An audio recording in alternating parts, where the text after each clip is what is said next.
Dill stared at my father's retreating figure. "His tellin' to be funny," I said. "He means take a bath. See there, I told you he wouldn't bother you." Jem was standing in a corner of the room, looking like the traitor he was. "Dill, I had to tell," he said. "You can't run 300 miles off without your mother knowin'." We left him without a word. Dill ate, and ate, and ate.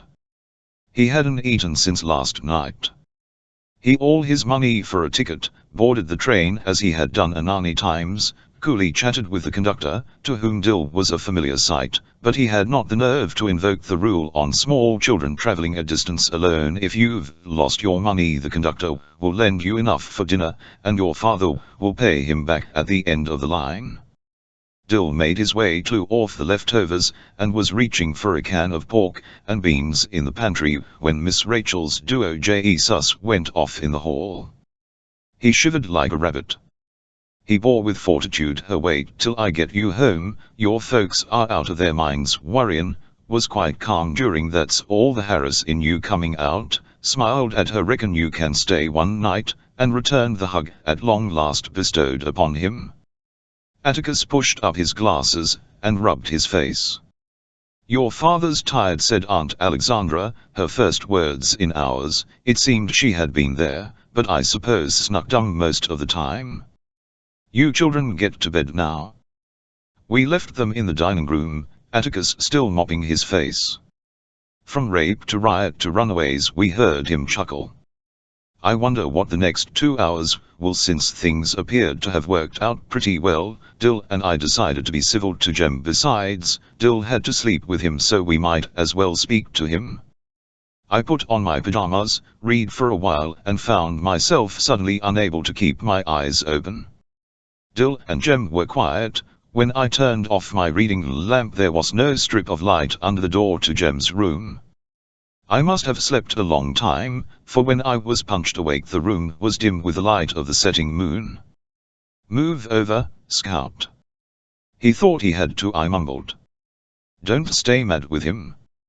Dill got in bed beside me. "Ain't," he said. "I just wanted to sleep with you." "Are you waked up?" By this time I was, but lazily so. "Why'd you do it?" No answer.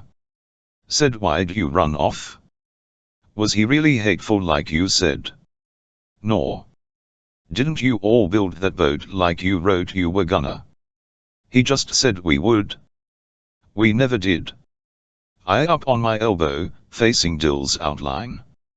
"It's no reason to run off. They don't get around to doing what they say they are gonna do half the time."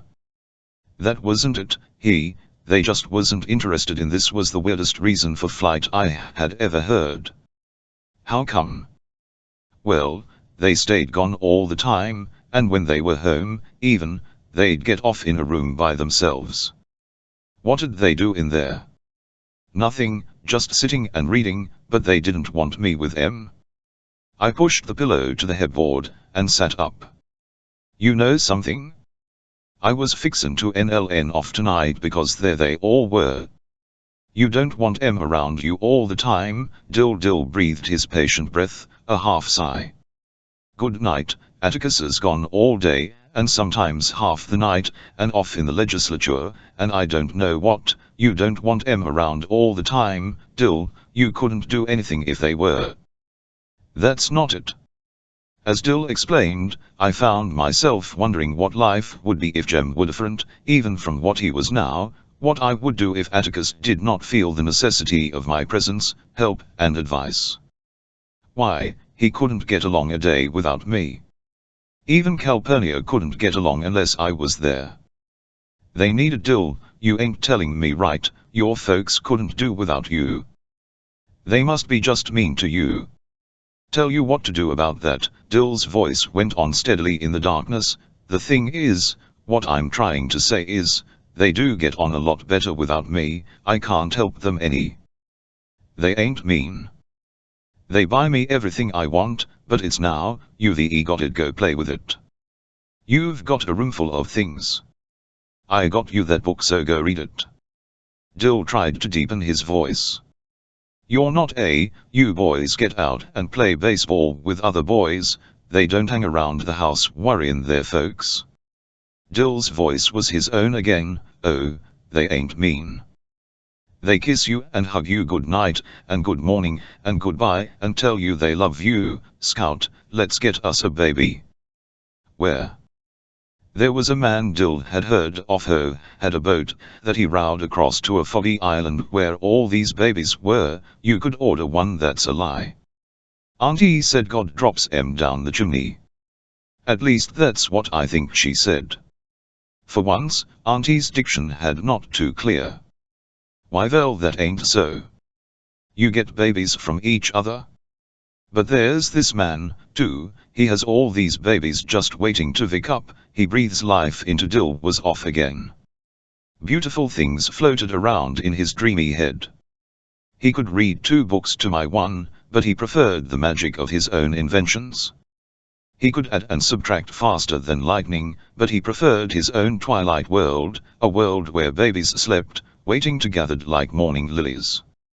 He was slowly talking himself to sleep and taking me with him, but in the quietness of his foggy island there rose the faded image of a grey house, with sad brown doors. Dill. Millimeter. Why do you reckon Boo Radleys never run off?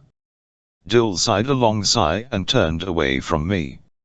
Maybe he doesn't have anywhere to run off to? Chapter 15. After many telephone calls, much pleading on behalf of the defendant, and a long forgiving letter from his mother, it was decided that Dill could stay. We had a week of peace together. After that, little, it seemed. A nightmare was upon us. It began one evening after supper. Dill was over, Aunt Alexandra was in her chair in the corner, Atticus was in his, Jem and I were on the floor reading.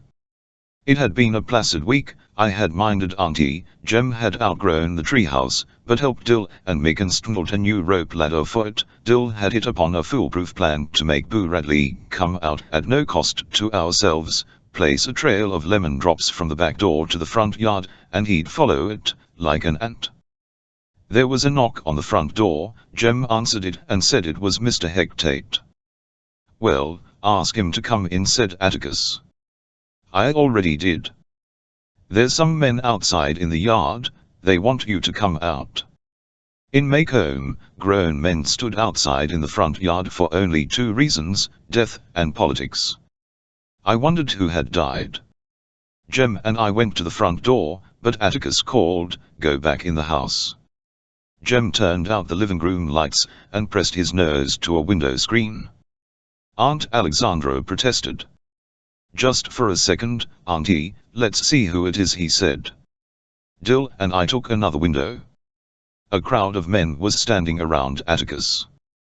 They all seemed to be talking at once. Moving him to the county jail tomorrow, Mr. Tate was saying. I don't look for any trouble, but I can't guarantee there won't be any. Don't be foolish, Heck, Atticus said. This is Maycomb. Said I was just uneasy.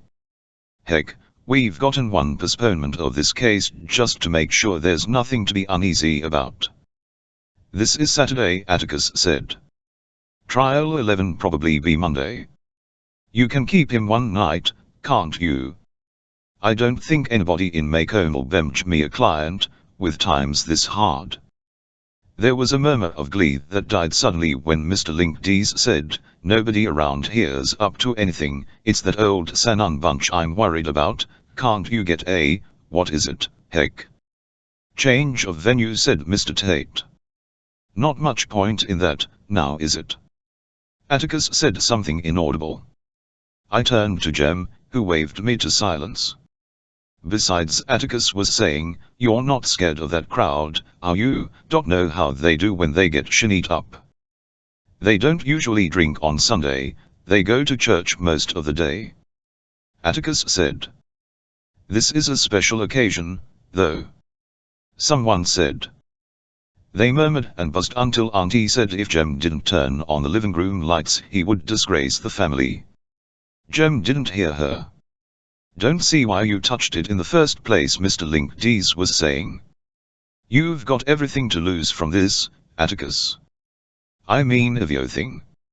Do you really think so? This was Atticus's dangerous question. Do you really think you want to move there, Scout? Bam, bam, bam, and the checkerboard was swept clean of my men. Do you really think that, son? Then read this. Jem would struggle the rest of an evening through the speeches of Henry W. Grady. Link, that boy might go to the chair, but he's not going till the truth's told. Atticus's voice even. And you know what the truth is. There was a murmur among the group of men, made more ominous when Atticus moved back to the bottom front step, and the men drew nearer to him. Suddenly Jem screamed, "Atticus, the telephone's ringing." The men jumped a little and scattered. They were people we saw every day, merchants, in-town farmers. Dr. Reynolds was there, so was Mr. Avery. "Well, answer it, son," called Atticus. Laughter broke them up.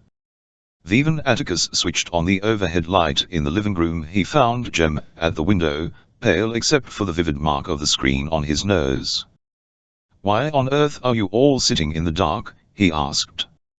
Jem watched him go to his chair and pick up the evening paper. "I sometimes think Atticus subjected every crisis of his life to tranquil evaluation behind the Mobile Register, the Birmingham News and the Montgomery Advertiser. They were after you, weren't they?" Jem went to him. "They wanted to get you, didn't they?" Atticus lowered the paper and gazed at Jem. "What have you been reading?" he asked. Then he said gently, "No, son, those were our friends. It wasn't a gang." Jem was looking from the corners of his eyes. Atticus tried to stifle a smile but didn't make it. "No, we don't have mobs and that nonsense in Macomb. I've never heard of a gang in Macomb. Ku Klux got after some Catholics one time." "Never heard of any Catholics in Macomb either," said Atticus. "You're confusing that with something else. Way back about 1920 there was a Klan, but it was a political organization more than anything. Besides, they couldn't find anybody to scare. They by Mr. Sam Levy's house one night, but Sam just stood on his porch and told 'em things had come to a pretty pass. He'd sold 'em the very sheets on their backs. Sam made 'em so ashamed of themselves they went away. The Levi family met all criteria for being fine folks.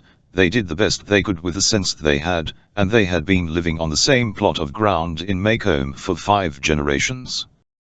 The Ku Klux gone," said Atticus. "It'll never come back." I walked home with Dill and returned in time to overhear Atticus saying to Auntie, in favor of Southern womanhood as much as anybody, but not for preserving polite fiction at the expense of human life, a pronouncement that made me suspect they had been fussing again. I saw Jem and found him in his room, on the bed deep in thought. "Have they been at it?" I asked. "Sort of.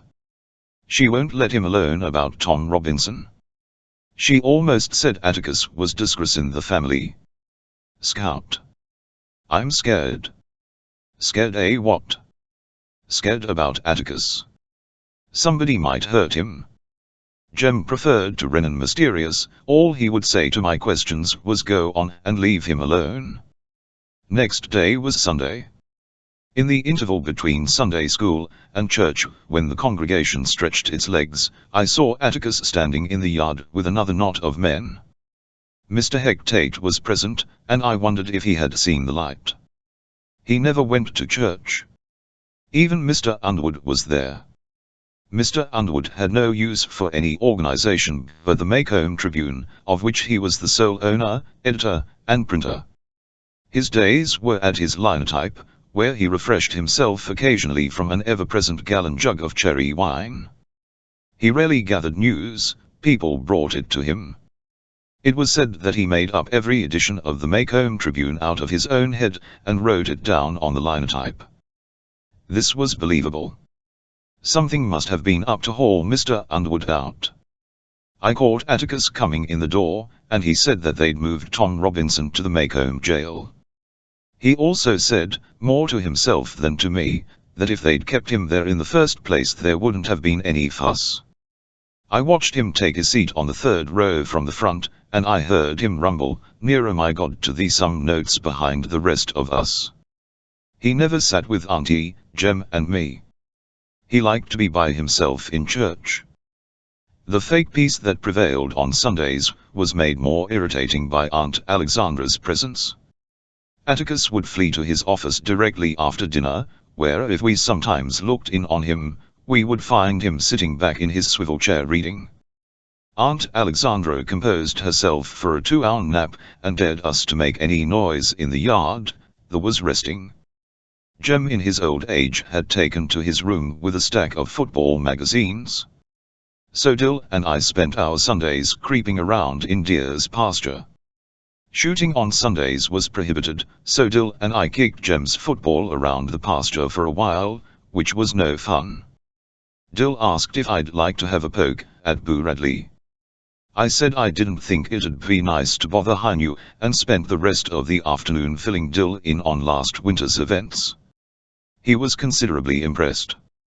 We at supper time, and after our meal Jem and I were settling down to a routine evening, when Atticus did something that interested us. He came into the living room carrying a long electrical extension cord. "There was a light bulb on. I'm going out for a while," he said. "You folks'll be in bed when I come back, so I'll say good night now." With that, he put his hat on and went out the back door. "He's taking the car," said Jem. Our father had a few peculiarities. One was, he never ate desserts, another was that he liked to walk. As far back as I could remember, there was always a Chevrolet in excellent condition in the car house, and Atticus put many miles on it in business trips, but in Maycomb he walked to and from his office 4 times a day, covering about 2 miles. He said his only exercise was walking. In Maycomb, if one went for a walk with no definite purpose in mind, it was correct to believe one's mind incapable of definite purpose. Later on, I bade my aunt and brother good night, and was well into a book, when I heard Jem rattling around in his room. His go-to-bed noises were so familiar to me that I knocked on his door. "Why ain't you going to bed?" "I'm going downtown for a while." He was changing his pants. "Why?" "It's almost 10 o'clock, Jenny." He knew it, but he was going anyway. "Then I'm going with you." "If you say no you're not, I'm going anyway." "Here." Jem saw that he would have to fight me to keep me home, and I suppose he thought a fight would antagonize Auntie, so he gave in with little grace. I dressed quickly. We waited until Auntie's light went out, and we walked quietly down the back steps. There was no moon tonight. "Dill 11 wanna come?" I whispered. "So he will," said Jem gloomily. We leaped over the driveway wall, cut flew off Miss Rachel's side yard, and went to Dill's window. Jem whistled Bob White.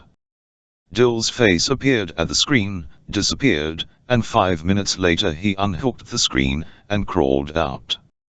An old campaigner, he did not speak until we were on the sidewalk. "Thad's up." "Jem's got the look rounds and affliction," Calpurnius said. "All boys caught at his age." "I've just got this feeling," Jem said, "just this feeling." We went by Mrs. Dubow's house, standing empty and shuttered, her camellias grown up in weeds and Johnson grass. There were 8 more houses to the post office corner. The south side off square was deserted. Giant monkey puzzle bushes bristled on each corner, and between them an iron hitching rail glistened under the street lights. A light shone in the county toilet, otherwise that side of the courthouse was dark. A larger square of stores surrounded the courthouse square, dim lights burned from deep within them. Atticus's office was in the courthouse when he began his law practice, but after several years of it he moved to quieter quarters in the Maycomb Bank building. When we rounded the corner of the square, we saw the car parked in front of the bank. "He's in there," said Jem, but he wasn't. His office was reached by a long hallway. Looking down the hall, we should have seen Atticus Finch, attorney at law, in small sober letters against the light from behind his door. It was dark. Jem peered in the bank door to make sure. He turned the knob. The door was locked. Let's go up the street. Maybe he's visiting Mr. Underwood. Mr. Underwood not only ran the Macomb Tribune office, he lived in it. That is, above it. He covered the courthouse and jailhouse news simply by looking out his upstairs window. The office building was on the northwest corner of the square, and to reach it we had to pass the jail. The Macomb jail was the most venerable and hideous of the county's buildings. Atticus said it was like something cousin Joshua St. Clair might have designed. It was certainly someone's dream, starkly out of place in a town of square-faced stores and steep-roofed houses. The Macomb jail was a miniature Gothic joke, 1 cell wide and 2 cells high, complete with tiny battlements and flying buttresses. Its fantasy was heightened by its red brick facade and the thick steel bars at its ecclesiastical windows. It stood on no lonely hill, but was wedged between Tyndall's hardware store and the Macomb Tribune office. The jail was Macomb's only conversation. Its detractors said it looked like a Victorian privy, its supporters said it gave the town a good solid respectable look, and no stranger would ever suspect that it was full of niggers. As we walked up the sidewalk, we saw a solitary light burning in the distance. "That's funny," said Jen, "jail doesn't have an outside light." "Looks like it's over the door," said Dill. A long extension cord ran between the bars of a window and down the side of the building. In the light from its bare bulb, Atticus was sitting propped against the front door. He was sitting in one of his office chairs, and he was reading, oblivious of the nightbugs dancing over his head. I made to run, but Jem caught me. "Don't go to him," he said, "he might not like it." "He's all right, let's go home." I just wanted to see where he was. We were taking a shortcut across the square when 4 dusty cars came in from the Meridian Highway, moving slowly in a line. They went around the square, past the bank building, and stopped in front of the jail. Nobody got out. We saw Atticus look up from his newspaper. He closed it, folded it deliberately, dropped it in his lap, and pushed his hat to the back of his head. He seemed to be them. "Come on, Jem." We streaked across the square, across the street, until we were in the shelter of the Jitney Jungle door. Jem peeked up the sidewalk. "We can get closer," he said. We ran to Tyndall's hardware door, near enough, at the same time discreet. In ones and twos, men got out of cars. Shadows became substance as lights revealed solid shapes moving toward the jail door. Atticus remained where he was. The men hid him from view. "He in there, Mr. Finch," a man said. "He is," we heard Atticus answer, "and he's asleep. Don't wake him up." In obedience to my father, there followed what I later realized was a sickeningly comic aspect of an unfunny situation. The men talked in near whispers. "You know what we want," another man said. "Get aside from the door, Mr. Finch. You can turn around and go home again," Walter, Atticus said pleasantly. "Heck, Tate's around somewhere." "The hell he is," said another man. "Heck's bunched so deep in the woods they won't get out till morning." "Indeed? Why so?" "Called 'em off on a snipe hunt," was the succinct answer. "Didn't you think that, Mr. Finch?" "Thought about it, but didn't believe it." "Well then," my father's voice was still the same, "that changes things, doesn't it?" "It do," another deep voice said. Its owner was a shadow. "Do you really think so?" This was the second time I heard Atticus ask that question in 2 days, and it meant somebody's man would get jumped. This was too good to miss. I broke away from Jem and ran as fast as I could to Atticus. Jem shrieked and tried to catch me, but I had a lead on him and Dill. I pushed my way through dark, smelly, and burst into the circle of light. "Hey, Atticus." I thought he would have a fine surprise, but his face killed my joy. A flash of plain fear was going out of his eyes, but returned when Dill and Jem wriggled into the light.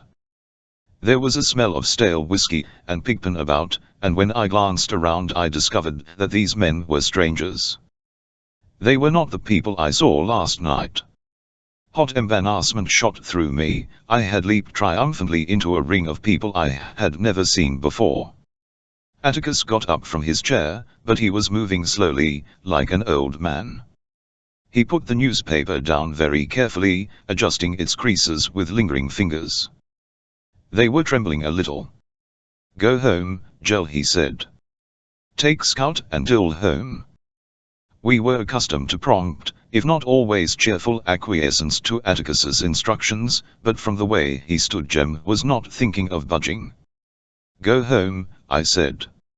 Jem shook his head.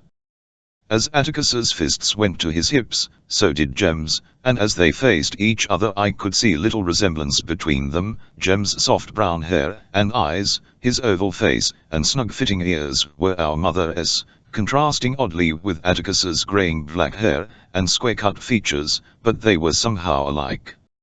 Mutual defiance made them alike. "Son," I said, "go home." Jem shook his head. "I'll send him home," a burly man said, and grabbed Jem roughly by the collar. He yanked Jem nearly off his feet. "Don't you touch him." I kicked the man swiftly. Barefooted, I was surprised to see him fall back in real pain. I intended to kick his shin, but aimed too high. "That'll do, Scout." Atticus put his hand on my shoulder. "Don't kick folks." "No, too," he said, as I was pleading justification. "Ain't nobody gonna do Jem that way," I said. "All right, Mr. Finch, get em outta here," someone growled. "You got 15 seconds to get em outta here."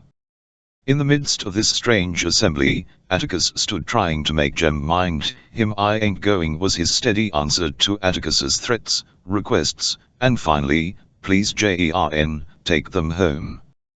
I was getting a bit tired of that, but felt Jem had his own reasons for doing as he did, in view of his prospects once Atticus did get him home. I looked around the crowd. It was a summer's night, but the men were dressed, most of them, in overalls and denim shirts buttoned up to the collars. I thought they must be cold-natured, as their sleeves were unrolled and buttoned at the cuffs. Some wore hats pulled firmly down over their ears.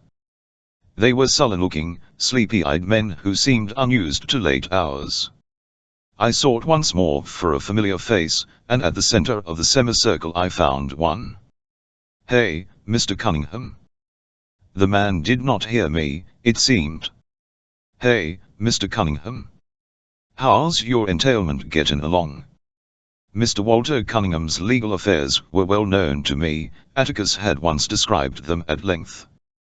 The big man blinked and hooked his thumbs in his overall straps.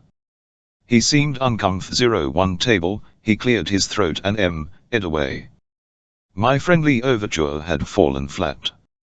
Mr. Cunningham wore no hat, and the top half of his forehead was white in contrast to his sun-scorched face, which led me to believe that he wore one most days. He shifted his feet, clad in heavy work shoes. "Don't you remember me, Mr. Cunningham? I'm Jean Louise Finch. You brought us some hickory nuts one time, remember?"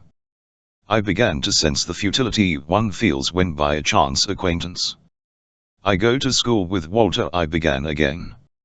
"He's your boy, ain't he?" "Ain't he, sir?" Mr. Cunningham was to a faint nod. He did know me, after all. "He's in my grade," I said, "and he does right well. He's a good boy," I added, "a real nice boy. We brought him home for dinner one time. Maybe he told you about me. I beat him up one time, but he was real nice about it. Tell him hey for me, won't you?" Atticus had said it was the polite thing to talk to people about what they were interested in, not about what you were interested in. Mr. Cunningham displayed no interest in his son, so I tackled his entailment once more in a last-ditch F01T to make him feel at home. "Entailments are bad," I was advising him, when I slowly awoke to the fact that I was addressing the entire aggregation. The men were all looking at me, Some had their mouths half open. Atticus had stopped poking at Jem. They were standing together beside Dill. Their attention amounted to fascination. Atticus's mouth, even, was half open, an attitude he had once described as uncouth. Our eyes met and he shut it. "Well, Atticus, I was just saying to Mr. Cunningham that entailments are bad and all that, but you said not to worry, it takes a long time sometimes, that you all ride it out together." I was slowly drying up, wondering what idiocy I had committed. Entailments seemed all right enough for living room talk. I began to feel sweat gathering at the edges of my hair. I could stand anything but a bunch of people looking at me. They were quite still. "What is the matter?" I asked. Atticus said nothing. I looked around and up at Mr. Cunningham, whose face was equally impassive. Then he did a peculiar thing. He squatted down and took me by both shoulders. "I'll tell him you said hey, little lady," he said. Then he straightened up and waved a big paw. "Let's clear out," he called. "Let us get going, boys." As they had come, in ones and twos the men shuffled back to their ramshackle cars. Doors slammed, engines coughed, and they were gone. I turned to Atticus, but Atticus had gone to the jail, and was leaning against it with his face to the wall. I went to him and pulled his sleeve. "Can we go home now?" He nodded, produced his handkerchief, gave his face a going over, and blew his nose violently. "Mr. Finch?" A soft husky voice came from the darkness above. "They gone?" Atticus back and looked up. "They've gone," he said. "Get some sleep, Tom. They won't bother you anymore." From a different direction, another voice cut crisply through the night. "You're damn tootin' they won't. Had you covered all the time, Atticus?" Mr. Underwood and a double-barreled shotgun were leaning out his window web of the Macomb Tribune office. It was long past my bedtime, and I was growing quite tired. It that Atticus and Mr. Underwood would talk for the rest of the night, Mr. Underwood out the window, and Atticus up at him. Finally Atticus returned, switched off the light above the jail door, and picked up his chair. "Can I caney it for you, Mr. Finch?" asked Dill. He had not said a word the whole way. "Thank you, son." Walking toward the office, Dill and I fell into step behind Atticus and Jem. Dill was encumbered by the chair, and his pace was slower. Atticus and Jem were well ahead of us, and I assumed that Atticus was giving him hell for not going home, but I was wrong. As they passed under a street light, Atticus reached out and massaged Jem's hair, his one gesture of affection. Chapter 16. Jem heard me. He turned his head around the connecting door. As he came to my bed, Atticus's light flashed on. We stayed where we were until it went off. We heard him turn over, and we waited until he was still again. Jem took me to his room and put me in bed beside him. "Tried to go to sleep," he said. "It'll be all over after tomorrow, maybe." We had come in quietly, so as not to wake Auntie. Atticus killed the engine in the driveway, and coasted to the car house. We went in the back door and to our rooms without a word. I very tired, and was drifting into sleep, when the memory of Atticus calmly folding his newspaper, and pushing back his hat. Atticus standing in the middle of an empty waiting street, pushing up his glasses. The full meaning of the night's events hit me, and I began crying. Jem was awfully nice about it. For once he didn't remind me that people nearly 9 years old didn't do things like that. Everybody's appetite was delicate this morning, except Jem's. He ate his way through 3 eggs. Atticus watched in frank admiration. Aunt Alexandra sipped coffee, and waves of disapproval. Children who out at night were a disgrace to the family. Atticus said he was right glad his disgraces had come along, but Auntie said, "Nonsense, Mr. Underwood was there all the time." "You know, it's a funny thing about Book.2-1, said Atticus. "He despises Negroes, won't have one near him." Local opinion held Mr. Underwood to be an intense, profane little man, whose father in a fit of humour christened Braxton Bragg, a name Mr. Undemvood had done his best to live down. Atticus said naming people after Confederate generals made slow steady drinkers. Calpurnia was sewing Aunt Alexandra more coffee, and she shook her head at what I thought was a pleading, winning look. "You're still too little," she said. "I'll tell you when you ain't." I said it might help my stomach. "All right," she said, and got a cup from the sideboard. She poured 1 tablespoonful of coffee into it and filled the cup to the brim with milk. I thanked her by sticking out my tongue at it, and looked up to catch Auntie's warning frown. But she was frowning at Atticus. She waited until Calpurnia was in the kitchen, then she said, "Don't talk like that in front of them." "Talk like what? In front of whom?" he asked. "Like that in front of Calpurnia. You said Braxton Underwood despises Negroes right in front of her." "Well, I'm sure Cal knows it. Everybody in Macomb knows it." I was beginning to notice a subtle change in my father these days, that came out when he talked with Aunt Alexandra. It was a quiet digging in, never outright irritation. There was a faint starchiness in his voice when he said anything fit to say at the table's fit to say in front of Calpurnia. She knows what she means to this family. I don't think it's a good habit, Atticus. It encourages them. You know how they talk among themselves. Everything that happens in this town's out to the quarters before sundown. My father put down his knife. I don't know of any law that says they can't talk. Maybe if we didn't give them so much to talk about they'd be quiet. Why don't you drink your coffee, Scout? I was playing in it with a spoon. I thought Mr. Cunningham was a friend of ours. You told me a long time ago he was. He still is. But last night he wanted to hurt you. Atticus placed his fork beside his knife, and pushed his plate aside. "Mr. Cunningham's basically a good man," he said, "he just has his blind spots along with the rest of us." Jem spoke. "Don't call that a blind spot. They killed you last night when he first went there." "He might have hurt me a little," Atticus conceded, "but son, you'll understand folks a little better when you're older.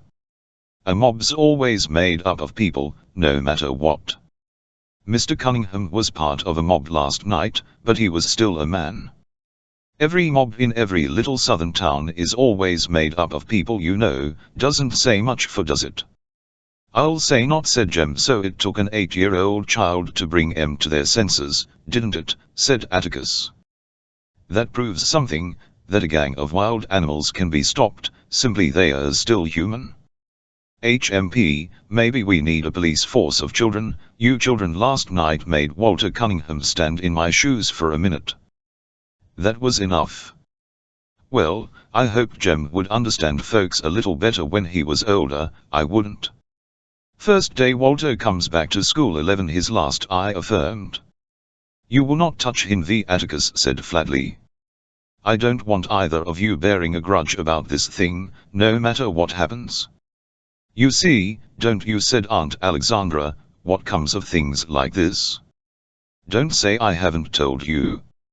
Atticus said he'd never say that, pushed out his chair and got up. "There's a day ahead, so excuse me. Jem, I don't want you and Scout downtown today, please." As Atticus departed, Dill came bounding down the hall into the dining room. "It's all over town this morning," he announced, "all about how we held off 100 folks with our bare hands." Aunt Alexandra stared him to silence. "It was not 100 folks," she said, "and nobody held anybody off. It was just a nest of those Cunninghams, drunk and disorderly." "Or, Auntie, that's just Dill's way," said Jem. "He signaled us to follow him." "You all stay in the yard today," she said, as we made our way to the front porch. It was like Saturday. People from the south end of the county passed our house in a leisurely but steady stream. Mr. Dolphus Raymond lurched by on his thoroughbred. Don't see how he stays in the saddle, murmured Jern. How can you stand to get drunk for 8 in the morning? A wagon load of ladies rattled past us. They wore cotton sunbonnets and dresses with long sleeves. A bearded man in a wool hat drove them. Yonder's some Mennonites, Jem said to Dill. They don't have buttons. They lived deep in the woods, did most of their trading across the river, and rarely came to make home. Dill was interested. They've all got blue eyes, Jem explained, and the men can't shave after they marry. Their wives like for 'em to tickle 'em with their beards. Mr. X. Billups rode by on a mule, and waved to us. He's a funny, said Jem. X's his name, not his initial. He was in court one time and they asked him his name. He said X. Billups. Clerk asked him to spell it and he said X. Asked him again and he said X. They kept at it till he wrote X on a sheet of paper and held it up for everybody to see. They asked him where he got his name and he said that's the way his folks signed him up when he was born. As the county went by us, Jem gave Dill the histories and general attitudes of the more prominent figures. Mr. Tensor Jones voted the straight prohibition ticket, Miss Emily Davis dipped snuff in private, Mr. Byron Waller could play the violin, Mr. Jake Slade was cutting his third set of teeth. A wagon load of unusually stern-faced citizens appeared. When they pointed to Miss Maudie Atkinson's yard, ablaze with summer flowers, Miss Maudie herself came out on the porch. There was an odd thing about Miss Maudie. On her porch she was too far away for us to see her features clearly, but we could always catch her mood by the way she stood. She was now standing arms akimbo, her shoulders drooping a little, her head cocked to one side, her glasses winking in the sunlight. We knew she wore a grin of the uttermost wickedness. The driver of the wagon slowed down his mules, and a shrill-voiced woman called out, "He that cometh in vanity departeth in darkness." Miss Maudie answered, "A merry heart maketh a cheerer countenance." I guess that the foot washers thought that the devil was quoting scripture for his own purposes, as the driver speeded his mules. Why they objected to Miss Maudie's yard was a mystery, heightened in my mind because for someone who spent all the daylight hours outdoors, Miss Maudie's conunand of scripture was formidable.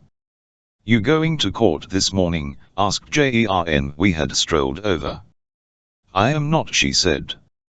"I have no business with the court this morning." "Aren't you going down to watch?" asked Dill. "I am not T.S. Morbid, watching a poor devil on trial for his life. Look at all those folks, it's like a Roman carnival. They have to tly him in public, Miss Maudie," I said. "Wouldn't be right if they didn't, quite aware of that," she said. "Just because it's public, I don't have to go, do one," she said. "Look at all those folks, you'd think William Jennings Bryan was speaking." "And where are you going, Stephanie?" inquired Miss Maudie.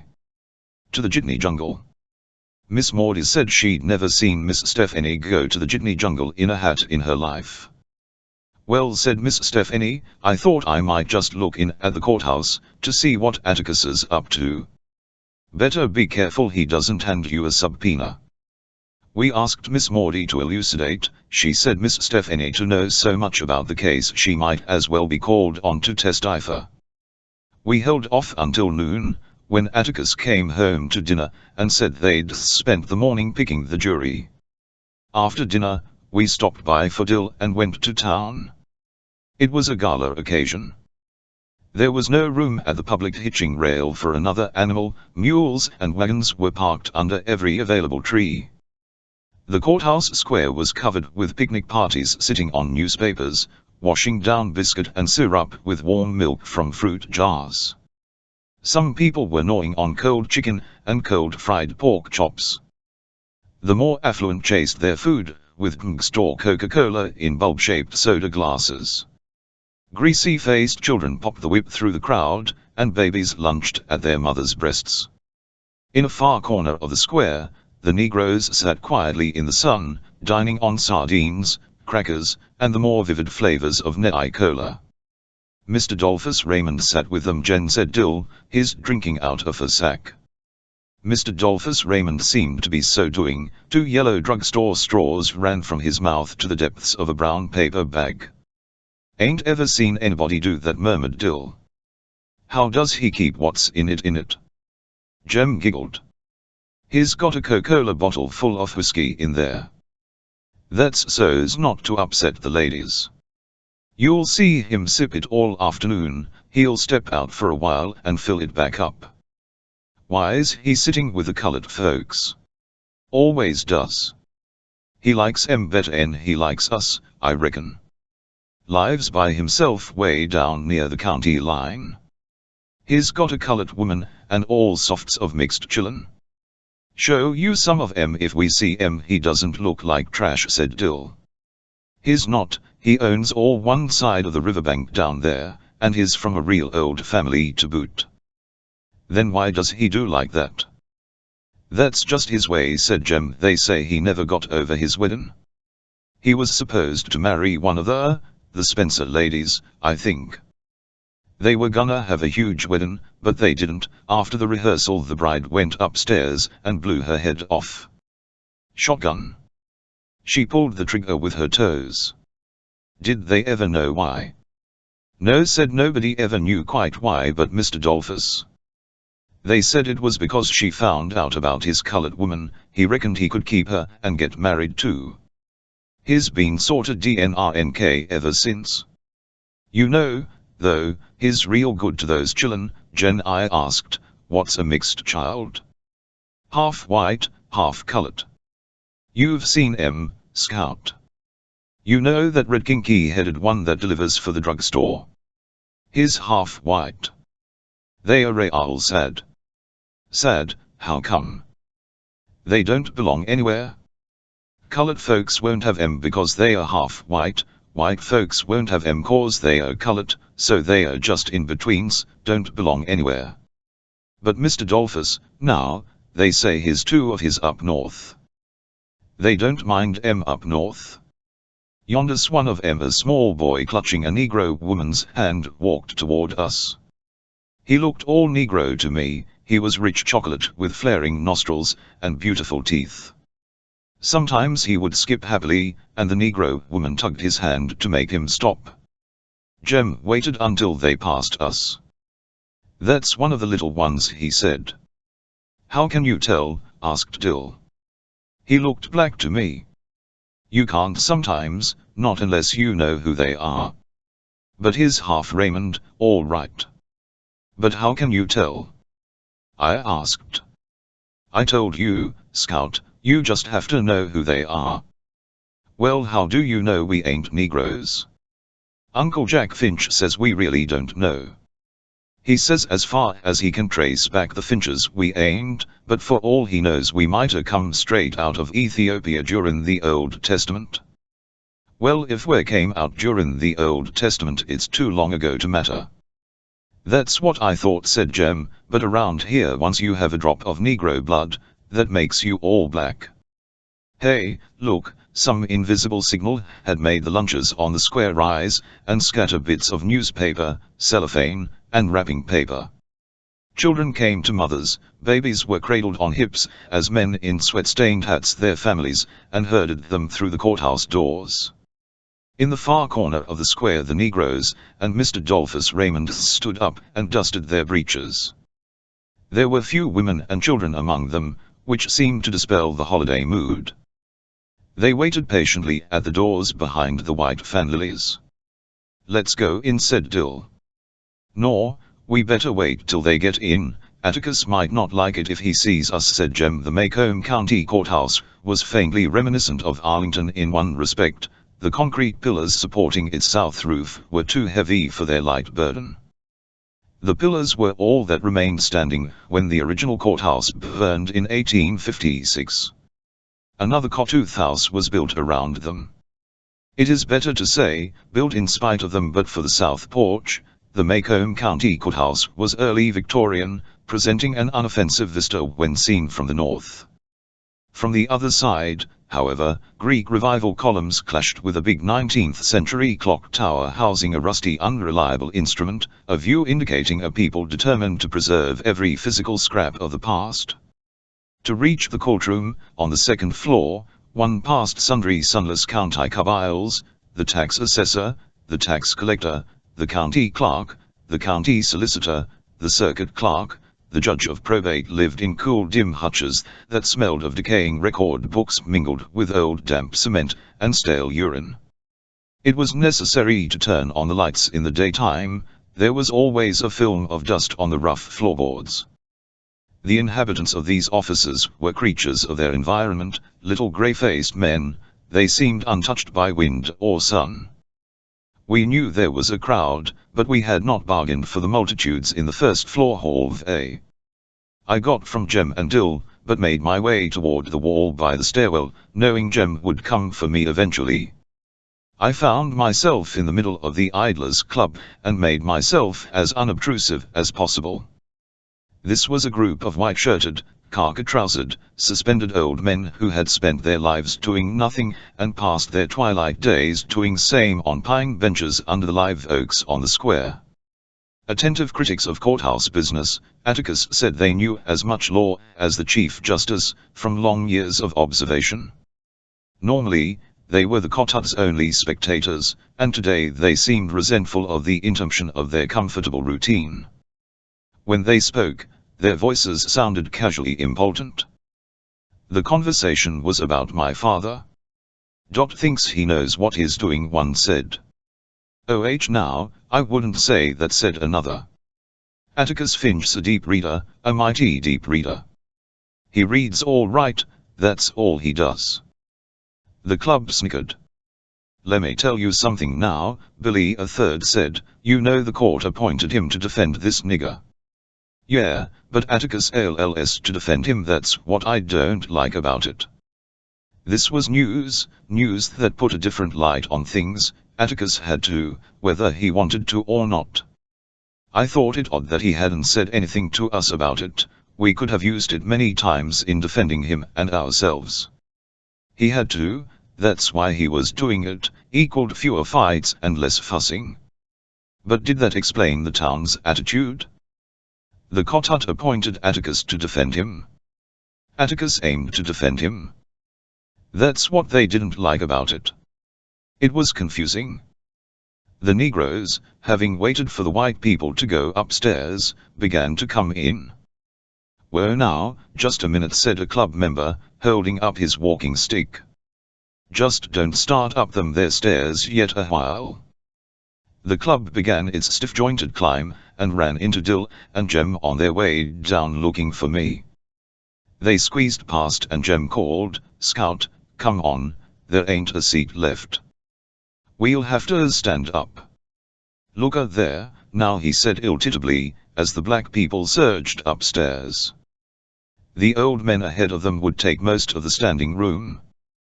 We were out of luck and it was my fault, Jem informed me. We stood miserably by the wall. Can't you all get in? Reverend Sykes was looking down at us, black hat in hand.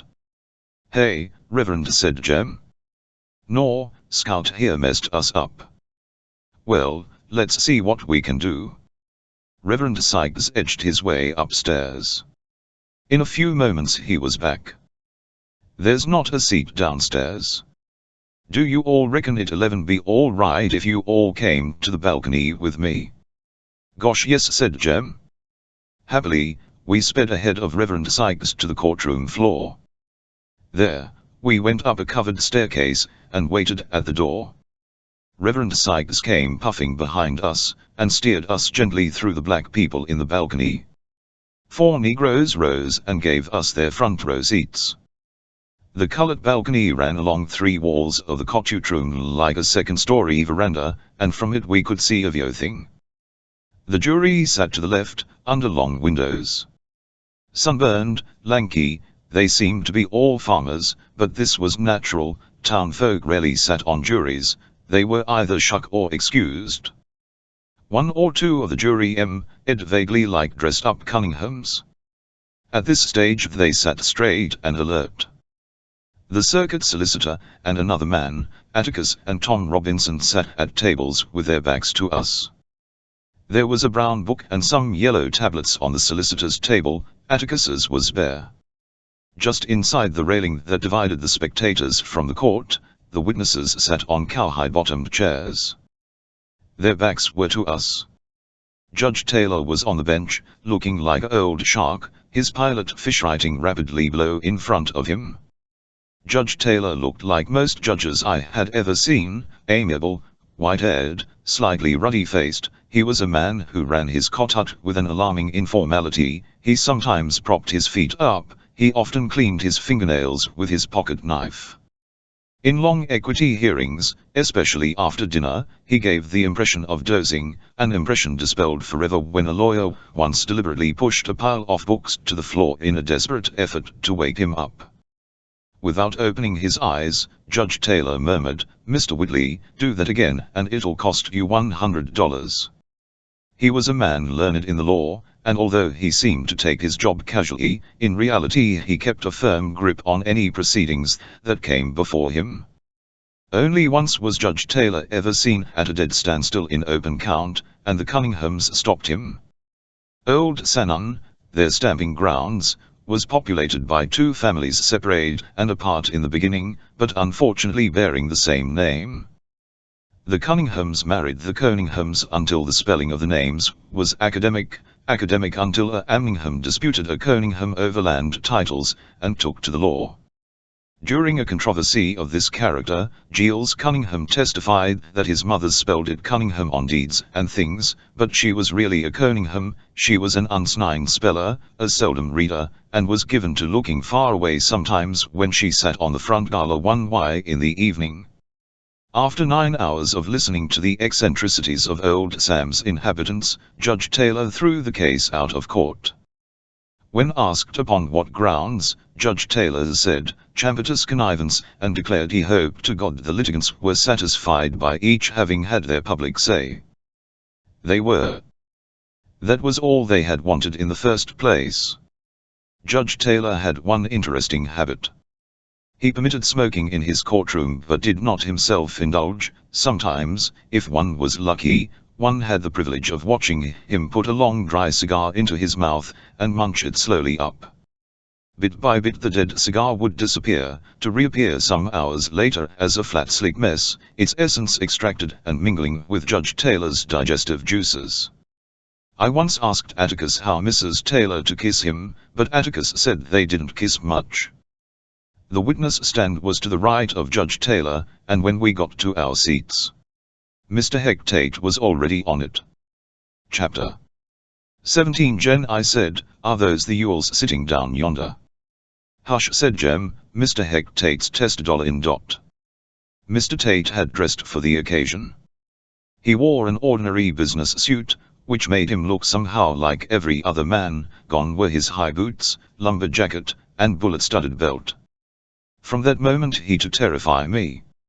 He was sitting forward in the witness chair, his hands clasped between his knees, listening attentively to the circuit solicitor. The solicitor, a Mr. Gilmer, was not well known to us.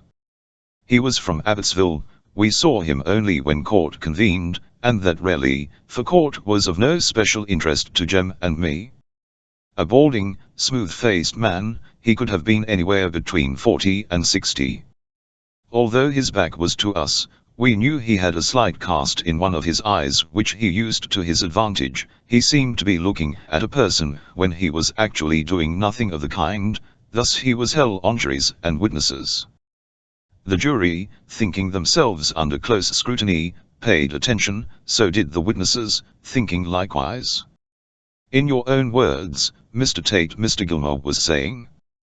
"Well," said Mr. Tate, touching his glasses and speaking to his knees, "I was called. Could you say it to the jury, Mr. Tate?" "Thank you." "Who called you?" Mr. Tate said, "I was fetched by Mr. Bob Yule yonder, one night." "What night, sir?" Mr. Tate said, "It was the night of November 21st. I was just leaving my office to go home when Mr. Yule came in, vent excited he was, and said get to his house quick, some niggardee raped his girl." "Did you go?" "Certainly. Got in the car and went out as fast as I could." "And what did you find?"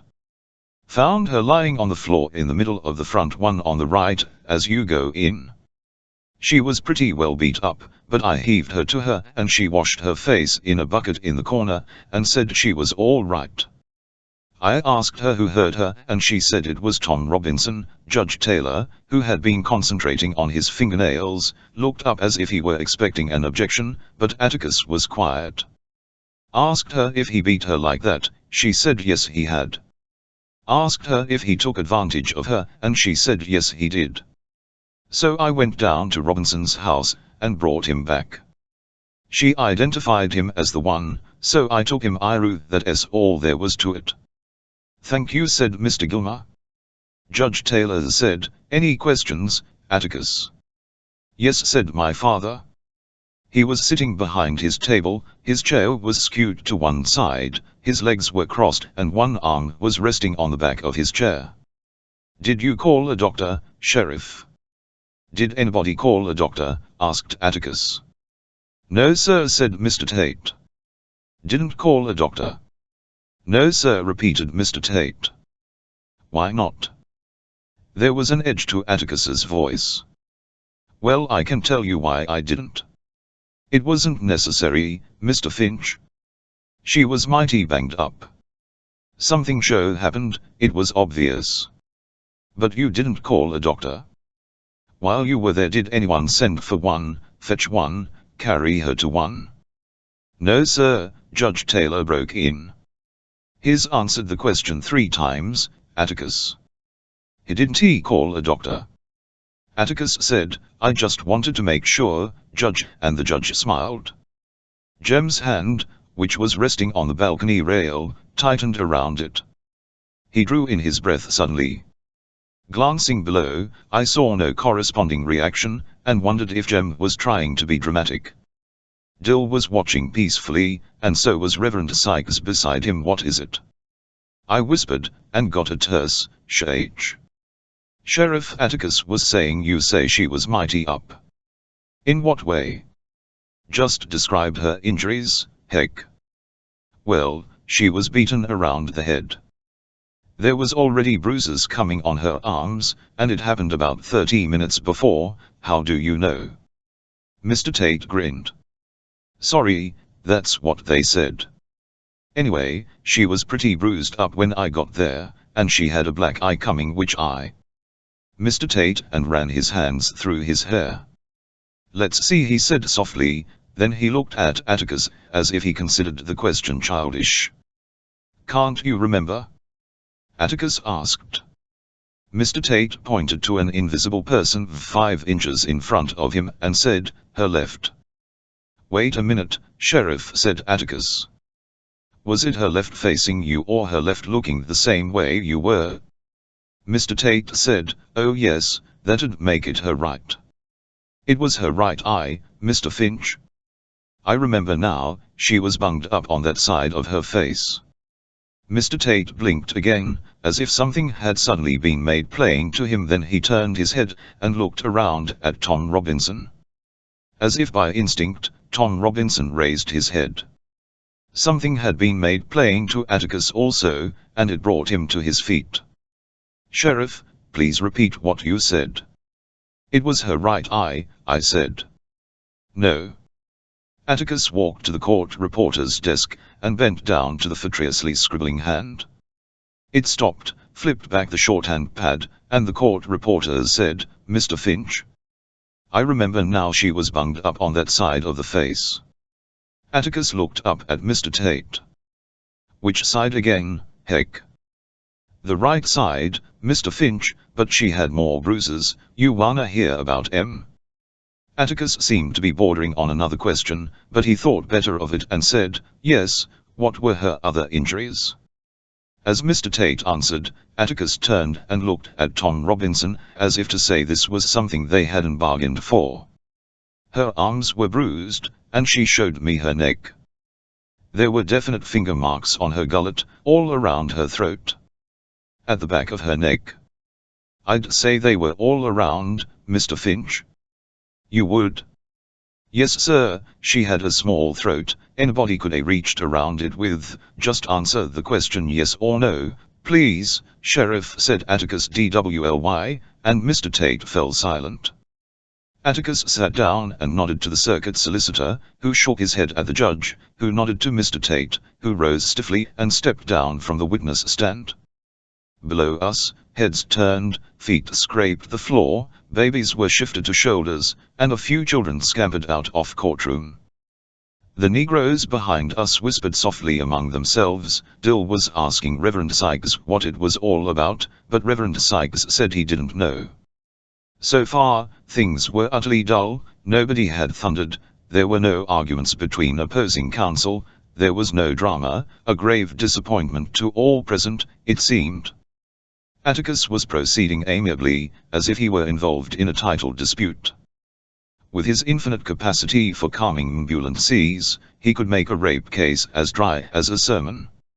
Gone was the terror in my mind of stale whiskey and barnyard smells, of sleepy-eyed sullen men, of a husky voice calling in the night, "Mr. Finch." They gone. Our nightmare had gone with daylight. Everything would come out all right. All the spectators were as relaxed as Judge Taylor, except Jem. His mouth was twisted into a purposeful half-grin, and his eyes happy about, and he said something about corroborating evidence, which made me sure he was showing off. Robert E. Lee Ewell. In answer to the clerk's booming voice, a little bantam cock of a man rose and stunted to the stand, the back of his neck reddening at the sound of his name. When he turned around to take the oath, we saw that his face was as red as his neck. We also saw no resemblance to his namesake.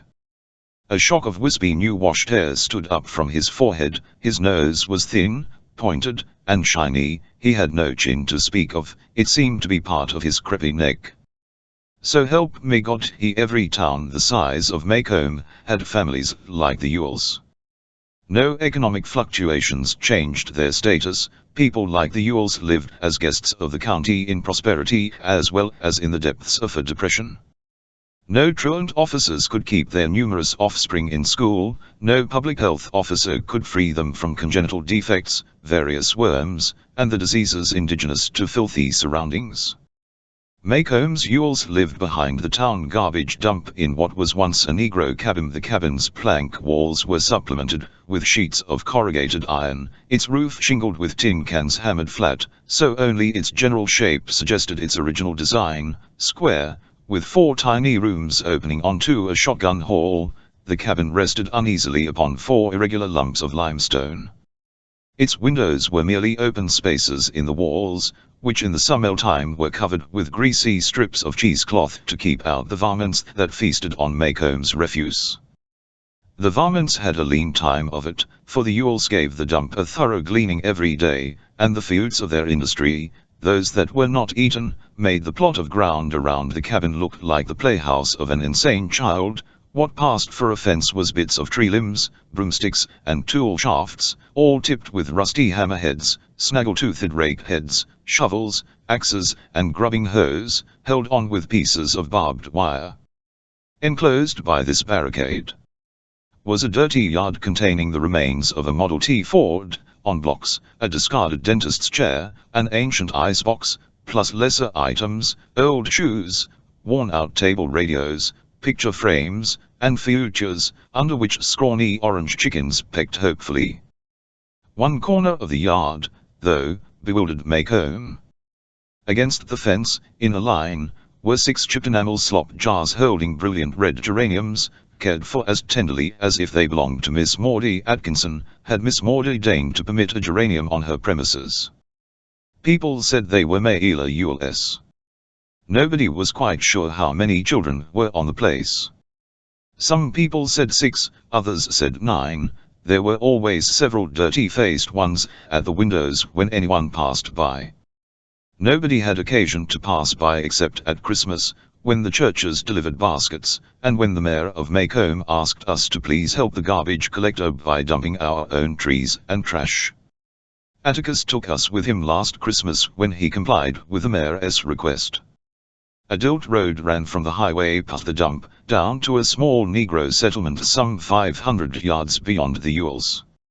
It was necessary either to back out to the highway or go the full length of the road and turn around. Most people turned around in the Negroes' front yards. In the frosty December dusk, their cabins looked neat and snug with pale blue smoke rising from the chimneys and doorways glowing amber from the fires inside. There were delicious smells about, chicken, bacon frying crisp as the twilight air.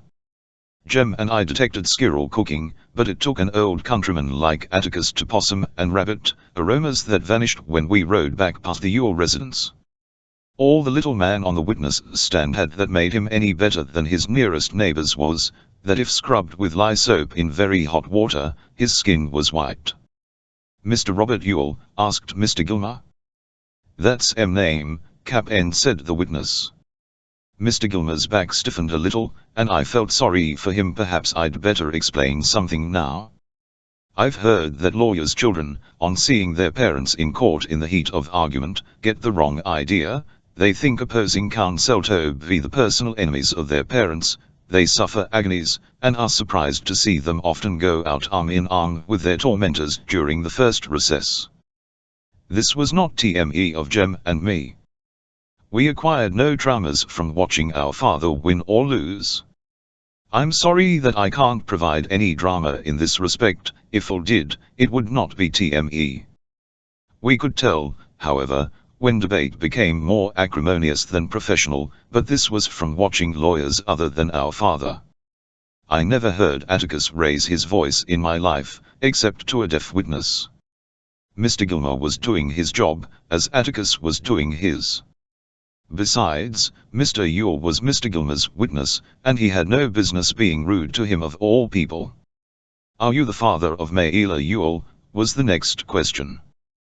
"Well, if I ain't, I can't do nothing about it now. Her ma's dead," was the answer. Judge Taylor stirred. He turned slowly in his swivel chair, and looked benignly at the witness. "Are you the father of Mayela Ewell?" he asked, in a way that made the laughter below us stop suddenly. "Yes, sir," Mr. Ewell said meekly.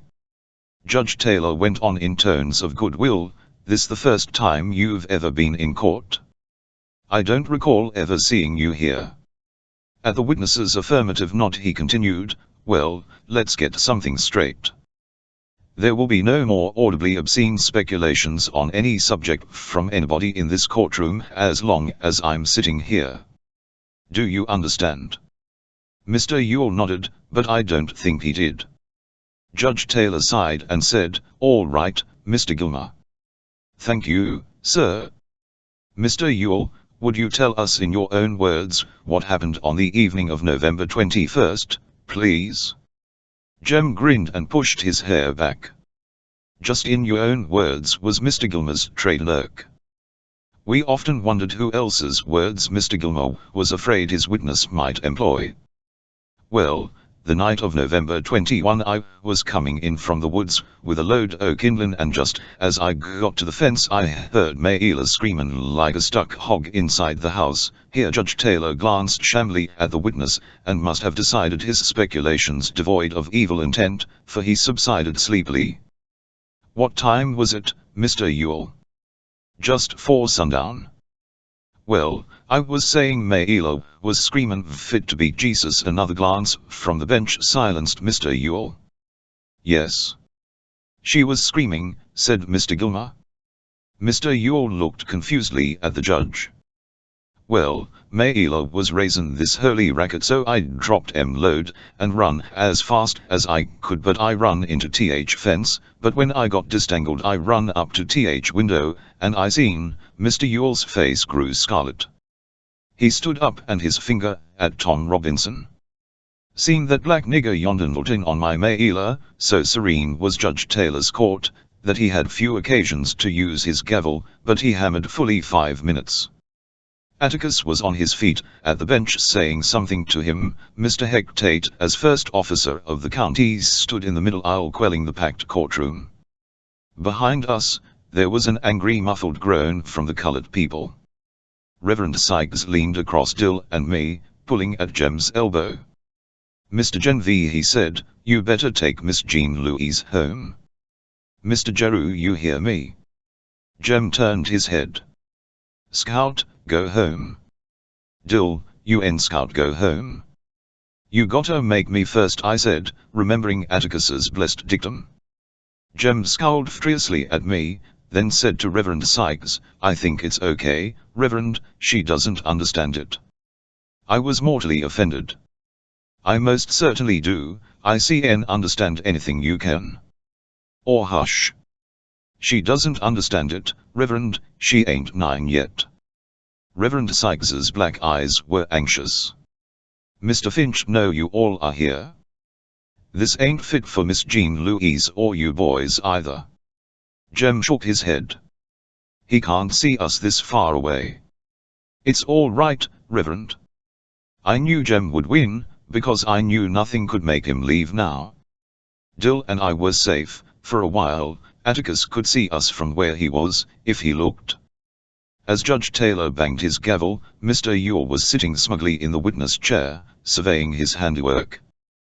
With one phrase he had turned happy picnickers into a sulky, tense, murmuring crowd, being slowly hypnotized by gavel taps lessening in intensity until the only sound in the courtroom was a dim ping ping ping.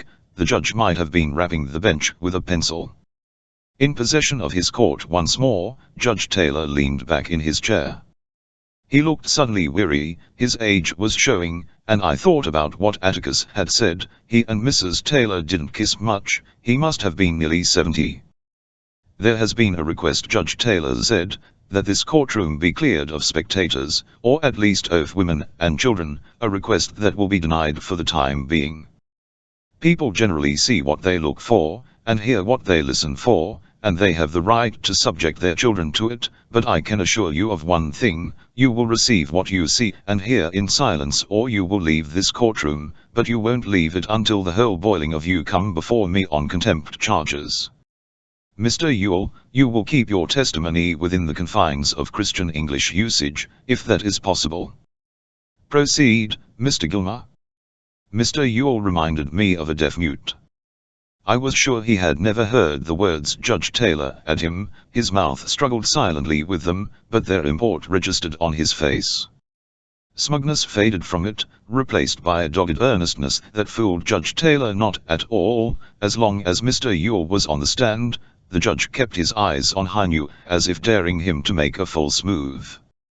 Mr. Gilmer and Atticus exchanged glances. Atticus was sitting down again, his fist rested on his cheek, and we could not see his face. Mr. Gilmer looked rather desperate.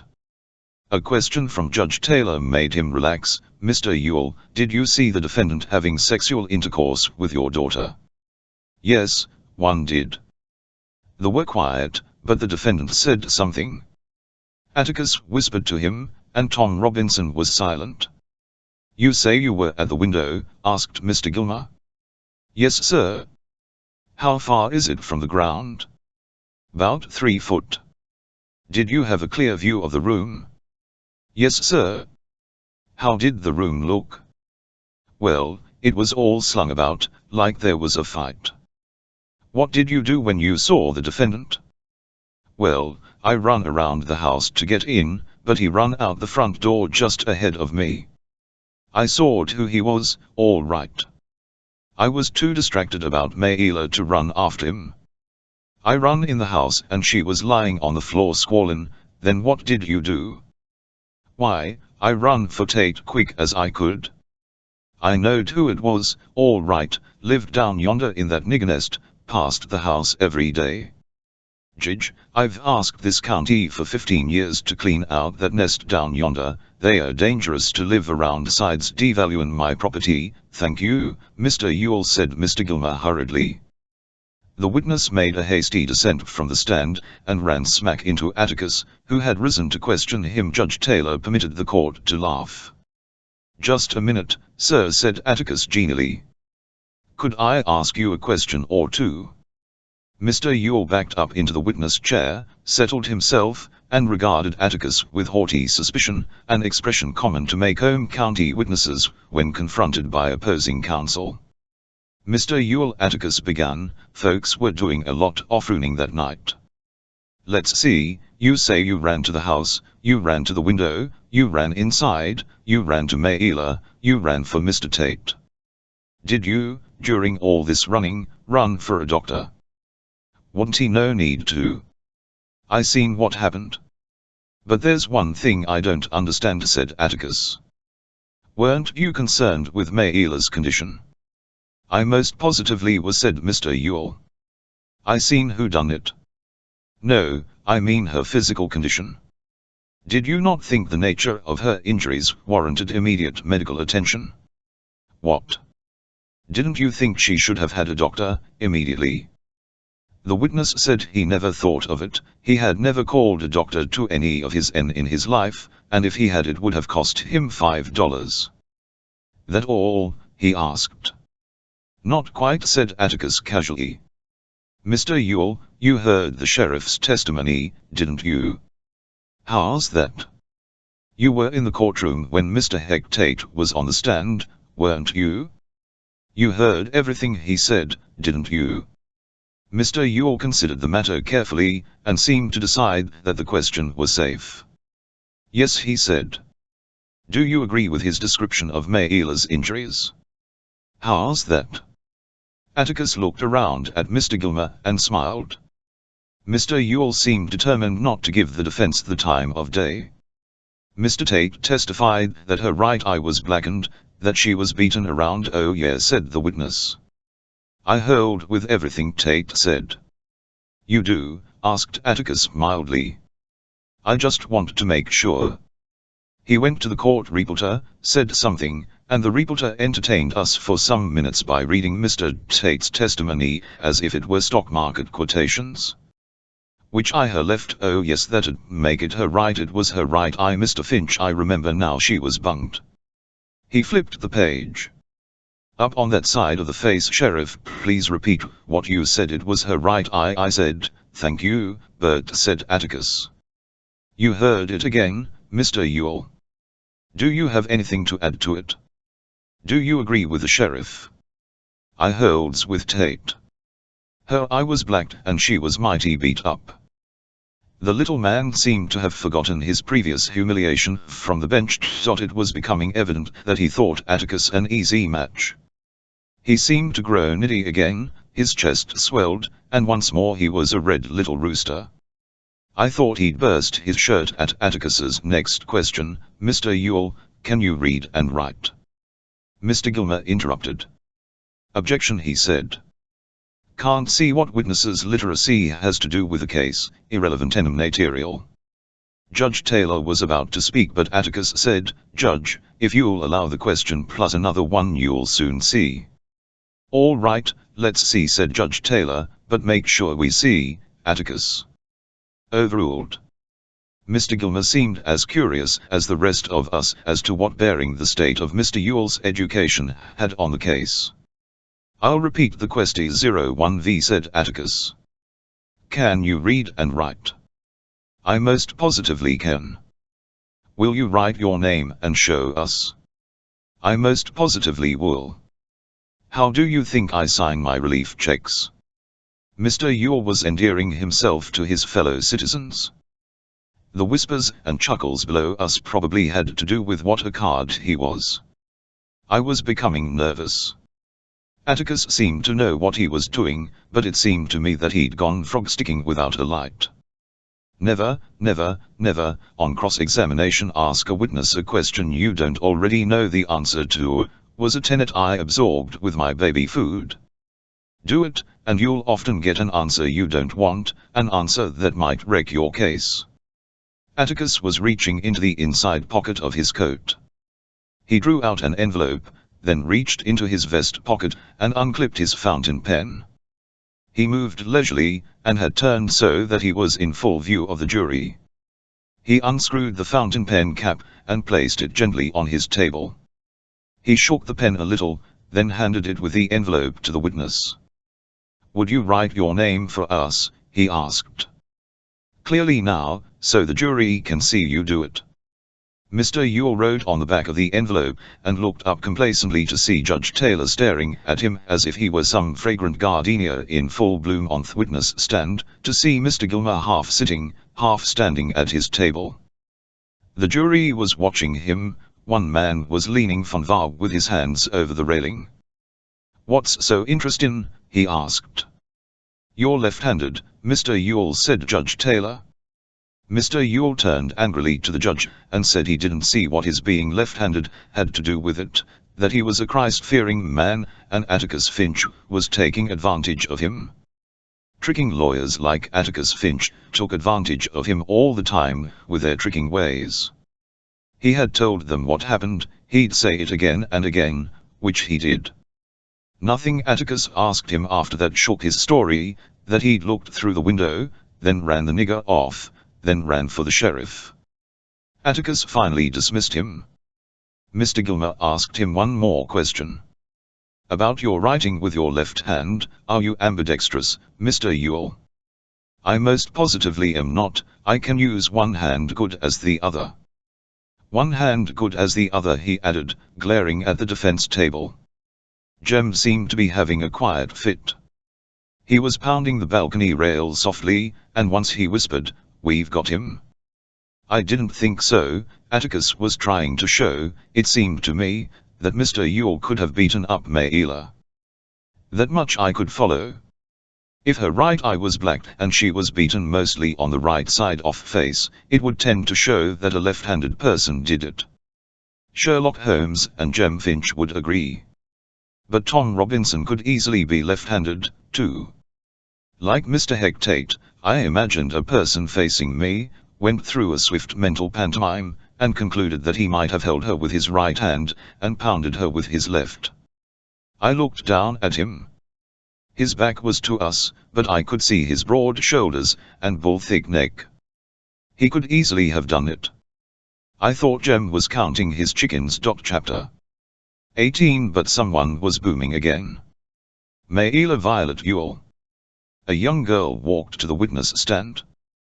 As she raised her hand and swore that the evidence she gave would be the TMTH, the whole truth, and nothing but the truth, so help her God, she seemed somehow fragile-looking, but when she sat facing us in the witness chair she became what she was, a thick-bodied girl accustomed to strenuous labor.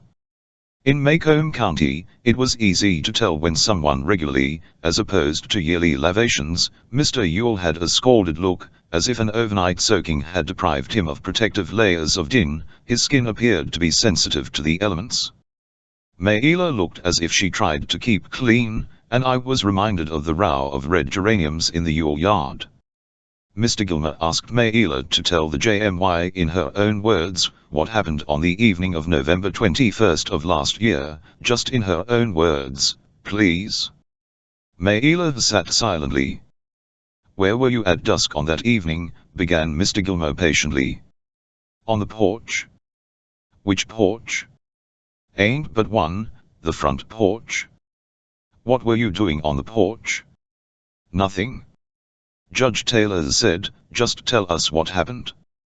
"You can do that, can't you?" Mayela stared at him and burst into tears.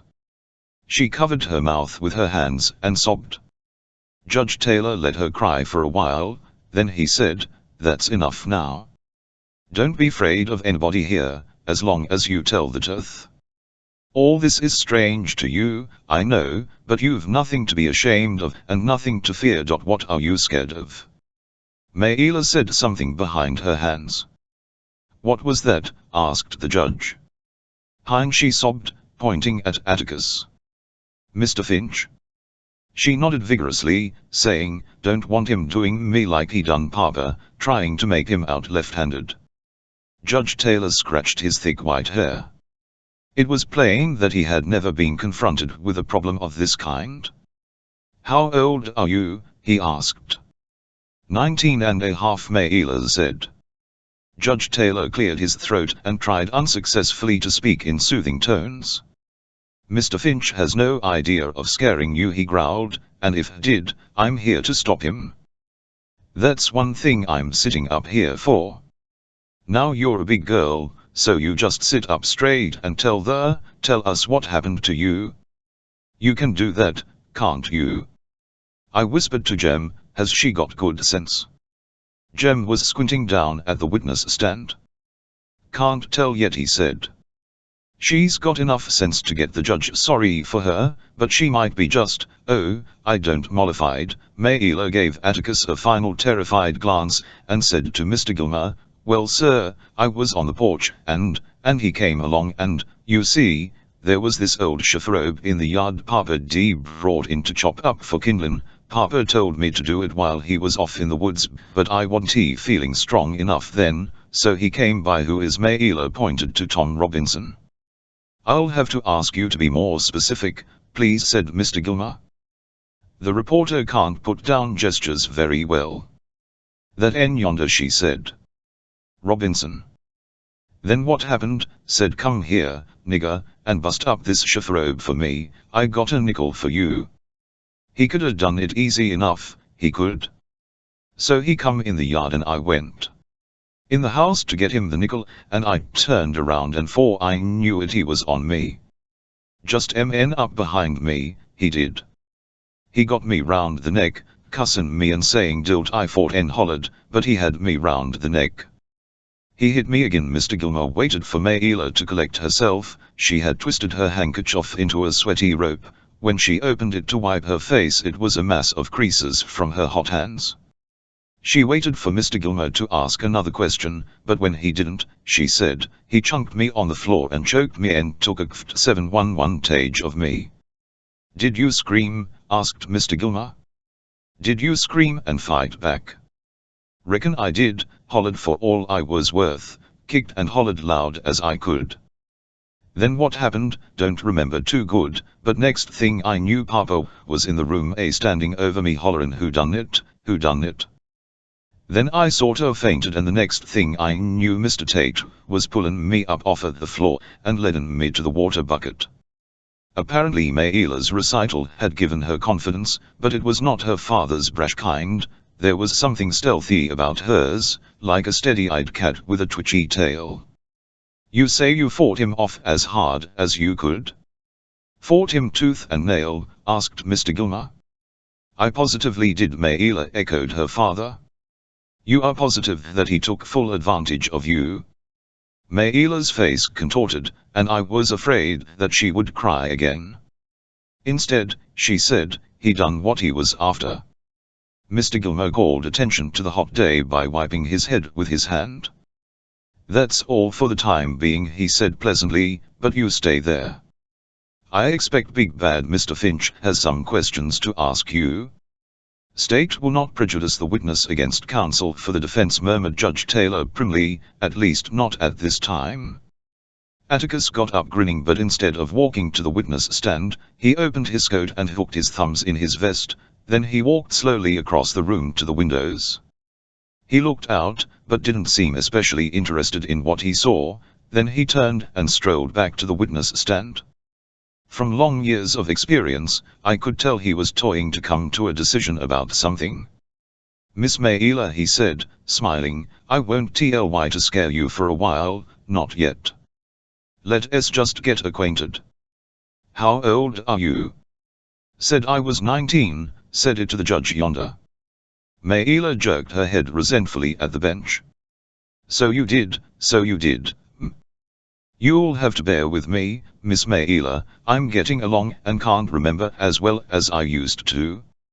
I might ask you things you've already said before, but you'll give me an answer, won't you?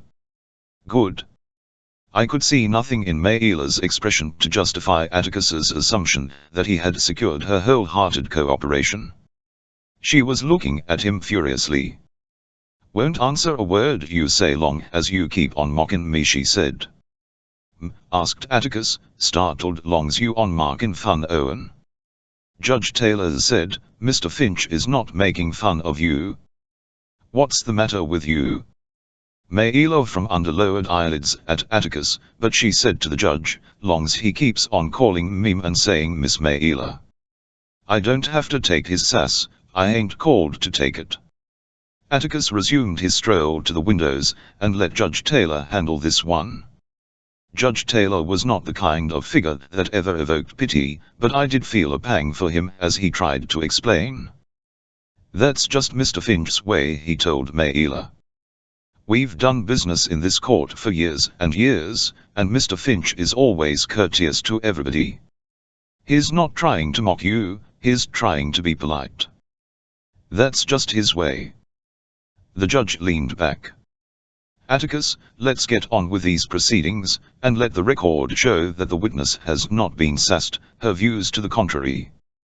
If anybody had ever called her or Miss Mayela in her life, probably not, as she took offense to routine courtesy. What on earth was her life like? I soon found out. You say you're 19, Atticus resumed. How many sisters and brothers have you? He walked from the windows back to the stand. Seb 11V, she said, and I wondered if they were all like the I had seen the first day I to school. You the eldest? The oldest? Yes. How long has your mother been dead? Don't know, long time. Did you ever go to school? Read and write good as Papa yonder? Mayela sounded like a Mr. Jingle in a book I had reading. How long did you go to school? 2 year, 3 year, dunno. Slowly but surely I began to see the pattern of Atticus's questions, from questions that Mr. Gilmer did not deem sufficiently irrelevant or immaterial to object to. Atticus was quietly building up before the jury a picture of the Ewells' home life. The jury learned the following things. Their relief check was far from enough to feed the family, and there was strong suspicion that Papa drank it up anyway. He sometimes went off in the swamp for days, and came home sick. The weather was seldom cold enough to require shoes, but when it was, you could make dandy ones from strips of old tires. The family hauled its water in buckets from a spring that ran out at one end of the dump. They kept the surrounding area clear of trash, and it was everybody for himself as far as keeping clean went. If you wanted to wash, you hauled your own water. The younger children had perpetual colds, and suffered from chronic groundage. There was a lady who came around sometimes, and asked Mayela why she didn't stay in school. She wrote down the answer. With 2 members of the family reading and writing, there was no need for the rest of them to learn. Papa needed them at home.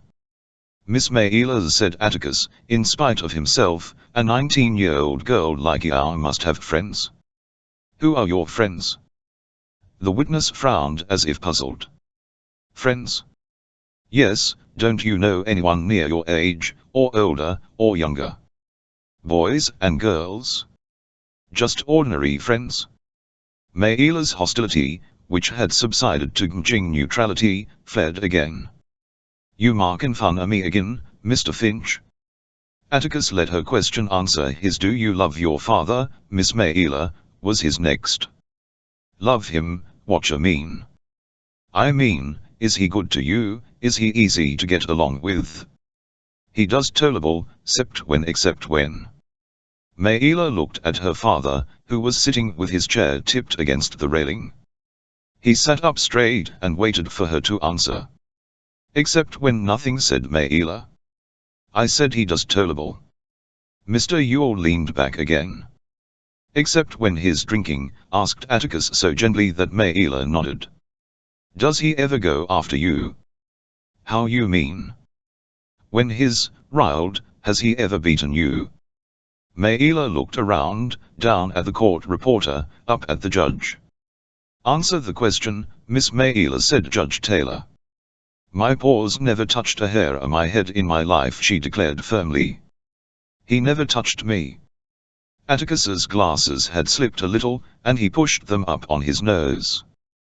We've had a good visit, Miss Mayela, and now I guess we'd better get to the case. You say you asked Tom Robinson to come chop up what was it? A chiffrobe, a old dresser full of drawers on one side. Was Tom Robinson well known to you? What do you mean? Did you know who he was, where he lived? Mayela nodded. I knowed who he was, he passed the house every day. Was this the first time you asked him to come inside the fence? Mayela jumped slightly at the question. Atticus was making his slow pilgrimage to the windows. As he had been doing, he would ask a question, then look out, waiting for an answer. He did not see her involuntary jump, but it seemed to me that he knew she had moved. He turned around and raised his eyebrows. He began again. Yes, it was. Didn't you ever ask him to come inside the fence before? She was prepared now. I did not, I certainly did not. One did not's enough, said Atticus serenely. You never asked him to do odd jobs for you before. I nutter, conceded Mayela. There was several niggers around. Can you remember any other occasions? No. All right, now to what happened. You said Tom Robinson was behind you in the room when you were around, that right? Yes. You said he got you around the neck cussing and saying dilt, is that right? T.S. right. Atticus's memory had suddenly become accurate. You say he caught me and choked me and took advantage of me, is that right? That's what I said. Do you remember him beating you about the face? The witness hesitated. You seem sure enough that he choked you? All this time you were fighting back. Remember? You kicked and hollered as loud as you could. Do you remember him beating you about the face? Mayela was silent. She seemed to be trying to get something clear to herself. I thought for a moment she was doing Mr. Hectates and my trick of pretending there was a person in front of us. She glanced at Mr. Gilmer. It's an easy question, Miss Mayela, so I'll you why again. Do you remember him beating you about the face? Atticus's voice had lost its comfortableness. He was speaking in his arid, detached professional voice. Do you remember him beating you about the face? No, I don't recollect if he hit me. I mean, yes I do, he hit me. Was your last sentence your answer? How? Yes, he hit, I just don't remember, it all happened so quick. Judge Taylor looked sternly at Mayela. Ain't you cry, young woman, he began, but Atticus said, let her cry if she wants to, Judge. We've got all the time in the world. Mayela sniffed wrathfully and looked at Atticus. I-11 answer any question you got, get me up here and mock me, will you? I-11 answer any question you got, that's fine, said Atticus. There are only a few more. Miss Mayela, not to be tedious, you've testified that the defendant hit you, grabbed you around the neck, choked you, and took advantage of you. I want you to be sure you have the right man. Will you identify the man who raped you? I will, that's him right yonder. Atticus turned to the defendant. Stand up. Let Miss Mayela have a good long 100k at you. Is this the man, Miss Mayela? Tom Robinson's powerful shoulders rippled under his thin shirt. He rose to his feet and stood with his right hand on the back of his chair. He looked oddly off balance, but it was not from the way he was standing. His left arm was fully 12 inches shorter than his right, and hung dead at his side. It ended in a small shriveled hand, and from as far away as the balcony I could see that it was no use to him. Scout, breathed Jem. Scout, look. Reverend, he's crippled. Reverend Sykes leaned across me and whispered to Jem. He got it caught in a cotton gin, caught it in Mr. Dolphus Raymond's cotton gin when he was a boy. Liked bled to death, tore all the muscles loose from his bones. Atticus said, is this the man who raped you? It most certainly is. Atticus's next question was one word long. How? Mayela was raging. I don't know how he done it, but he done it. I said it all happened so fast. I now let us consider this calmly, began Atticus, but Mr. Gilmer interrupted with an objection. He was not irrelevant or immaterial, but Atticus was browbeating the witness. Judge Taylor laughed outright. Oh, sit down, Horace, he's doing nothing of the sort. If anything, the witnesses browbeating Atticus. Judge Taylor was the only person in the courtroom who laughed. Even the babies were still, and I suddenly wondered if they had been smothered at their mother's breasts. Now, said Atticus, Miss Mayla, you've testified that the defendant choked and beat you. You didn't say that he sneaked up behind you and knocked you cold, but you turned around and there he was. Atticus was back behind his table, and he emphasized his words by tapping his knuckles on it. Do you wish to reconsider any of your testimony? You want me to say something that didn't happen? No, I want you to say something that did happen. Tell us once more, please, what happened? I told J.A. what happened. You testified that you turned around and there he was. He choked you then? Yes. Then he released your throat and hit you. I said he did. He blacked your left eye with his right fist. I ducked and it glanced, that's what it did. I ducked and it glanced off. Mayla had finally seen the light. You're becoming suddenly clear on this point. A while ago you couldn't remember too well, could you? I said he hit me. All right. He choked you, he hit you, then he raped you, that right? It most certainly is. You're a strong girl. What were you doing all the time? Just standing there, told J.A. I hollered and kicked and fought. Atticus reached up and took off his glasses, turned his good right eye to the witness, and rained questions on her. Judge Taylor said, one question at a time, Atticus. Give the witness a chance to answer. All right, why didn't you run? I tried. Tried to? What kept you from it? He slung me down. That's what he did, he slung me down and got on top of you. Were screaming all this time? I certainly was. Then why didn't the other children hear you? Where were they? At the dump. Where were they? No answer. Why didn't your screams make them coming? The dump's closer than the woods, isn't it? No answer. Or didn't you scream until you saw your father in the window? You didn't think to scream until then, did you? No answer. Did you scream first at your father instead of at Tom Robinson? Was that it? No answer. Who beat you up? Tom Robinson or your father? No answer. What did your father see in the window, the crime of rape or the best defense to it? Why don't you tell the TNLTH, child, didn't Bob you beat you up? Even Atticus turned away from Mayla. He looked like his stomach hurt, but Mayla's face was a mixture of terror and fury. Atticus sat down wearily and polished his glasses with his handkerchief. Suddenly Mayla became articulate. I got something to say, she said. Atticus raised his head. Do you want to tell us what happened? But she did not hear the compassion in his invitation. Got something to say and then I ain't gonna say no more. That yonder took advantage of me, and if you fine fancy gentlemen don't wanna do nothing about it, then you're all yellow stinkin' cowards, the lot of you. Your fancy airs don't come to nothing, your I mean and Miss Mayla and don't come to nothing, Mr. Finch. Then she burst into real tears. Her shoulders shook with anger sobs. She was as good as her word. She no more questions, even when Mr. Gilmer tried to get her back on the track. I guess if she hadn't been so poor and ignorant, Judge Taylor would have put her under the jail for the contempt she had shown Evie Orbickley in the courtroom. Somehow, Atticus had hit her hard in a way that was not clear to me, but it gave him no pleasure to do so. He sat with his head down, and I never saw anybody glare at anyone with the hatred Mayla showed when she left the stand and walked by Atticus's table.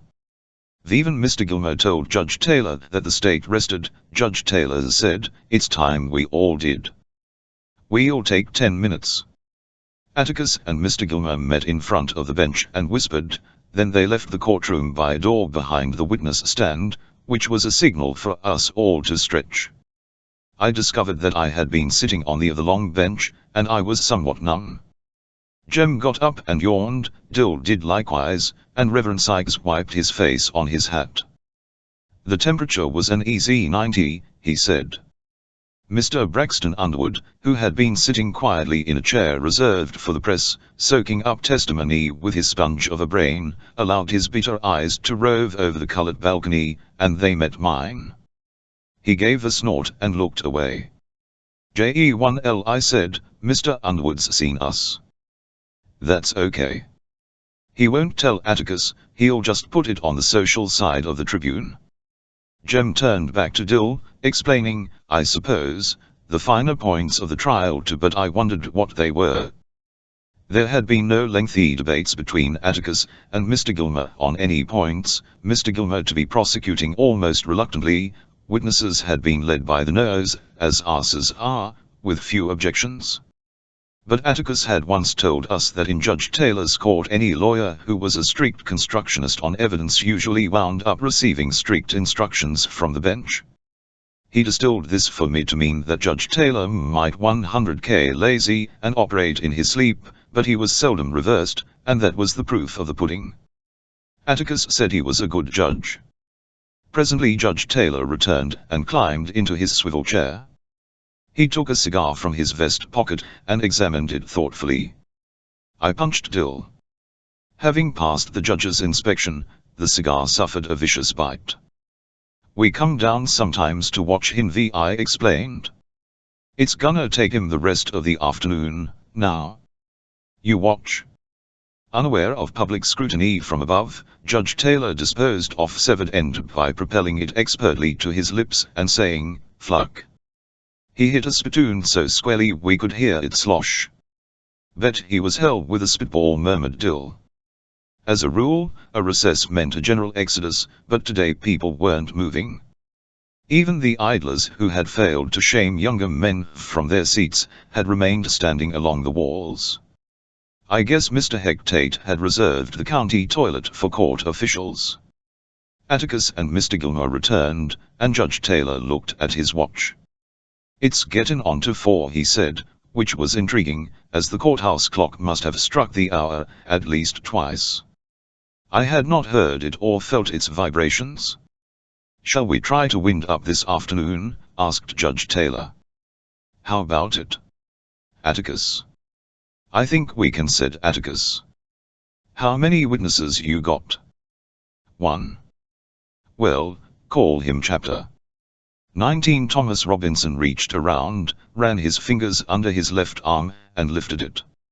He guided his arm to the Bible, and his rubber-like left hand sought contact with the black binding. As he raised his right hand, the useless one slipped off the Bible and hit the clerk's table. He was wing again when Judge Taylor growled, "That'll do, Tom."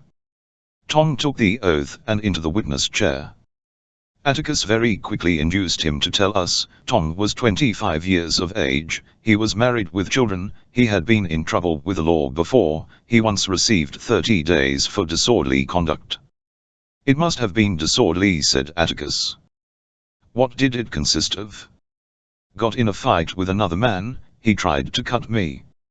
"Did he succeed?"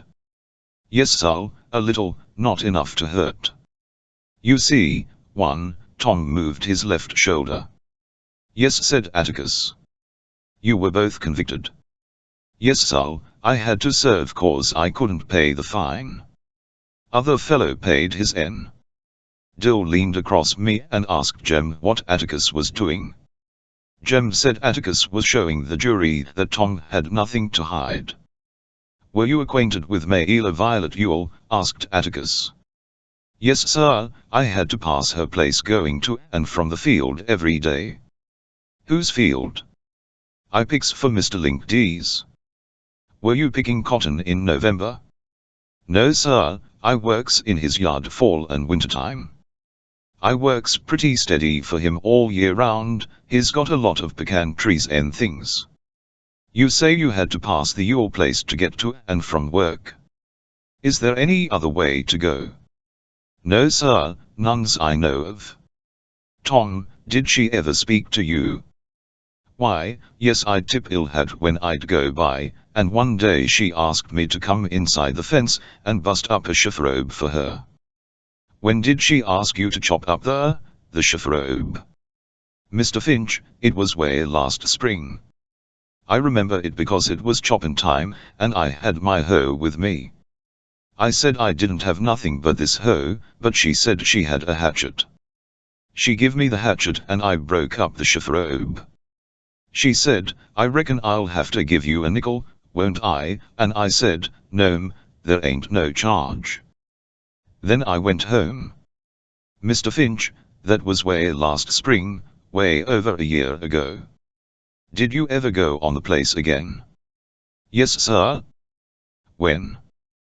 Well, I went lots of times. Judge Taylor instinctively reached for his gavel, but let his hand fall. The murmur below us died without his help. Under what circumstances? Please, sir. Why did you go inside the fence lots of times? Tom Robinson's forehead relaxed. She'd call me in, sir. Seemed like every time I passed by yonder she'd have some little something for me to do, choppin' kindlin', totin' water for her. She watered them red flowers every day. Were you paid for your services? No, sir, not after she offered me a nickel the first time. I was glad to do it. Mr. Yule didn't seem to help her none, and neither did the children, and I knowed she didn't have no nickels to spare. Where were the other children? They was always around, all over the place. They'd watch me work. Some of MD sat in the window. Why would Miss Mayla talk to you?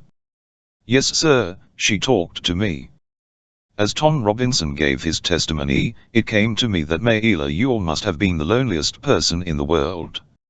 She was even lonelier than Boo Radley, who had not been out of the house in 25 years. When Atticus asked had she any friends, she seemed not to know what he meant. Then she thought he was making fun of her. She was as sad, I thought, as what Jem called a mixed child. White people wouldn't have anything to do with her because she lived among pigs. Negroes wouldn't have anything to do with her because she was white. She couldn't live like Mr. Dolphus Raymond, who preferred the company of Negroes, because she didn't own a riverbank, and she wasn't from a fine old family. Nobody said, that's just their way about the Yules. Maycomb gave them Christmas baskets, welfare money, and the back of its hand. Tom Robinson was probably the only person who was ever decent to her.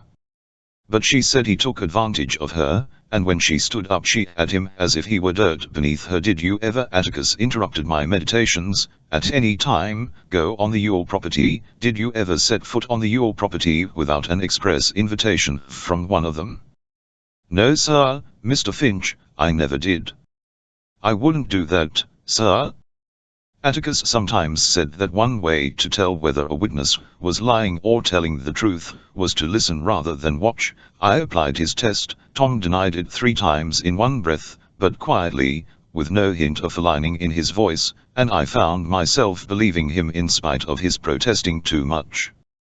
He seemed to be a respectable Negro, and a respectable Negro would never go up into somebody's yard of his own volition. Tom, what happened to you on the evening of November 21st of last year? Below us, the spectators drew a collective breath and forward. Behind us, the Negroes did the same. Tom was a black velvet Negro, not shiny, but soft black velvet. The whites of his eyes shone in his face, and when he spoke we saw flashes of his teeth. If he had been whole, he would have been a fine specimen of a man. Mr. Finch, he said, I was going home as usual that evening, and when I passed the Yule place Miss Mayla were on the porch, like she said she were. It seemed real quiet like, and I didn't quite know why. I was studyin' why, just passin' by, when she says for me to come there and help her a minute.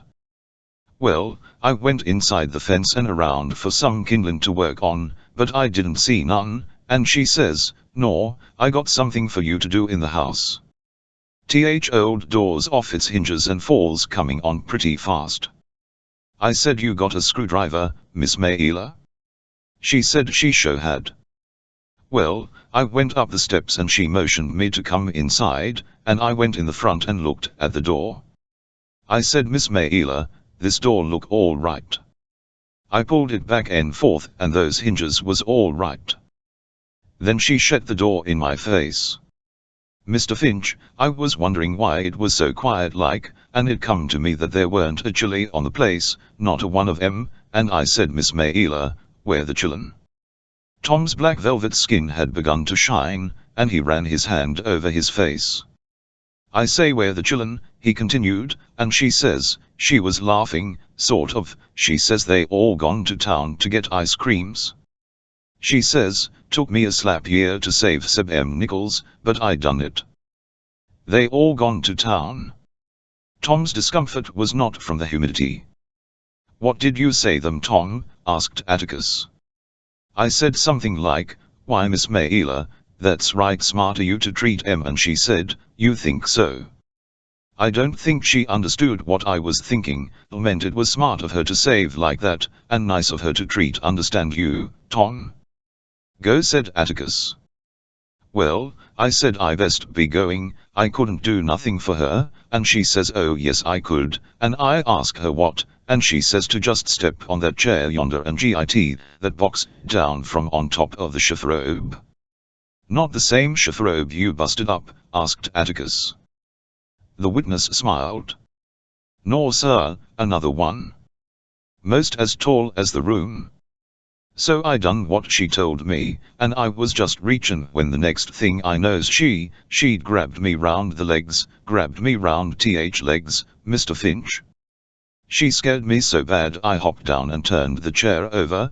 That was the only thing, only furniture, disturbed in that room, Mr. Finch, when I left it.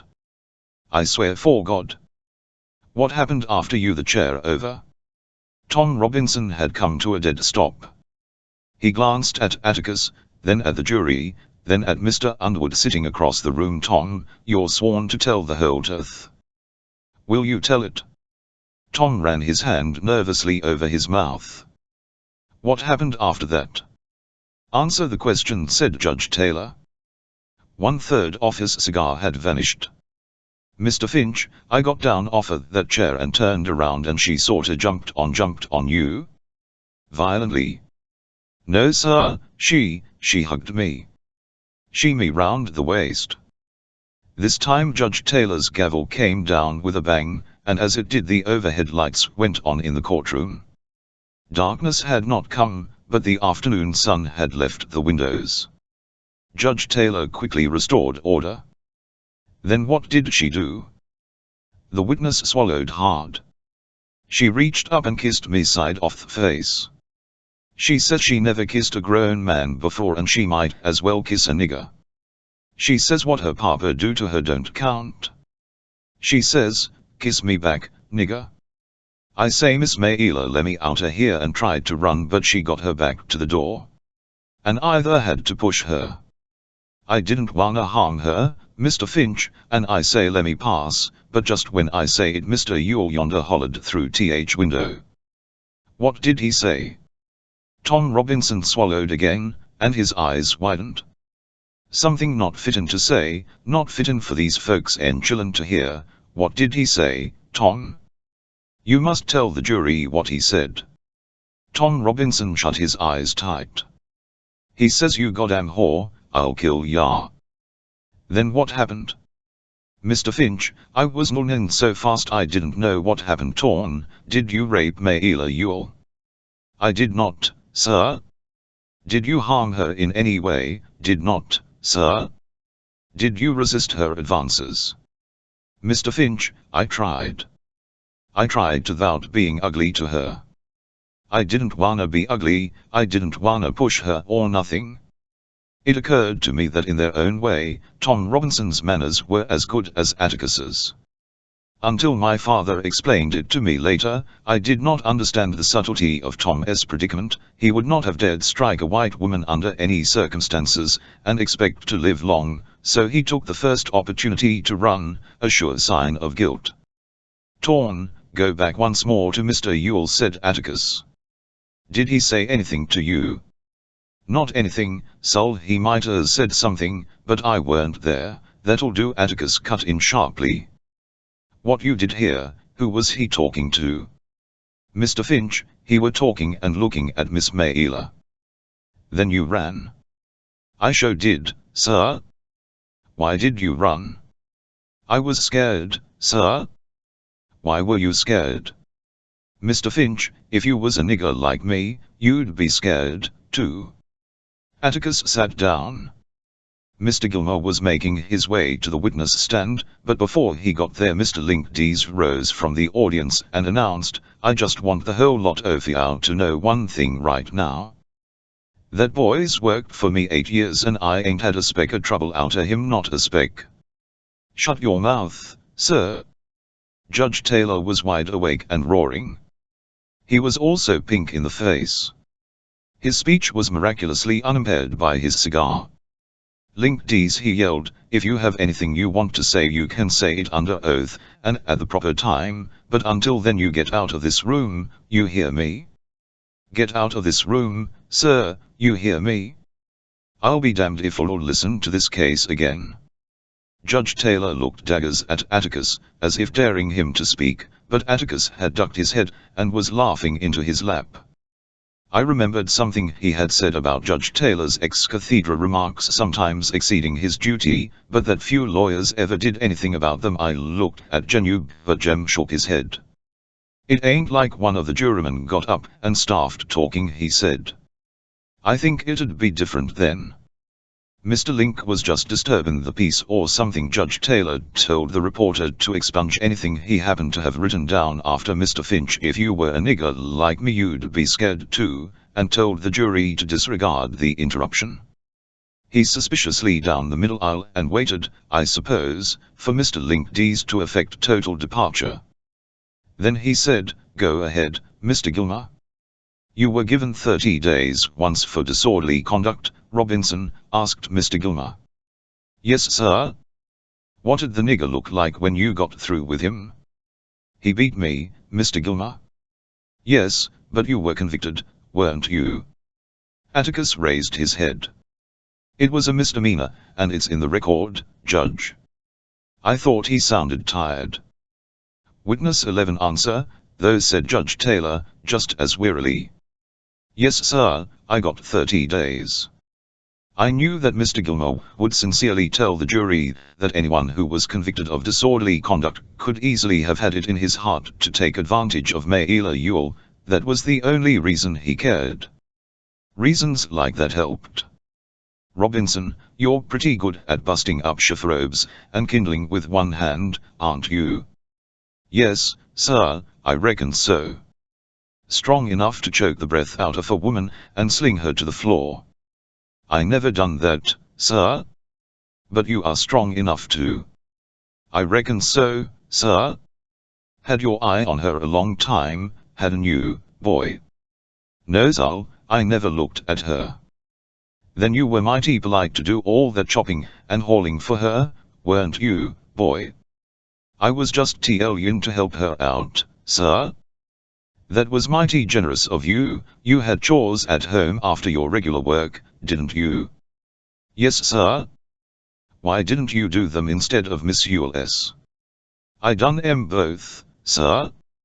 You must have been pretty busy. Why? Why what, sir? Why were you so anxious to do that woman's chores? Tom Robinson hesitated, searching for an answer. Looked like she didn't have nobody to help her, like I says, with Mr. Ewell and 7 children on the place, boy. Well, I says it looked like they never help her none. You did all this chopping and work from goodness, boy. Tried to help her, I says. Mr. Gilmer smiled grimly at the jury. You're a mighty good fellow, it seems, did all this for not 1 penny. Yes, sir. I felt right sorry for her, she seemed to you more 'en the rest of 'em. You felt sorry for her, you felt sorry for he. Mr. Gilmer seemed ready to rise to the ceiling. The witness realized his mistake, and shifted uncomfortably in the chair. But the damage was done. Below us, nobody liked Tom Robinson's answer. Mr. Gilmer paused a long time to let it sink in. Now you went by the house as usual, last November 21st, he said, and she asked you to come in and bust up a chiffrobe. No, sir. Do you deny that you went by the house? No sir, she said she had something for me to do inside the house. She says she asked you to bust up a chiffrobe, is that right? No sir, it ain't. Then you say she's lying, boy? Atticus was on his feet, but Tom Robinson didn't need him. I don't say she's lying, Mr. Gilmer, I say she's mistaken in her mind. To the next 10 questions, as Mr. Gilmer reviewed Mayela's version of events, the witness's steady answer was that she was mistaken in her mind. Didn't Mr. Ewell run you off the place, boy? No sir, I don't think he did. Don't think, what do you mean? I mean I didn't stay long enough for him to run me off. You're very candid about this, why did you run so fast? I says I was scared, so. If you had a clear conscience, why were you scared? Like I says before, it weren't safe for any nigger to be in a fix like that. But you weren't in a fix, you testified that you were resisting Miss Ewell. Were you so scared that she'd hurt you, you ran, a big buck like you? No sir, I's scared I'd be in court, just like I am now. Scared of arrest, scared you'd have to face up to what you did. No sir, scared I'd have to face up to what I didn't do. Are you being impudent to me, boy? No sir, I didn't go to be. This was as much as I heard of Mr. Gilmer's cross-examination, because Jem made me take Dill out. For some reason Dill had started crying and couldn't stop, quietly at first, then his sobs were heard by several people in the balcony. Jem said if I didn't go with him he'd make me, and Reverend Sykes said I'd better go, so I went. Dill had seemed to be all right that day, nothing with him, but I guessed he hadn't fully recovered from running away. Ain't you feeling good? I asked, when we reached the bottom of the stairs. Dill tried to pull himself together as we ran down the south steps. Mr. Linkdees was a lonely figure on the top step. Anything happening, Scout? He asked as we went by. No sir, I answered over my shoulder. Dill here, he's sick. Come on out under the trees, I said. He'd got you, I expect. We chose the fattest live oak, and we sat under it. It was just him I couldn't stand, Dill said. Who, Tom? That old Mr. Gilmer doing him that way, talking so hateful to him, Dill, that's his job. Why, if we didn't have prosecutors, well, we couldn't have defense attorneys, I reckon. Dill exhaled patiently. I know all that, Scout. It was the way he said it made me sick, plain sick. He's supposed to act that way, Dill, he was cross. He didn't act that way when, Dill, those were his own witnesses. Well, Mr. Finch didn't act that way to Mayela and old man Ewell when he cross-examined them the way that man called him boy all the time and sneered at him, and looked around at the jury every time he answered. Well, Dill, after all he's just a Negro. I don't care one speck. It ain't right, somehow it ain't right to do that way. Hasn't anybody got any business talking like that, it just makes me sick. That's just Mr. Gilmer's way, Dill, he does all that way. You've never seen him get good and down on one yet. Why, well, today Mr. Gilmer seemed to me like he wasn't half trying. They do all that way, most lawyers, I mean. Mr. Finch doesn't. He's not an example, Dill, I was trying to grope in my memory for a sharp phrase of Miss Maudie Atkinson's. I had it, he's the same in the courtroom as he is on the public streets. That's not what I mean, said Dill. I know what you mean, boy, said a voice behind us. We thought it came from the tree trunk, but it belonged to Mr. Dolphus Raymond. He peered around the TMNK at us. You aren't thin-hided, it just makes you sick, doesn't it? Chapter 20. Come on round here, son, I got something that'll settle your stomach. As Mr. Dolphus Raymond was an evil man, I accepted his invitation reluctantly, but I followed Dill. Somehow, I didn't think Atticus would like it if we became friendly with Mr. Raymond, and I knew Aunt Alexandra wouldn't. Here he said, offering Dill his paper sack with straws in it. Take a good sip, it'll quieten you. Dill sucked on the straws, smiled, and pulled at length. He said Mr. Raymond, evidently taking delight in corrupting a child. Dill, you watch out, now, I warned. Dill released the straws and grinned. Scout, it's nothing but Coca-Cola. Mr. Raymond sat up against the tree TMNK. He had been lying on the grass. You little folks won't tell on me now, will you? It'd min my reputation if I did. You mean all you drink in that sack's Coca-Cola? Just plain Coca-Cola? Yes, Mr. Raymond nodded. I liked his smell, it was of leather, horses, cottonseed. He wore the only English riding boots I had ever seen. That's all drink, most of the time. Then you just pretend you're half. I beg your pardon, sir, I caught myself. I didn't mean to be, Mr. Raymond chuckled, not at all offended, and I tried to frame a discreet question, why do you do like you do? Oh yes, you mean why do I pretend? Well, it's very simple, he said. Some folks don't like the way I live. Now I could say the hell with I don't care if they don't like it. I do say I don't care if they don't like it, right enough, but I don't say the hell with see. Dill and I said, no sir. I try to give them a reason, you see. It helps folks if they can latch on to a reason. When I come to town, which is seldom if I weave a little and drink out of this sack, folks can say Dolphus Raymond's in the clutches of whiskey, that's why he won't change his ways. He can't help himself, that's why he lives the way he does. That ain't honest, Mr. Raymond, making yourself out bad and you are already. It ain't honest, but it's mighty helpful to folks. Secretly, Miss Finch, I'm not much of a drinker, but you see they could never understand that I live like I do because that's the way I want to live. I had a feeling that I shouldn't be here listening to this sinful man who had mixed children and didn't care who knew it, but he was fascinating. I had never encountered a who deliberately perpetrated fraud against himself.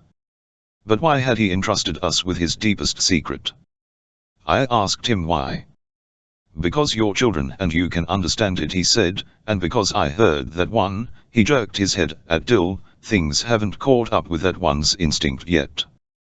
Let him get a little older and he won't get sick and cry. Maybe things'll strike him as being not quite right, say, but he won't cry, not when he gets a few years on CLY. About what, Mr. Raymond? Dill's maleness was beginning to assert itself. CLY about the simple hell people give other people, without even thinking. Cry about the hell white people give colored folks, without even stopping to think that they are people, too. Atticus says cheating a colored man is 10 times worse than cheating a white man, I muttered. Says it's the worst thing you can do. Mr. Raymond said, I don't reckon it's, Miss Jean Louise, you don't know your pa is not a run-of-the-mill man, it'll take a few years for that to sink in, you haven't seen enough of the world yet. You haven't even seen this town, but all you gotta do is step back inside the courthouse. Which reminded me that we were missing nearly all of Mr. Gilmer's cross-examination.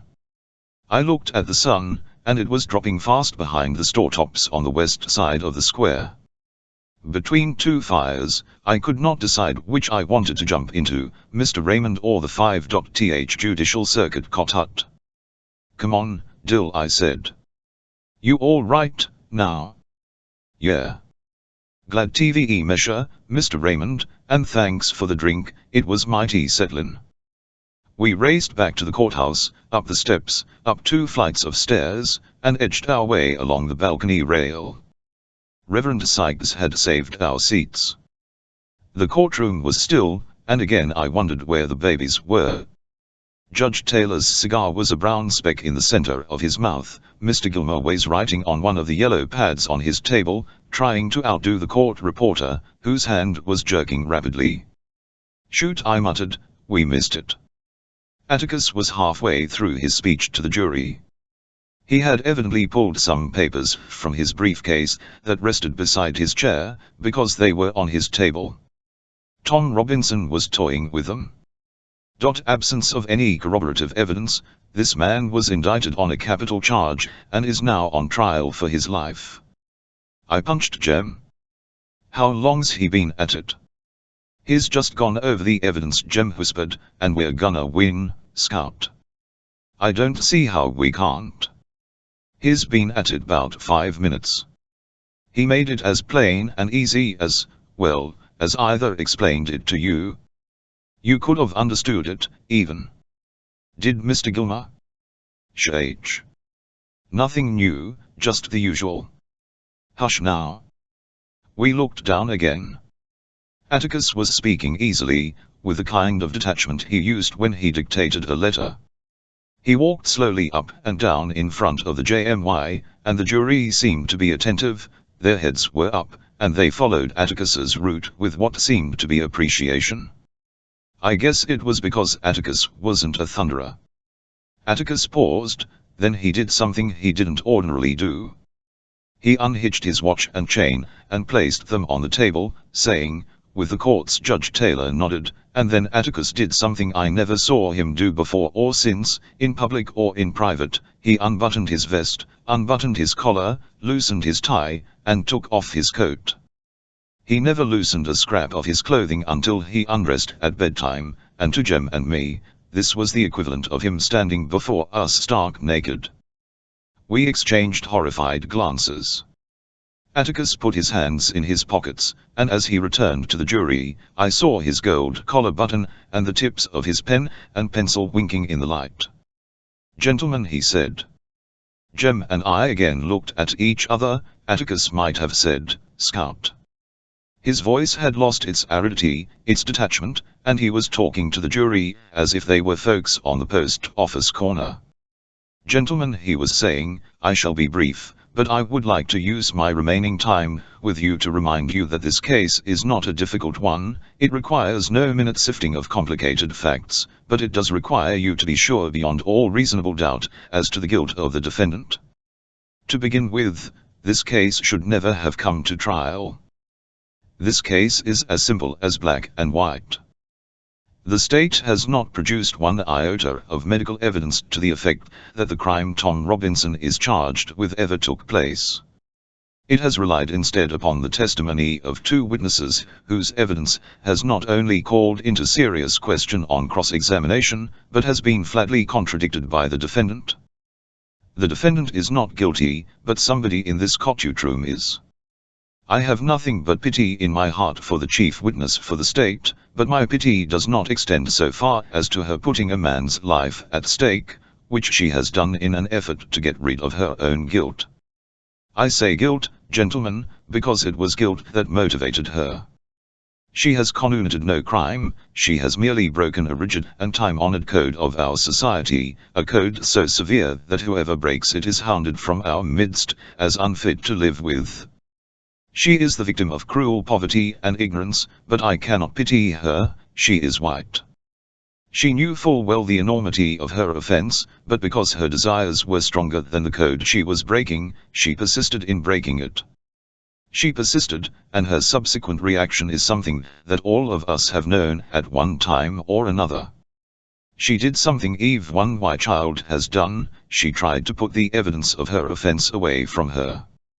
But in this case she was no child hiding stolen contraband. She struck out at her victim. Of necessity she must put him away from her. He must be removed from her presence, from this world. She must destroy the evidence of her offense. What was the evidence of her offense? Tom Robinson, a human being. She must put Tom Robinson away from her. Tom Robinson was her daily reminder of what she did. What did she do? She tempted a Negro. She was white, and she tempted a Negro. She did something that in our society is unspeakable. She kissed a black man. Not an old uncle, but a strong young Negro man. No code mattered to her before she broke it, but it came crashing down on her afterwards. Her father saw it, and the defendant has testified as to his remarks. What did her father do? We don't know, but there is circumstantial evidence to indicate that Mayela Yule was beaten savagely by someone who led almost exclusively with his left. We do know in part what Mr. Yule did. He did what any God-fearing, persevering, respectable white man would do under the circumstances. He swore out a warrant, no doubt signing it with his left hand, and Tom Robinson now sits before you, having taken the oath with the only good hand he possesses, his right, and so a quiet, respectable, humble Negro who had the unmitigated temerity to feel sorry for a white woman, has had to put his word against two white peoples. I need not remind you of their appearance and conduct on the stand. You saw them for yourselves. The witnesses for the state, with the exception of the sheriff of Macomb County, have presented themselves to you gentlemen, to this court, in the cynical confidence that their testimony would not be doubted, confident that you gentlemen would go along with them on the assumption, the evil assumption, that all Negroes lie, that all Negroes are basically immoral beings, that all Negro men are not to be mustered around our women, an assumption one associates with minds of their caliber. Which, gentlemen, we know is in itself a lie as black as Tom Robinson's skin, a lie I do not have to point out to you.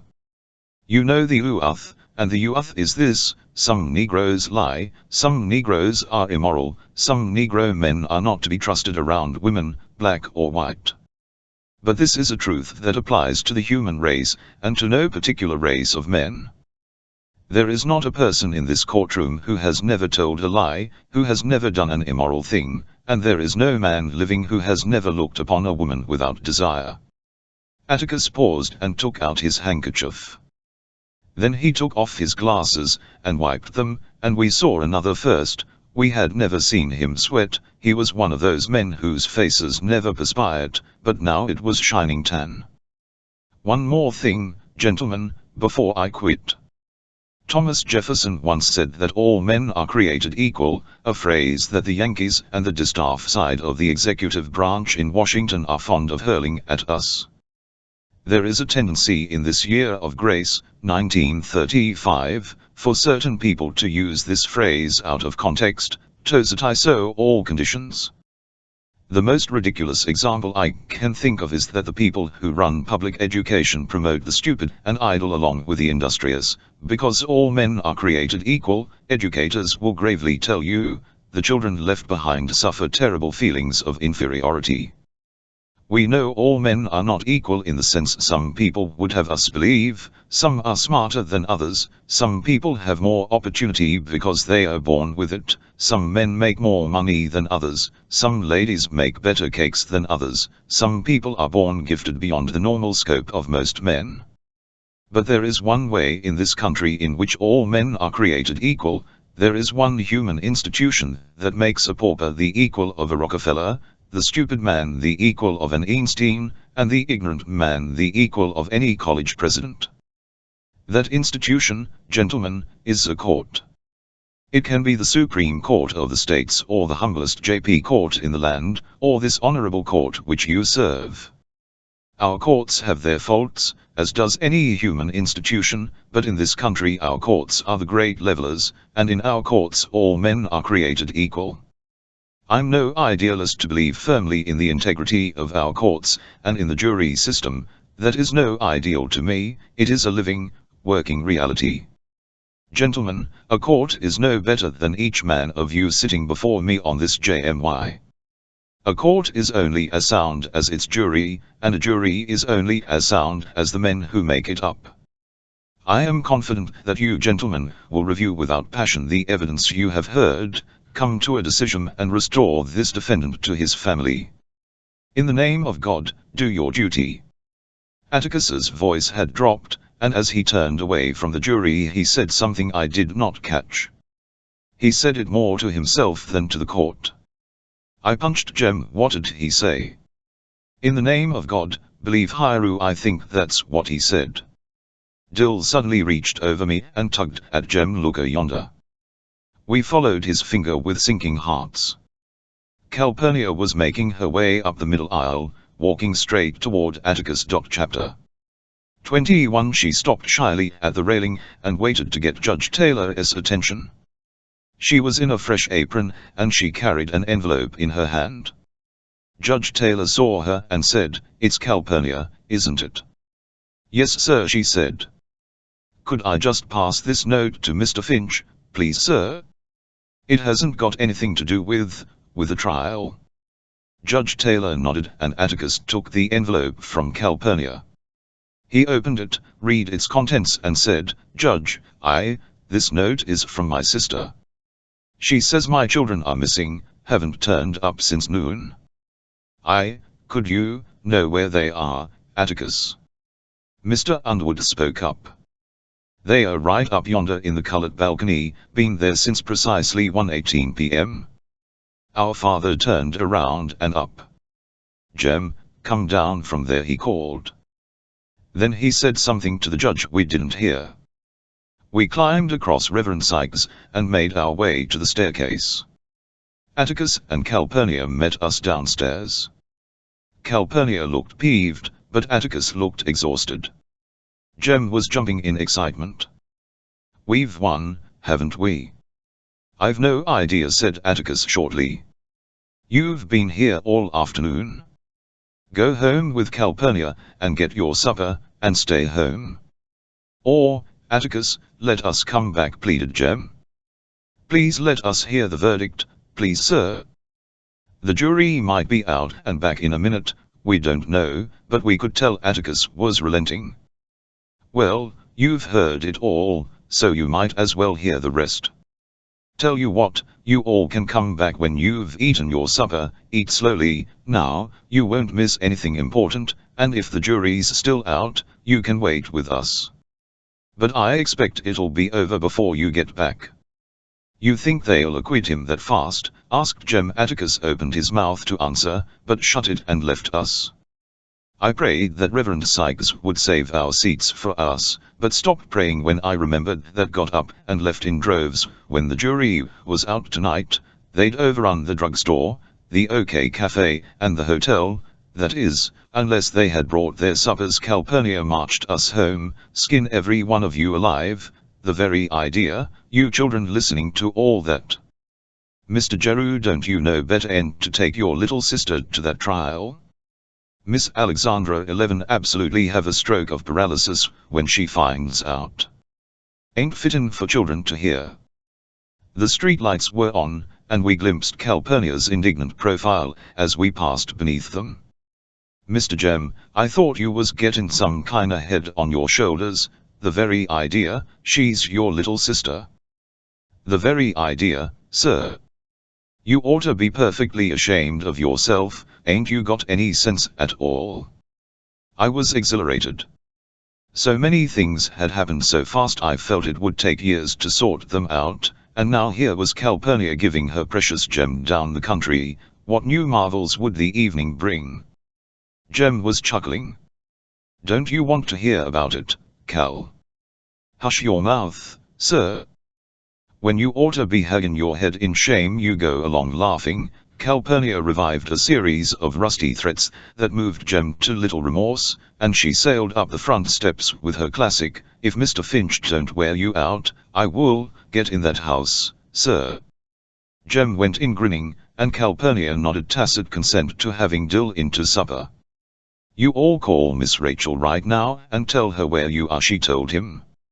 "She's run distracted looking for you. You watch out she don't ship you back to Meridian first thing in the morning." Aunt Alexandra met us and nearly fainted when Calpurnia told her where we were. I guess it hurt her when we told her Atticus said we could go back, because she didn't say a word during supper. She just rearranged food on her plate, looking at it sadly while Calpurnia served Jem, Dill, and me with a vengeance. Calpurnia poured milk, dished out potato salad and ham, muttering, "Shamed of ourselves," in varying degrees of intensity. "Now you all eat slow," was her final command. Reverend Sykes had saved our places. We were surprised to find that we had been gone nearly an hour, and were equally surprised to find the courtroom exactly as we had left it, with minor changes. The jury box was empty, the defendant was gone, Judge Taylor had been gone, but he reappeared as we were seating ourselves. "Nobody's moved," hardly said Jem. "They moved around some when the jury went out," said Reverend Sykes. "The menfolk down there got the womenfolk their suppers, and they fed their babies." "How long have they been out?" asked Jem. "About 30 minutes. Mr. Finch and Mr. Gilmer did some more talking, and Judge Taylor charged the jury." "How was he?" asked Jem. "What say?" "Oh, he did right well. I ain't complainin' one bit, he was mighty fair-minded. He said if you believe this, then you'll have to return one verdict, but if you believe this, you 11 have to return another one." "I thought he was leanin' a little to our side." Reverend Sykes scratched his head. Jem smiled. "He's not supposed to lean, Reverend, but don't fret, we've won it," he said wisely. "Don't see how any jury could convict on what we heard. Now don't you be so confident, Mr. Jem. I ain't ever seen any jury decide in favor of a colored man over a white man." But Jem took exception to Reverend Sykes, and we were to a lengthy review of the evidence, with Jem's ideas on the law regarding rape. It wasn't rape if she let you, but she had to be 18, in Alabama, that is, and Mayla was 19. Apparently you had to kick and holler, you had to be overpowered and stomped on, preferably knocked stone cold. If you were under 18, you didn't have to go through all this. "Mr. Joel," Reverend Sykes demurred, "this ain't a polite thing for little ladies to hear."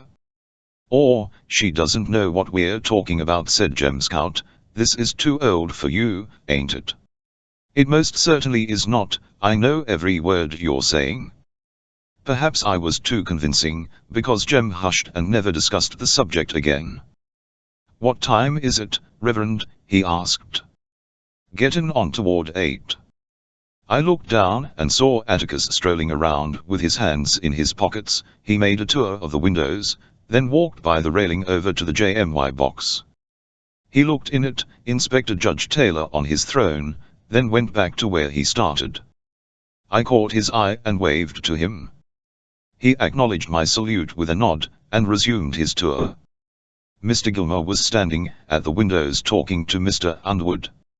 Bert, the court reporter, was chain-smoking. He sat back with his on the table. But the officers off court, the ones present, Atticus, Mr. Gilmer, Judge Taylor sound asleep, and Bert, were the only ones whose behavior seemed normal. I had never seen a packed courtroom so still. Sometimes a baby would cry out fretfully, and a child would scurry out, but the grown people sat as if they were in church. In the balcony, the Negroes sat and around us with biblical patience. The old courthouse clock suffered its preliminary strain, and STMCK the hour, 8 deafening bongs that shook our bones. When it bonged 11 times I was past feeling tired from fighting sleep. I allowed myself a short nap against Reverend Sykes' comfortable arm and shoulder. I jerked awake and made an honest effort to remain so, by looking down and concentrating on the heads below.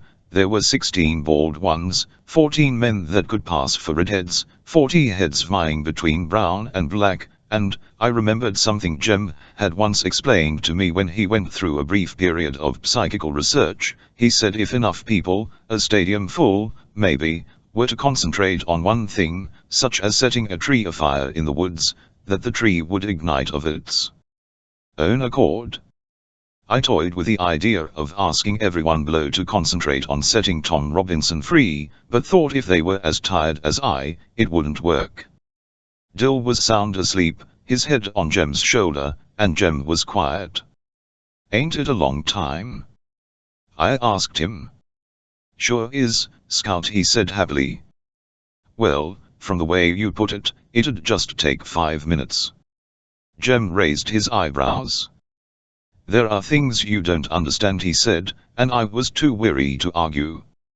But I must have been reasonably awake, or I would not have received the impression that was creeping into me. It was not unlike one I had last winter, and I shivered, though the night was hot. The feeling grew until the atmosphere in the courtroom was exactly the same as a cold February morning, when the mockingbirds were still, and the Camanters had stopped hammering on Miss Maudie's new house, and every wood door in the neighborhood was shut as tight as the doors of the Radley place. A deserted, waiting, empty street, and the courtroom was packed with people. A steaming summer night was no different from a winter morning. Mr. Hecate, who had entered the courtroom and was talking to Atticus, might have been wearing his high boots and lumber jacket. Atticus had stopped his tranquil journey, and had put his foot onto the bottom rung of a chair. As he listened to what Mr. Tate was saying, he ran his hand slowly up and down his thigh. "I expected Mr. Tate to say any minute, 'Take him, Mr. Finch.' But Mr. Tate said, 'This court will come to order,' in a voice that rang with authority, and the heads below us jerked up. Mr. Tate left the room and returned with Tom Robinson. He steered Tom to his place beside Atticus, and there Judge Taylor had roused himself to sudden alertness, and was sitting up straight, looking at the empty jury box.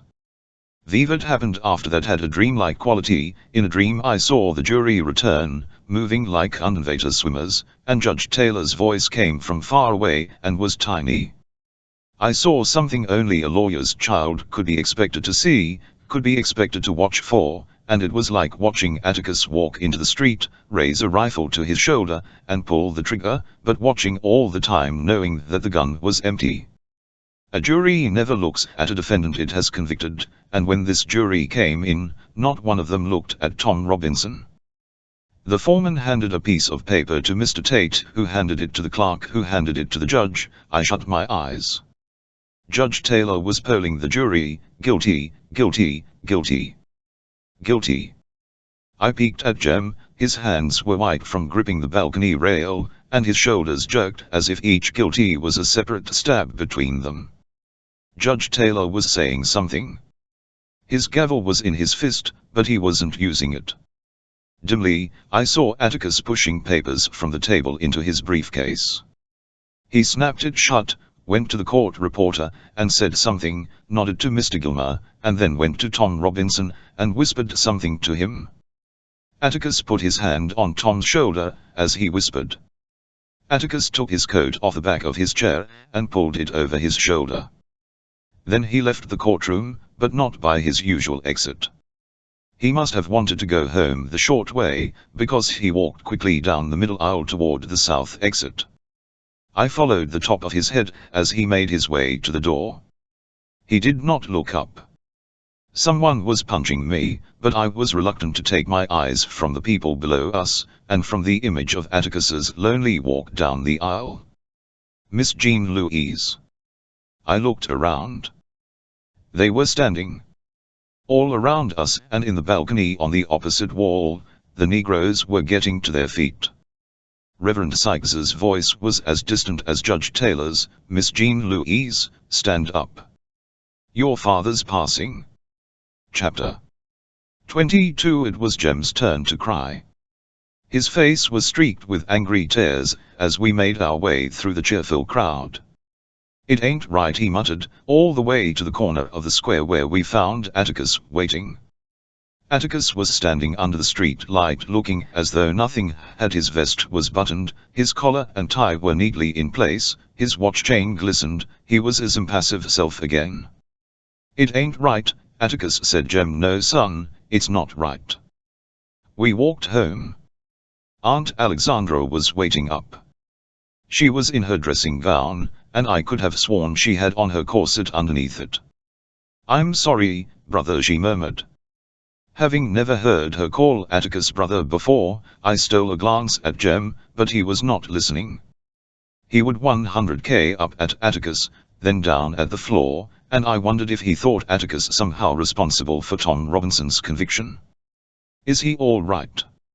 Auntie asked, indicating Jen. "He'll be so presently," said Atticus. It was a little too strong for him. Our father sighed. "I'm going to bed," he said. "If I don't wake up in the morning, don't call me." "I didn't think it wise in the first place to let them. This is their home, sister," said Atticus. "We've made it this for them, they might as well learn to cope with it." But they don't have to go to the courthouse and wallow in it, it's just as much Macomb County as missionary teas. Atticus, Aunt Alexandra's eyes were anxious. You are the last person I thought would turn bitter over this. I'm not bitter, just tired. I'm going to bed. Atticus, said Jem bleakly. He turned in the doorway. What, son? How could they do it, how could they? I don't know, but they did it. They've done it before, and they did it tonight, and they'll do it again, and when they do it, seems that only children weep. Good night. But things are always better in the morning. Atticus rose at his usual ungodly hour, and was in the living room behind the mobile register when we stumbled in. Jem's morning face posed the question, his sleepy lips stmggled to ask. It's not time to worry yet, Atticus reassured him, as we went to the dining room. We're not through yet. There'll be an appeal, you can count on that. Gracious alive, Cal, what's all this? He was staring at his breakfast plate. Calpurnia said, Tom Robinson's daddy sent you along this chicken this morning. I fixed it. You tell him I'm proud to get it, bet they don't have chicken for breakfast at the Vivite house. What are these? Rolls, said Calpurnia. Estelle down at the hotel sent M. Atticus looked up at her, puzzled, and she said, you better step out here and see what's in the kitchen, Mr. Finch. We followed him. The kitchen table was loaded with enough food to bury the family, hunks of salt pork, tomatoes, beans, even scuppernongs. Atticus grinned when he found a jar of pickled pig's knuckles. Reckon Auntie'll let me eat these in the dining room? Calpurnia said, this was all round the back steps when I got here this morning. They appreciate what you did, Mr. Finch. They aren't overstepping themselves, are they? Atticus's eyes filled with tears. He did not speak for a moment. Tell them I'm very grateful, he said. Tell them they must never do this again. Times are too hard. He left the kitchen, went in the dining room and excused himself to Aunt Alexandra, put on his hat and went to town. We heard Dill's step in the hall, so Calpurnia left Atticus's uneaten breakfast on the table. Between rabbit bites, Dill told us of Miss Rachel's reaction to last night, which was, if a man like Atticus Finch wants to butt his head against a stone wall, it's his head. Either got her told, growled Dill, gnawing a chicken leg, but she didn't 100k much like telling this morning. Said she was up half the night wondering where I was, said she had the sheriff after me but he was at the hearing. Dill, you've got to stop going off without telling her, said Jem, it just.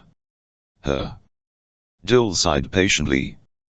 I told her till I was blue in the face where I was going, she's just seeing too many snakes in the closet.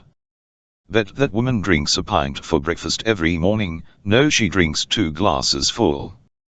Seen her. Don't talk like that, Dill, said Aunt Alexandra. It's not becoming to a child. It's _cynical. I ain't cynical, Miss Alexandra. Telling the truth's not cynical, is it? The way you tell it, it is. Jem's eyes flashed at her, but he said to Dill, let's go. You can take that runner with you. When we went to the front porch, Miss Stephanie Crawford was busy telling it to Miss Maudie Atkinson and Mr. Avery. They looked around at us and went on talking. Jem made a feral noise in his throat. I wished for a weapon. Hate grown folks looking at you, said Dill. Makes you feel like you've done something. Miss Maudie yelled for Jem Finch to come there. Jem groaned and heaved himself up from the swing. We 11 go with you, Dill said. Miss Stephanie's nose quivered with curiosity. She wanted to know who all gave us permission to go to court. She didn't see us, but it was all over town this morning that we were in the colored balcony. Did Atticus put us up there as a sort of? Wasn't it right close up there with all those? Did Scout understand all the? Didn't it make us mad to see our daddy beat? Hush, Stephanie. Miss Maudie's diction was deadly. "I've not got all the morning to pass on the porch, Jem Finch. I called to find out if and your colleagues can eat some cake. Got up at 5 to nuke it, so you better say yes. Excuse us, Stephanie. Good morning, Mr. Avery." There was a big cake and 2 little ones on Miss Maudie's kitchen table. There should have been 2 little ones. It was not like Miss Maudie to forget Dill, and we must have shown it. But we understood when she cut from the big cake and gave the slice to Jem as we ate. We sensed that this was Miss Maudie's way of saying that as far as she was concerned, nothing had changed. She sat quietly in a kitchen chair, watching. Suddenly she spoke. "Don't fret, Jem. Things are never as bad as they seem indoors." When Miss Maudie wanted to say something lengthy, she spread her fingers on her knees and settled her bridge work. This she did, and we waited. "I simply want to tell you that there are some men in this world who were born to do our unpleasant jobs for us. Your father's one of them." "Oh," said Jern. "Well. Don't you well me, sir," Miss Maudie replied, Jem's fatalistic noises. "You are not old enough to appreciate what I said."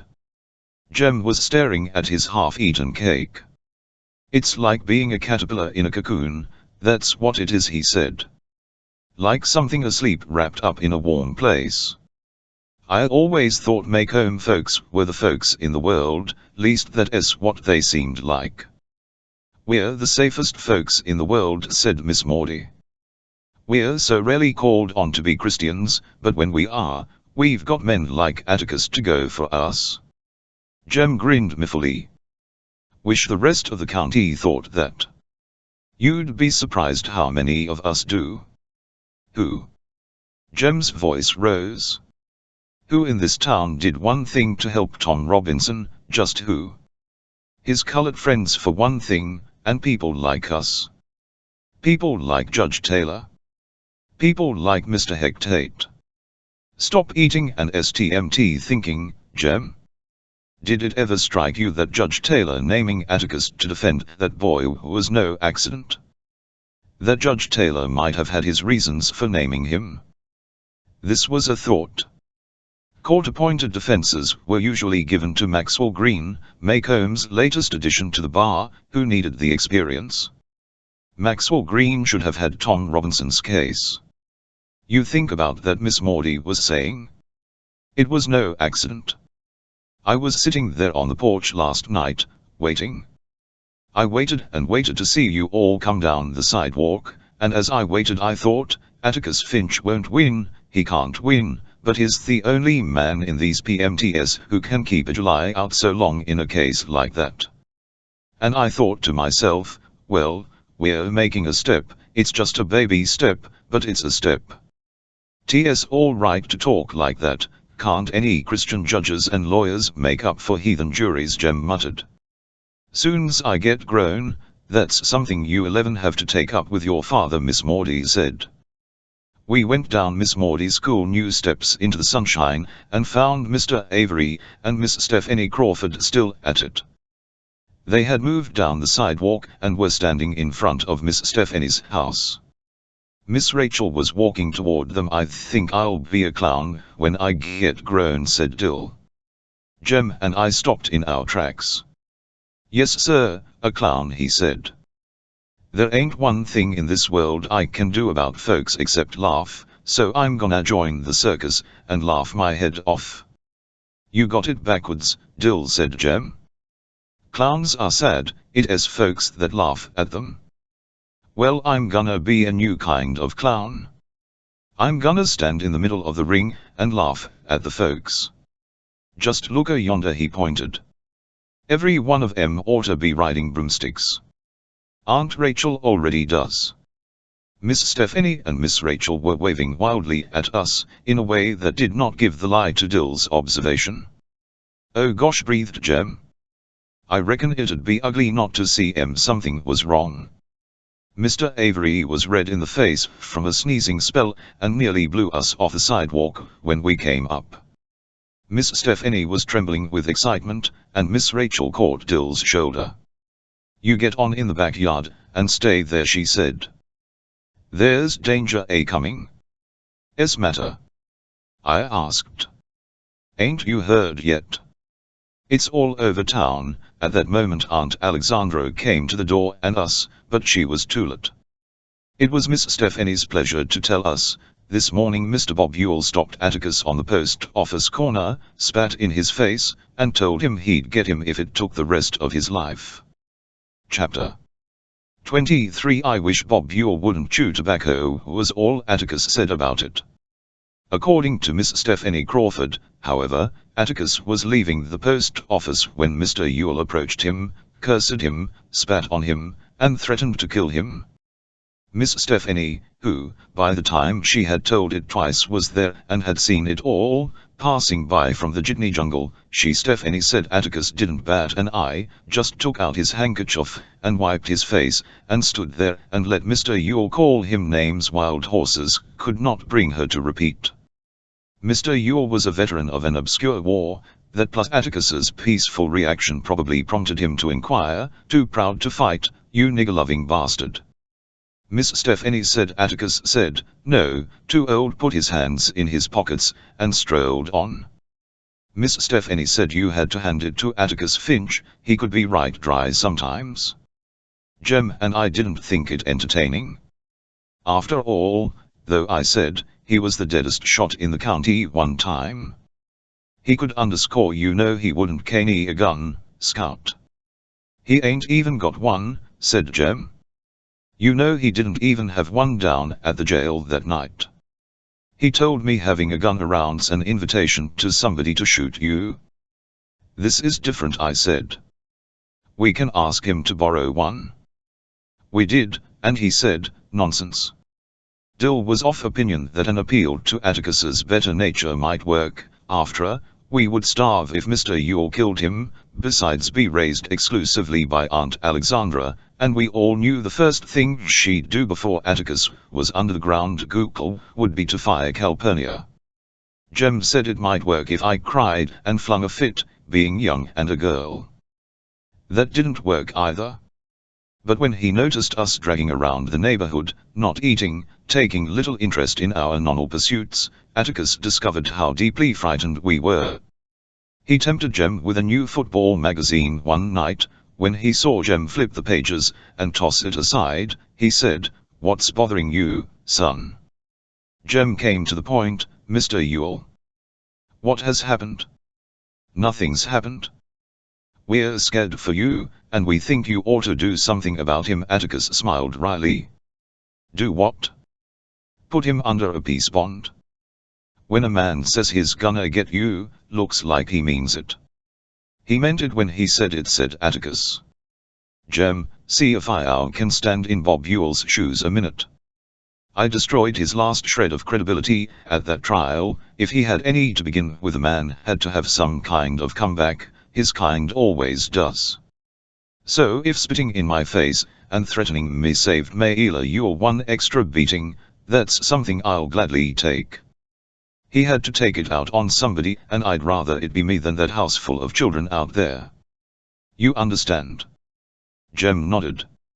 Aunt Alexandra entered the room as Atticus was saying, "We don't have anything to fear from Bob Ewell, he got it all out of his system that morning." "I wouldn't be so sure of that, Atticus," she said. "His kind'd do anything to pay off a grudge. You know how those people are." "What on earth could Ewell do to me, sister?" "Something furtive," Aunt Alexandra said. "You may count on that. Nobody has much chance to be furtive in Maycomb," Atticus answered. After that, we were not afraid. Summer was melting away, and we made the most of it. Atticus assured us that nothing would happen to Tom Robinson until the higher court his case, and that Tom had a good chance of going free, or at least of having a new trial. He was at Enfield Prison Farm, 70 miles away in Chester County. I asked Atticus if Tom's wife and children were allowed to visit him, but Atticus said no. "If he loses his appeal," I asked one evening, "what'll happen to him?" "He'll go to the chair," said Atticus, "unless the governor commutes his sentence." "Not time to worry yet, Scout. We've got a good chance. Jem was sprawled on the sofa reading Popular Mechanics. He looked up. It ain't right. He didn't kill anybody even if he was guilty. He didn't take anybody's life. You know rape's a capital offense in Alabama, said Atticus. Yes sir, but the jury didn't have to give him death if they wanted to. They could have gave him 20 years. Given, said Atticus. Tom Robinson's a colored man, Jem. No jury in this part of the world's going to say, we think you're guilty, but not very on a charge like that. It was either a straight acquittal or nothing. Jem was shaking his head. No, it's not right, but I can't figure out what's wrong. Maybe rape shouldn't be a capital offense. Atticus dropped his newspaper beside his chair. He said he didn't have any quarrel with the rape statute, none whatever, but he did have deep misgivings when the state asked for and the jury gave the death penalty on purely circumstantial evidence. He glanced at me, saw I was listening, and made it easier. I mean, before a man is sentenced to death for murder, say, there should be 1 or 2 eyewitnesses. Someone should be able to say, yes, I was there and saw him pull the, but lots of folks have been circumstantial evidence, said Jem. No, and lots of them probably deserved it, too, but in the absence of eyewitnesses there's always a doubt, sometimes only the shadow of a doubt. The law says reasonable doubt, but I think a defendant's entitled to the shadow of a doubt. There's always the possibility, no matter how improbable, that he's innocent. Then it all goes back to the jury, then. We ought to do away with juries. Jem was adamant. Atticus tried hard not to smile but couldn't help it. You're rather hard on us, son. I think maybe there might be a way. Change the law. Change it so that only judges have the power of fixing the penalty in capital cases. Then go up to Montgomery and change the law. You'd be surprised how hard that'd be. I won't live to see the law changed, and if you live to see it you'll be an old man. This was not good enough for Jem. No sir, they ought to do away with juries. He wasn't guilty in the first place, and they said he was. If you had been on that jury, son, and 11 other boys like you, Tom would be a free man, said Atticus. So far nothing in your life has interfered with your reasoning process. Those are 12 reasonable men in everyday life, Tom's jury, but you saw something come between them and reason. You saw the same thing that night in front of the jail. When that crew went away, they didn't go as reasonable men, they went because we were there. There's something in our world that makes men lose their heads. They couldn't be fair if they tried. In our courts, when it's a white man's word against a black man's, the white man always wins. They are ugly, but those are the facts of life. Doesn't make it right, said Jem stolidly. He beat his fist softly on his knee. You just can't convict a man on evidence like that, you can't. You couldn't, but they could and did. The older you grow the more of it you'll see. The one place where a man ought to get a square deal is in a courtroom, be he any color of the rainbow, but people have a way of caning their resentments right into a jury box. As you grow older, you'll see white men cheat black men one white day of our life, but let me tell you something, and don't you forget it, whenever a white man does that to a black man, no matter who he is, how rich he is, or how fine a family he comes from, that white man is trash.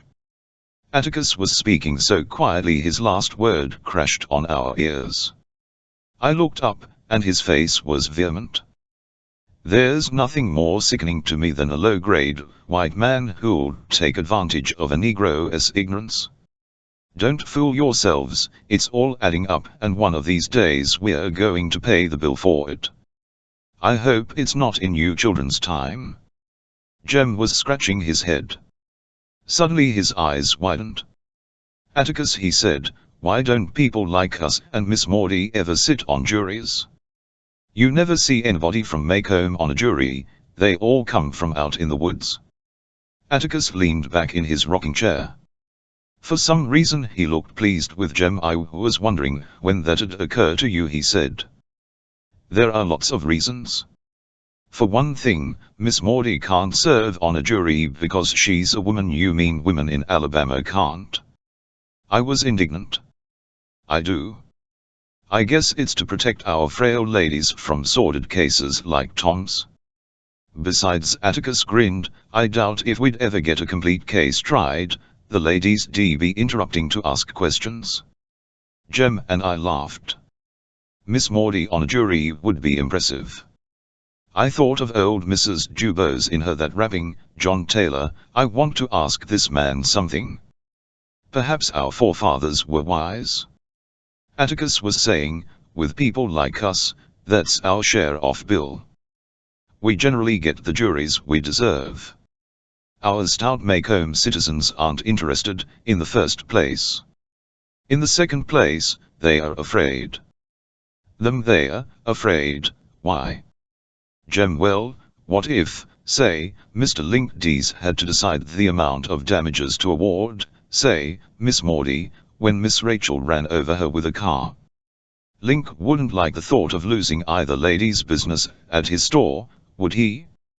So he tells Judge Taylor that he can't serve on the jury because he doesn't have anybody to keep store for him while he is gone. So Judge Taylor excuses him. Sometimes he excuses him wrathfully. What'd make him think either one of MD stop trading with him? I asked. Jem said, Miss Rachel would, Miss Maudie wouldn't. But Ajmi's vote's secret, Atticus. Our father chuckled. You've many more miles to go, son. A jury's vote's to be secret. Serving on a jury forces a man to make up his mind and declare himself about something. Men don't like to do that. Sometimes it's unpleasant. Tom's jury show made up its mind in a hurry, Jem muttered. Atticus's fingers went to his watch pocket. No, it didn't, he said, more to himself than to us. That was the one thing that made me think, well, this may be the shadow of a beginning.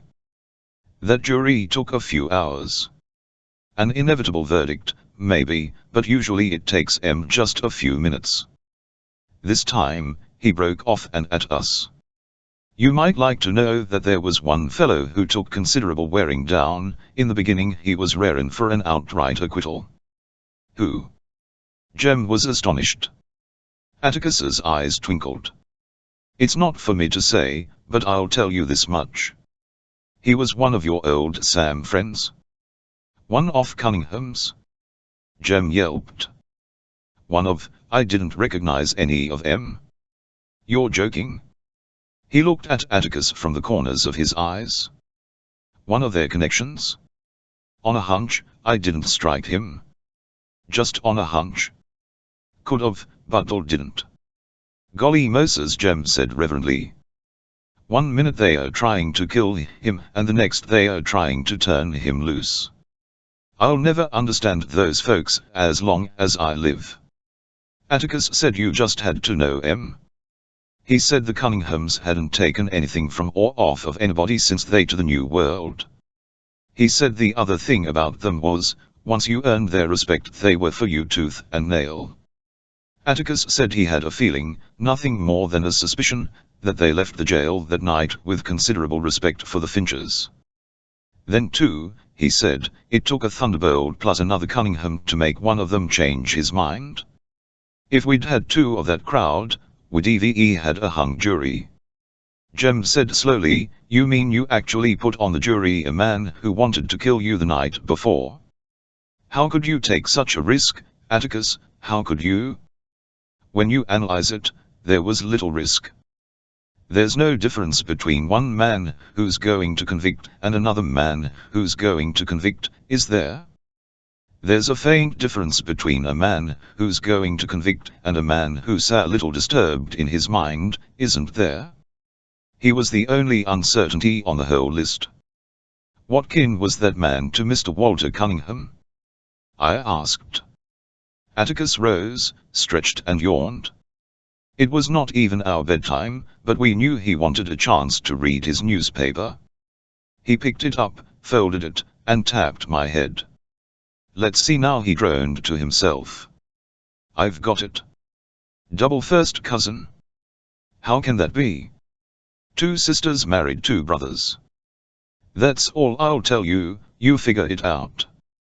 I tortured myself and decided that if I married Jem and Dill had a sister whom he married, our children would be double first cousins.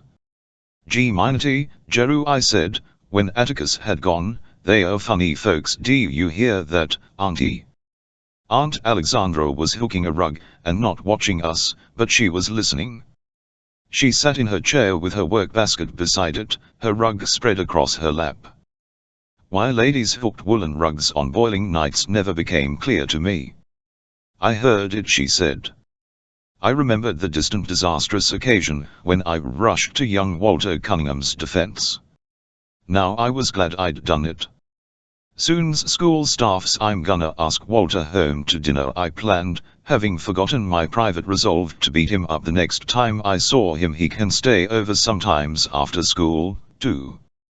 Atticus could drive him back to Old Sarum.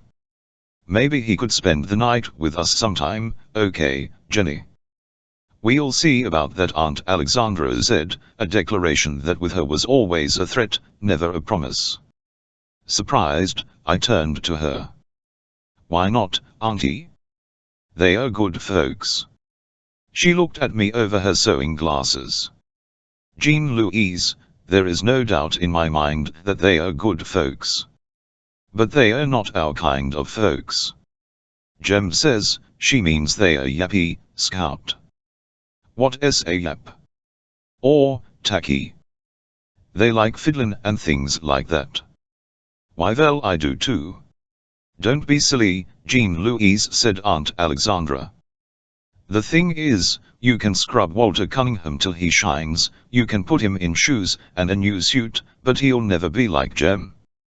Besides, there's a drinking streak in that family a mile wide. Finch women aren't interested in that sort of people. Aunt, said Jem, she ain't 9 yet.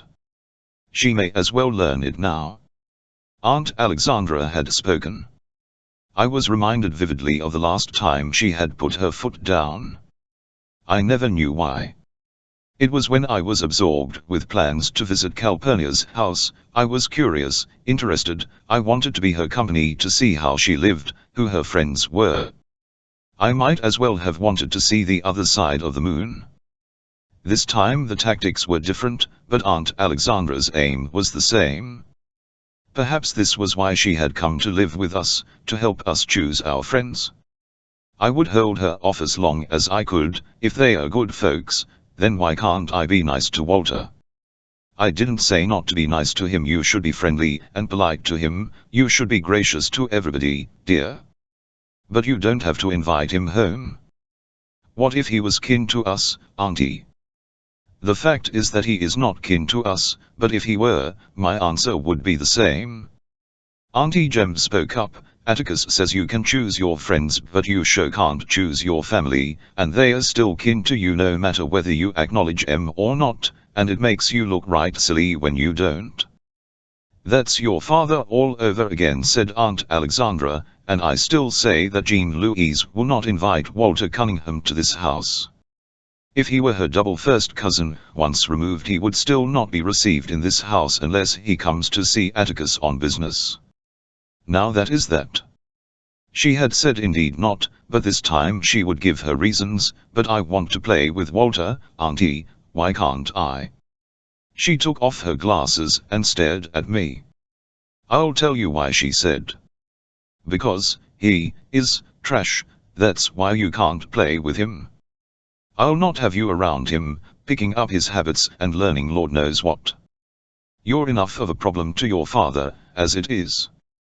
I don't know what I would have done, but Jem stopped me. He caught me by the shoulders, put his arm around me, and led me sobbing in Philly to his bedroom. Atticus heard us and poked his head around the door. "'S all right, sir," Jem said gruffly, "'S not anything." Atticus went away. "Have a chew, Scout." Jem dug into his pocket and extracted a Tootsie Roll. It took a few minutes to work the candy into a comfortable wad inside my jaw. Jem was rearranging the objects on his dresser. His hair stuck up behind and down in front, and I wondered if it would ever 100k like a man's. Maybe if he shaved it off and started over, his hair would grow back neatly in place. His eyebrows were becoming heavier, and I noticed a new slimness about his body. He was growing taller. When he looked around, he must have thought I would start crying again, for he said, "Show you something if you won't tell anybody." I said, "What?" He unbuttoned his shirt, grinning shyly. "Well, what?" "Well, can't you see it?" "Well, no." "Well, it's hair." "Where?" "There. Right there." He had been a comfort to me, so I said it looked lovely, but I didn't see anything. "It's real nice, Jem." "Under my arms, too," he said. "Going out for football next year." "Scout, don't let Auntie aggravate you." It seemed only yesterday that he was telling me not to aggravate Auntie. "You know she's not used to girls," said Jem, "leastways, not girls like you. She's trying to make you a lady. Can't you take up sewing or something?" "Hell no. She doesn't like me, that's all there is to it, and I don't care." It was her calling Walter Cunningham trash that got me going, JERN, not what she said about being a problem to Atticus. We got that all straight one time. I asked him if I was a problem, and he said not much of one, at most one that he could always figure out, and not to worry my head a second about bothering him. "Nor, it was Walter, that boy's not trash, Jem. He ain't like the Yules." Jem off his shoes and swung his feet to the bed. He himself against a pillow, and switched on the reading light. "You know something, Scout? I've got it all figured out, now. I've thought about it a lot lately, and I've got it figured out. There's 4 kinds of folks in the world. There's the ordinary kind like us and the neighbors, there's the kind like the Cunninghams out in the woods, the kind like the Yules down at the dump, and the Negroes. What about the Chinese, and the Cajuns down yonder in Baldwin County? I mean in Macomb County. The thing about it is, our kind of folks don't like the Cunninghams don't like the Yules, and the Yules hate and despise the folks." I told Jem if that was so, then why didn't Tom's jury, made up of folks like the Cunninghams, acquit Tom to spite the Yules? Jem waved my question away as being infantile. "You know," he said, "I've seen Atticus pad his foot when there's fiddlin' on the radio, and he loves pot liquor better'n any man I ever saw. Then that makes us like the Cunninghams," I said. "I can't see why, Auntie." "No, lemme finish. It does, but we're still different somehow. Atticus said one time the reason Auntie's so hipped on the family is because all we've got's background, and not a dime to our names. Well, Jeru, I don't know. Atticus told me one time that most of us old family stuff is foolishness because everybody's family's just as old as Evie or Buckley else's. I said, did that include the colored folks and Englishmen, and he said yes. Background doesn't mean old families, said Jem. I think it's how long your family's been reading and writing. Scout, I've studied this real hard, and that's the only reason I can think of. Somewhere along when the Finches were in Egypt, one of 'em illest have learned a hieroglyphic or two, and he taught his boy. Jem laughed. Imagine Auntie being proud her great-granddaddy could read and write. Ladies pick funny things to be proud of. Well, I'm glad he could, or who the taught Atticus and them, and if Atticus couldn't read, you and me'd be in a fix. I don't think that's what background is, Jem. Well then, how do you explain why the Cunninghams are different? Mr. Walter can hardly sign his name, I've seen him. We've just been reading and writing longer than they have. No, everybody's got a leam, nobody's born knowing. That Walter's as smart as he can be, he just gets held back sometimes because he has to stay out and help his daddy. Nothing's wrong with him nor, Jeru, I think there's just one kind of folks. Folks. Jem turned around and punched his pillow. When he settled back, his face was cloudy. He was going into one of his declines, and I grew wary. His brows came together, his mouth became a thin line. He was silent for a while. "That's what I thought, too," he said at last, "when I was your age. If there's just one kind of folks, why can't they get along with each other? If they are all alike, why do they go out of their way to despise each other? Scout, I think I'm beginning to understand something. I think I'm to understand why Boo Radley's stayed shut up in the house all this time. It's because he wants to stay inside." Chapter 24. Calpurnia wore her stiffest starched apron. She carried a tray of Charlotte. She backed up to the swinging door, and pressed gently. I admired the ease and grace with which she handled heavy loads of dainty things.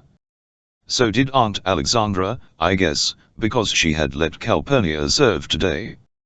August was on the brink of September. Dill would be leaving for Meridian tomorrow. Today he was off with Jem at Barker's Eddy. Jem had discovered with angry amazement that nobody had ever bothered to teach Dill how to swim, a skill Jem considered necessary as walking. They had spent 2 afternoons at the creek. They said they were going in naked and I couldn't come, so I divided the lonely hours between Calpurnia and Miss Maudie. Today Aunt Alexandra and her missionary circle were fighting the good fight all over the house. From the kitchen, I heard Mrs. Grace Merriweather giving a repoli in the living room on the squalid lives of the runners, it sounded like to me. They put the women out in huts when their time came, whatever that was. They had no sense of family. I knew that'd distress Auntie. They subjected children to terrible ordeals when they were 13, they were crawling with yaws and inworms, they chewed up and spat out the bark of a tree into a communal pot, and then got drunk on it. Immediately thereafter, the ladies adjourned for refreshments. I didn't know whether to go into the dining room or stay out. Aunt Alexandra told me to join them for refreshments. It was not necessary that I attend the business part of the meeting. She said it'd bore me. I was wearing my pink Sunday dress, shoes, and a petticoat, and reflected that if I anything Calpurnia would have to wash my dress again for tomorrow. This had a busy day for her. I decided to stay out. "Can I help you, Cal?" I asked, wishing to be of some service. Calpurnia paused in the doorway. "You be still as a mouse in that corner," she said, "and you can help me load up the trays when I come back." The gentle hum of ladies' voices grew louder as she opened the door. "Why, Alexandra, I never saw such Charlotte, just lovely. I never can get my crust like this, never can." Who'd ever thought of little Jubiny tarts? Calpurnia. "Who the thought it? Anybody tell you that the preacher's wife's, no, well she is, and that other one not walking yet?" They became quiet, and I knew they had all been served. Calpurnia returned and put my mother's heavy silver pitcher on a tray. "This coffee pitcher is a curiosity," she murmured, "they don't make 'em these days. Can I caney it in? If you be careful and don't drop it. Set it down at the end of the table by Miss Alexandra. Down there by the cups and things. She's gonna pour." I tried pressing my behind against the door, as Calpurnia had done, but the door didn't budge. Grinning, she held it open for me. "Careful now, it's heavy. Don't look at it and you won't spill it." My journey was successful. Aunt Alexandra smiled brilliantly. "Stay with us, Jean Louise," she said. This was a part of her campaign to teach me to be a lady. It was customary for every circle hostess to invite her neighbors in for refreshments, be they Baptists or Presbyterians, which accounted for the presence of Miss Rachel, sober as a judge, Miss Maudie, and Miss Stephanie Crawford. Rather nervous, I took a seat beside Miss Maudie, and wondered why ladies put on their hats to go across the street. Ladies in bunches always filled me with vague apprehension and a firm desire to be elsewhere, but this feeling was what Aunt Alexandra called being spoiled. The ladies were cool in fragile pastel prints, most of them were heavily powdered but unrouged, the only lipstick in the room was Tangy Natural. Cutex Natural sparkled on their fingernails, but some of younger ladies wore rose. They smelled heavily. I sat quietly, having conquered my hands by tightly gripping the arms of the chair, and waited for someone to speak to me. Miss Maudie's gold bridgework twinkled. "You're mighty up, Miss Jean Louise," she said. "Where are your breeches today?" "Under my dress." I hadn't meant to be funny, but the ladies laughed. My cheeks grew hot as I realized my mistake, but Miss Maudie looked gravely down at me. She never laughed at me unless I meant to be funny. In the sudden silence that followed, Miss Stephanie Crawford called from across the room, "W. Thatcher going to be when you grow up, Jean Louise?" "A lawyer." "No, I hadn't thought about it." I answered, grateful that Miss Stephanie was kind enough to change the subject. Hurriedly I began choosing my vocation. Nurse? Aviator? Vivel? Why shoot, I thought you wanted to be a lawyer, you've already commenced going to court. The ladies laughed again. "That Stephanie's a card," somebody said. Miss Stephanie was encouraged to pursue the subject. "Don't you want to grow up to be a lawyer?" Miss Maudie's hand touched mine and I answered mildly enough, "No, just a." Miss Stephanie eyed me suspiciously, decided that I meant no impertinence, and contented herself with, "Well, you won't get very far until you start wearing dresses more often." Miss Maudie's hand closed tightly on mine, and I said nothing. Its warmth was enough. Mrs. Grace Merriweather sat on my left, and I felt it would be polite to talk to her. Mr. Merriweather, a faithful Methodist under duress, apparently saw nothing personal in singing "Amazing Grace, how sweet the sound, that saved a wretch like me." It was the general opinion of Maycomb, however, that Mrs. Merriweather had sobered him up and made a reasonably useful citizen of him. For certainly Mrs. Merriweather was the most devout lady in Maycomb. I searched for a topic of interest to her. "What did you all study this afternoon?" "Oh child, those palm runners," she said, and was off. Few other questions would be necessary. Mrs. Merriweather's large brown eyes always filled with tears when she considered the oppressed. "Living in that jungle with nobody but J. Grimes Everett," she said. "Not a white person'll go near but that saintly J. Grimes Everett. NFRS. Merriweather played her voice like an organ. Every word she said received its full measure, the poverty, the darkness, the immorality nobody but J. Grimes Everett knows.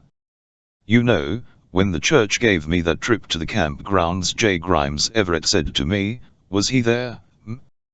I thought, "Home on leave." J. Grimes Everett said to me, he said, "Mrs. Merriweather, you have no conception of what we are fighting over there." That's what he said to me. "Yes, I said to him, "Mr. Everett," I said, "the ladies of the Maycomb, Alabama Methodist Episcopal Church South are behind you 100%. That's what I said to him. And you know, right then and there I made a pledge in my heart. I said to myself, when I go home I'm going to give a course on the runners and bring J. Grimes Everett's message to Maycomb, and that's just what I'm doing." Yes, even Mrs. Merriweather shook her head, her black curls jiggled. "Jean Louise," she said, "you are a fortunate girl. You live in a Christian home with Christian folks in a Christian town. Out there in J. Grimes Everett's land there's nothing but sin and squalor."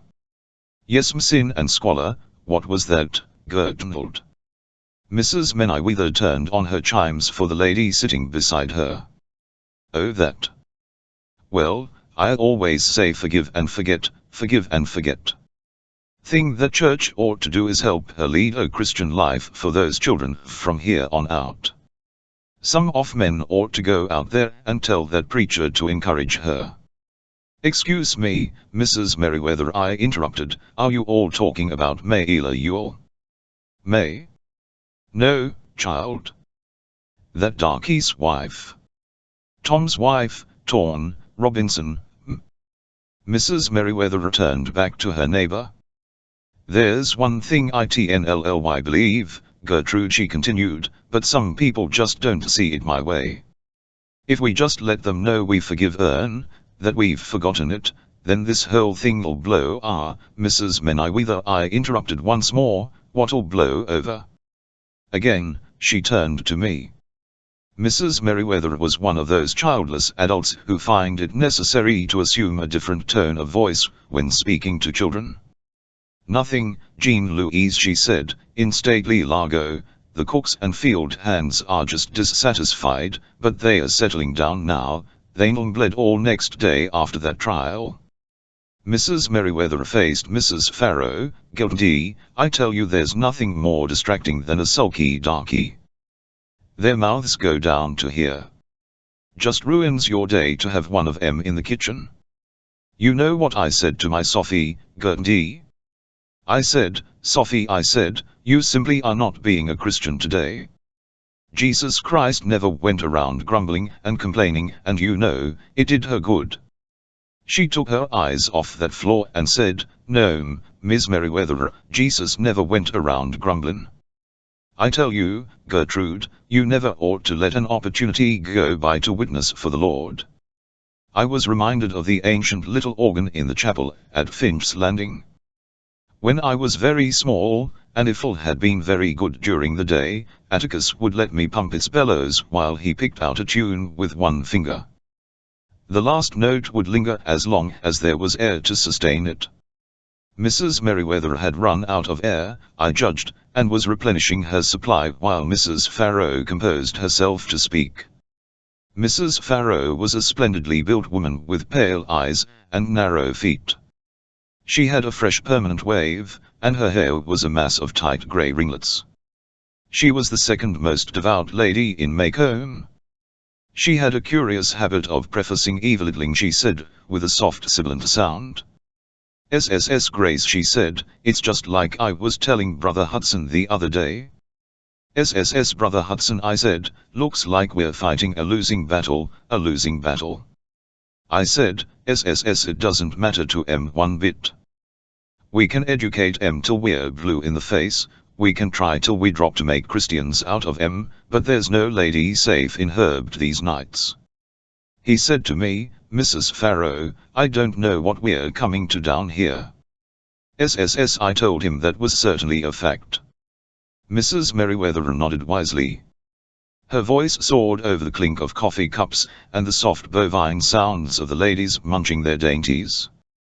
Gertrude, she said, I'll tell you there are some good but misguided people in this town. Good, but misguided. Folks in this town who think they are doing right, I mean. Now far be it from me to say who, but some of them in this town thought they were doing the right thing a while back, but all they did was stir em up. That's all they did. Might have looked like the right thing to do at the time, I'm sure, I don't know, I'm not read in that field, but sulky, dissatisfied. I tell you, if my Sophie D kept it up another day I'd have let her go. It's never entered that wool of hers that the only reason I keep her is because this depression's on and she needs her $1.25 every week she can get it. His food doesn't stick going down, does it? Miss Maudie said it. Two tight lines had appeared at the corners of her mouth. She had been sitting silently beside me, her coffee cup balanced on one knee. I had lost the thread of conversation long ago, when they quit talking about Tom Robinson's wife, and had contented myself with thinking of Finch's Landing and the river. Aunt Alexandra had got it backwards, the business part of the meeting was blood-curdling, the social hour was dreary. Maudie, I'm sure I don't know what you mean, said Mrs. Merriweather. I'm sure you do, Miss Maudie said Sh01TLY. She said no more.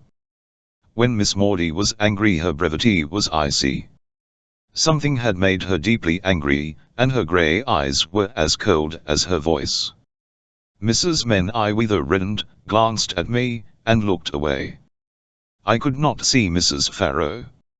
Aunt Alexandra got up from the table, and swiftly more refreshments, neatly engaging Mrs. Merriweather and Mrs. Gates in brisk conversation. when she had them well on the road with Mrs. Perkins, Aunt Alexandra stepped back. She gave Miss Maudie a look of pure gratitude, and I wondered at the world of women. Miss Maudie and Aunt Alexandra had never been especially close, and here was Auntie silently thanking her for something. For what, I knew not. I was content to learn that Aunt Alexandra could be pierced sufficiently to feel gratitude for help given. There was no doubt about it, I must soon enter this world, where on its surface fragrant ladies rocked slowly, fanned gently, and drank cool water. But I was more at home in my father's world. People like Mr. Hectate did not trap you with innocent questions to make fun of you, even Jem was not highly critical unless you said something stupid. Ladies seemed to live in faint horror of men, seemed unwilling to approve whole-heartedly of him. But I liked them. There was something about them, no matter how much they cussed and drank and gambled and chewed, no matter how undelectable they were, there was something about them that I instinctively liked. They weren't hypocrites, Mrs. Perkins, born hypocrites Mrs. Menaiwether was saying. At least we don't have that sin on our shoulders down here. People up there set M free, but you don't see M settin' at the table with M. At least we don't have the deceit to say to M, yes, you're as good as we are, but stay away from us. Down here we just say you live your way, and we'll live ours. I think that woman, that Mrs. Roosevelt's lost her mind, just plain lost her mind coming down to Birmingham and trying to sit with M. If I was the mayor of Birmingham well, neither of us was the mayor of Birmingham, but I wished I was the governor of Alabama for one day. I'd let Tom Robinson go so quick the missionary society wouldn't have time to catch its breath. Calpurnia was telling Miss Rachel's cook the other day how bad Tom was taking things, and she didn't stop talking when I came into the kitchen. She said there wasn't a thing Atticus could do to make being shut up easier for Hyleu, that the last thing he said to Atticus before they took him down to the prison camp was, "Goodbye, Mr. Finch, there ain't nothing you can do now, so there ain't no use trying." Calpurnia said Atticus told her that the day they took Tom to prison he just gave up hope. She said Atticus tried to explain things to him, and that he must do his best not to lose hope because Atticus was doing his best to get him free. Miss Rachel's cook asked Calpurnia why didn't Atticus just say yes, you'll go free, and leave it at that. Seemed like that'd be a big comfort to Tom. Calpurnia said, because you ain't familiar with the law. First thing you learn when you're in a lawin' family is that there ain't any definite answers to anything. Mr. Finch couldn't say something as so when he doesn't know for sure it's so. The front door slammed and I heard Atticus's footsteps in the hall. Automatically I wondered what time it was. Not nearly time for him to be home, and on missionary society days he usually stayed downtown until black dark. He stopped in the doorway. His hat was in his hand, and his face was white. "Excuse me, ladies," he said. "Go right ahead with your meeting, don't let me disturb you. Alexandra, could you come to the kitchen a minute? I want to borrow Calpurnia for a while."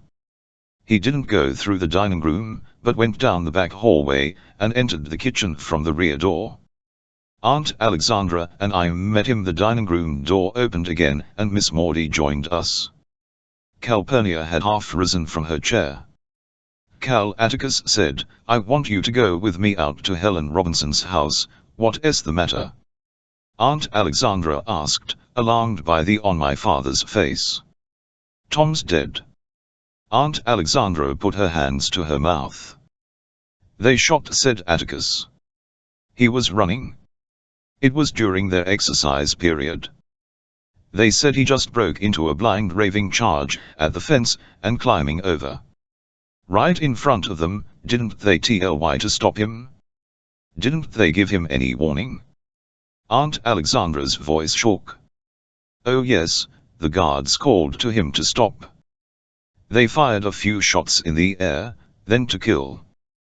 They got him just as he went over the fence. They said if he'd had two good arms he'd have made it, he was moving that fast." 17 bullet holes in him. They didn't have to shoot him that much. Cal, I want you to come out with me and help me tell Helen. Yes sir, she murmured, fumbling at her apron. Miss Maudie went to Calpurnia and untied it. This is the last straw, Atticus, Aunt Alexandra said. Depends on how you look at it, he said. What was one Negro, more or less, among 200 of them? He wasn't Tom to the 11L, he was an escaping prisoner. Atticus leaned against the refrigerator, pushed up his glasses, and rubbed his eyes. We had such a good chance, he said. I told him what I thought, but I couldn't in truth say that we had more than a good chance. I guess Tom was tired of white men's chances, and preferred to take his own. Ready, Cal? Yes sir, Mr. Finch. Then let's go. Aunt Alexandra sat down in Calpurnia's chair, and put her hands to her face. She sat quite still, she was so quiet I wondered if she would faint. I heard Miss Maudie breathing, as if she had just climbed the steps, and in the dining room the ladies chatted happily. I thought Aunt Alexandra was crying, but when she took her hands away from her face, she was not. She looked weary. She spoke, and her voice was flat. I can't say I approve of everything he does, Maudie, but he's my brother, and I just want to know when this will ever end. Her voice rose. It tears him to pieces. He doesn't show it much, but it tears him to pieces. I've seen him win. What else do they want from him, Maudie, what else? What does who want, Alexandra? Miss Maudie asked. I mean this town. They are perfectly willing to let him do what they are too afraid to do themselves. It might lose em a nickel. They are perfectly willing to let him wreck his health doing what they are afraid to do. There, be quiet, they'll hear you, said Miss Maudie. Have you ever thought of it this way, Alexandra? Whether Maycomb knows it or not, we repaying the highest tribute we can pay a man. We TN1 street him to do right. It's that simple. Who? Aunt Alexandra never knew she was echoing her 12-year-old nephew. The handful of people in this town who say that fair play is not marked white only, the handful of people who say a fair trial is for everybody, not just us, the handful of people with enough humility to think, when they look at a Negro, they're but for the Lord's kindness. Miss Maudie's old Christmas was returning. The handful of people in this town with background, that's who they are. Had I been attentive, I would have had another scrap to add to Jem's definition of background, but I found myself shaking and couldn't stop. I had seen Enfield Prison Farm, and Atticus had pointed out the exercise yard to me. It was the size of a football field.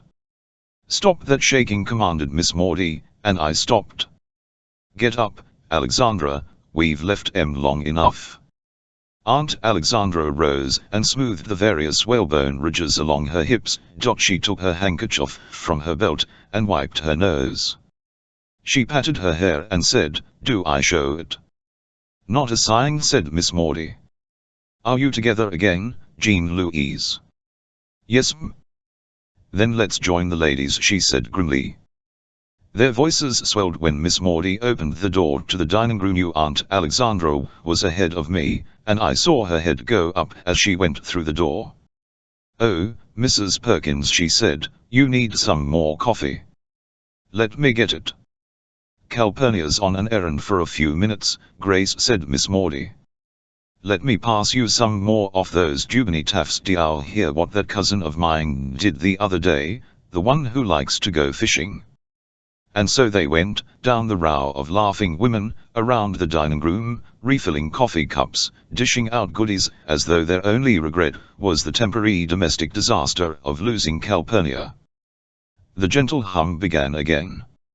"Yes sir, Mrs. Perkins, that J. Grimes Everett is a multi-eyed saint. He needed to get married, so they ran to the beauty parlor Eve one Saturday afternoon. Soon as the sun goes down he goes to bed with chickens, a crate full of sick chickens. Fred says that's what starved it all. Fred says." Aunt Alexandra looked across the room at me and smiled. She looked at a tray of cookies on the table, and nodded at them. I carefully picked up the tray, and watched myself walk to Mrs. Merriweather. With my best company manners, I asked her if she would have some. After all, if Auntie could be a lady, at a time like this, so could I. Chapter 25. Don't do that, Scout. Set him out on the back steps. Jen, are you crazy? Said set him out on the back steps.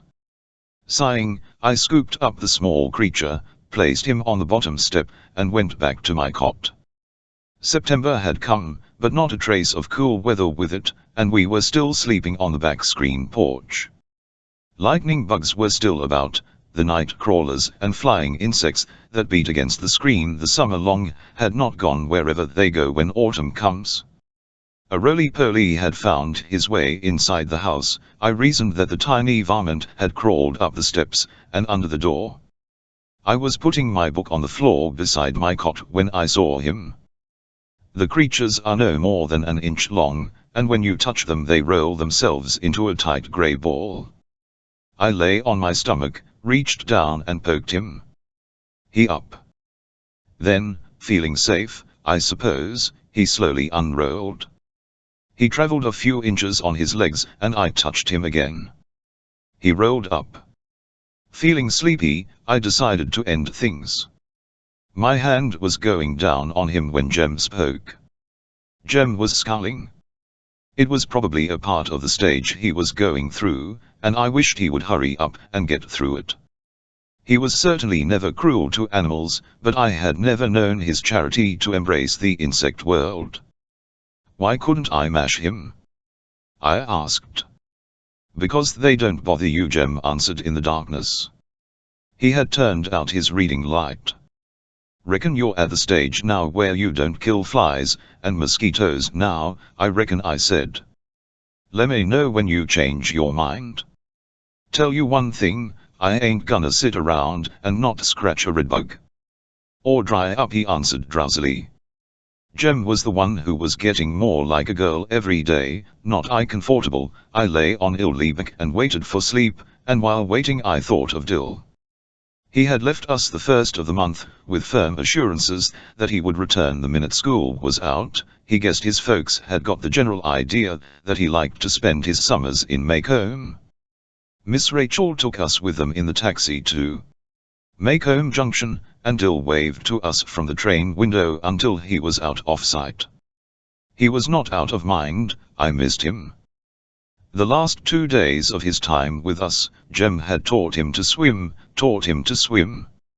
I was wide awake, remembering what Dill had told me. Barker's Eddy is at the end of a dirt road off the Meridian Highway about a mile from town. It is easy to catch a ride down the highway on a cotton wagon or from a passing motorist, and the short walk to the creek is easy, but the prospect of walking all the way back home at dusk, when the traffic is light, is tiresome, and swimmers are careful not to stay too late. According to Dill, he and Jem had just come to the highway when they saw Atticus driving toward them. He looked like he had not seen them, so they both waved. Atticus finally slowed down. When they caught up with him, he said, "You'd better catch a ride back. I won't be going home for a while."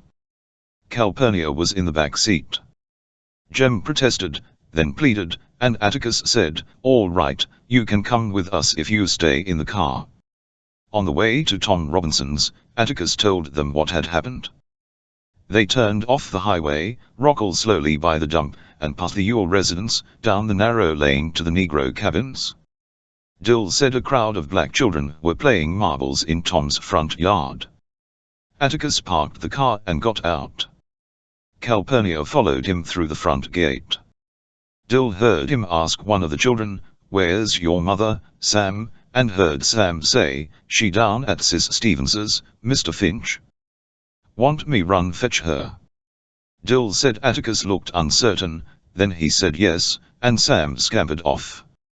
"Go on with your game, boys," Atticus said to the children.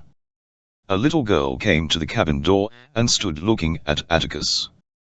Dill said her hair was a wad of tiny stiff pigtails, each ending in a bright bow.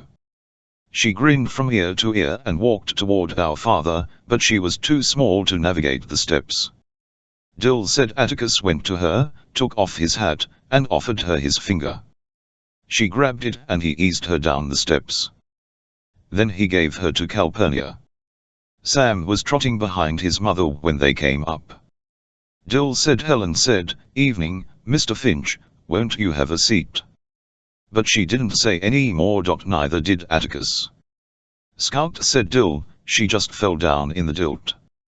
Just fell down in the dill, like a giant with a big foot just came along and stepped on her. Just Dill's fat foot hit the ground.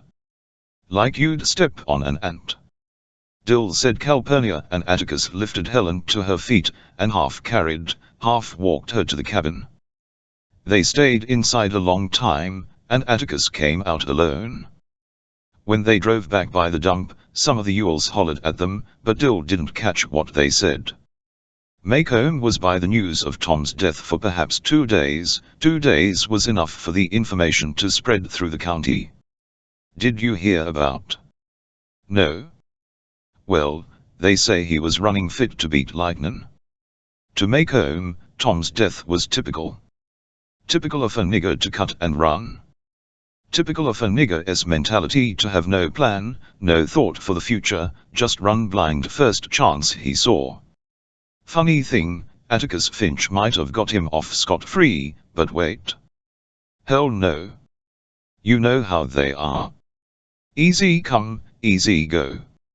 Just shows you that Robinson boy was legally married. They say he kept himself clean, went to church and all that, but when it comes down to the line the veneer's mighty thin. Nigger always comes out in M. A few more details, enabling the listener to repeat his version in turn, then nothing to talk about until the Maycomb Tribune appeared the following Thursday. There was a brief obituary in the Colored News, but there was also an editorial. Mr. B.B. Underwood was at his most bitter, and he couldn't have cared less who cancelled advertising and subscriptions. But Maycomb didn't play that way. Mr. Underwood could holler till he sweated and write whatever he wanted to, he'd still get his advertising and subscriptions. If he wanted to make a fool of himself in his paper, that was his business. Mr. Underwood didn't talk about miscarriages of justice, he was writing so children could understand. Mr. Underwood simply figured it was a sin to kill cripples, be they standing, sitting, or escaping. He likened Tom's death to the senseless slaughter of songbirds by hunters and children, and Maycomb thought he was trying to write an editorial poetical enough to be reprinted in the Montgomery Advertiser. How could this be so, I wondered, as I read Mr. Underwood's editorial. Senseless killing. Tom had been given due process of law to the day of his death. He had been tried openly and convicted by 12 good men and true. My father had fought for him all the way. Then Mr. Underwood's meaning became clear. Atticus had every tool available to free men to save Tom Robinson, but in the secret courts of men's healths Atticus had no case. Tom was a dead man the minute Mayla Yule opened her mouth and screamed. The name Yule gave me a queasy feeling. Maycomb had lost no time in getting Mr. Yule's views on Tom's demise, and passing them along through that English channel of gossip, Miss Stephanie Crawford. Miss Stephanie told Aunt Alexandra in Jem's presence, "Oh Foot, he's old enough to listen," that Mr. Yule said it made 1 down and about 2 more to go. Jem told me not to be afraid, Mr. Yule was more hot gassed than anything. Jem also told me that if I breathed a word to Atticus, if in any way I let Atticus know I knew, Jem would personally never speak to me again. Chapter 26 School stand, and so did our daily trips past the Radley place. Jem was in the 7th grade, and went to high school, beyond the grammar school building. I was now in the 3rd grade, and our routines were so different. I only to school with Jem in the mornings, and saw him at mealtimes. He went out for football, but was too slender and too young yet to do anything but carry the team water buckets. This he did with enthusiasm. Most afternoons he was seldom home before dark. The Radley place had ceased to terror me, but it was no less gloomy, no less chilly under its great oaks, and no less uninviting. Mr. Nathan Radley could still be seen on a clear day, walking to and from town. We knew Boo was there, for the same old reason, nobody'd seen him carried out yet. I sometimes felt a twinge of remorse, when passing by the old place, at ever having taken part in what must have sheer torment to Arthur Radley. What reasonable recluse wants children peeping through off his shutters, delivering greetings on the end of a fishing pole, wandering in his collards at night? And yet I remembered.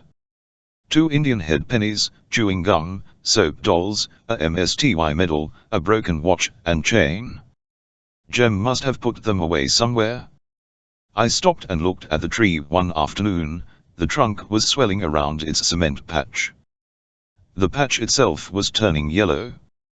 We had almost seen him a couple of times, a good enough score for anybody. But I still looked for him each time I went by. Maybe someday we would see him. I imagined how it would be. When it happened, he'd just be sitting in the swing when I came along.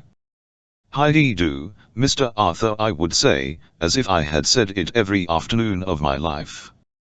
"Evening, Jean Louise," he would say, as if he had said it every afternoon of my life. "Right pretty spell we're having, isn't it?" "Yes sir, right pretty," I would say, and go on. It was only a fantasy. We would never see him. He probably did go out when the moon was down and gaze upon Miss Stephanie Crawford. I'd have picked somebody else to look at, but that was his business. He would never gaze at us. "You aren't starting that again, are you?" said Atticus one night, when I expressed a stray desire just to have one good look at Boo Radley before I died. "If you are, I'll tell you right now, stop it. I'm too old to go chasing you off, Radley. Besides, it's dangerous. You'll get shot. You know Mr. Nathan shoots at every shadow he sees, even shadows that leave size 4 bare footprints. You were lucky not to be killed." I hushed then and there. At the same time I marveled at Atticus. This was the first he had let us know he knew a lot more about something than we thought he knew. And it had happened years ago. No, only last summer, no, summer before last, when time was playing tricks on me. I must remember to ask Jem. So many things had happened to us. Boo Radley was the least of our fears. Atticus said he didn't see how anything else could happen, that things had a way of settling down, and after enough time passed people would forget that Tom Robinson's existence was ever brought to their attention. Perhaps Atticus was right, but the events of the summer hung over us like smoke in a closed room. The adults in Maycomb never discussed the case with Jem and me. It seemed that they discussed it with their children, and their attitude must have been that neither of us could help having Atticus for a parent, so their children must be nice to us in spite of him. The children would never have thought that up for themselves. Had our classmates been left to their own devices, Jem and I would have had several swift, satisfying fistfights apiece and ended the matter, for as it was, we were compelled to hold our heads high and be, respectively, a gentleman and a lady. In a way, it was like the era of Mrs. Henry Lafayette Dubose, without all her yelling. There was one odd thing, though, that I never understood. In spite of Atticus's shortcomings as a parent, people were content to re-elect him to the state legislature that year, as usual, without opposition. I came to the conclusion that people were just peculiar. I withdrew from the U and never thought about them until I was forced to. I was forced to one day in school. Once a week, we had a current events period. Each child was supposed to clip an item from a newspaper, absorb its contents, and reveal them to the class.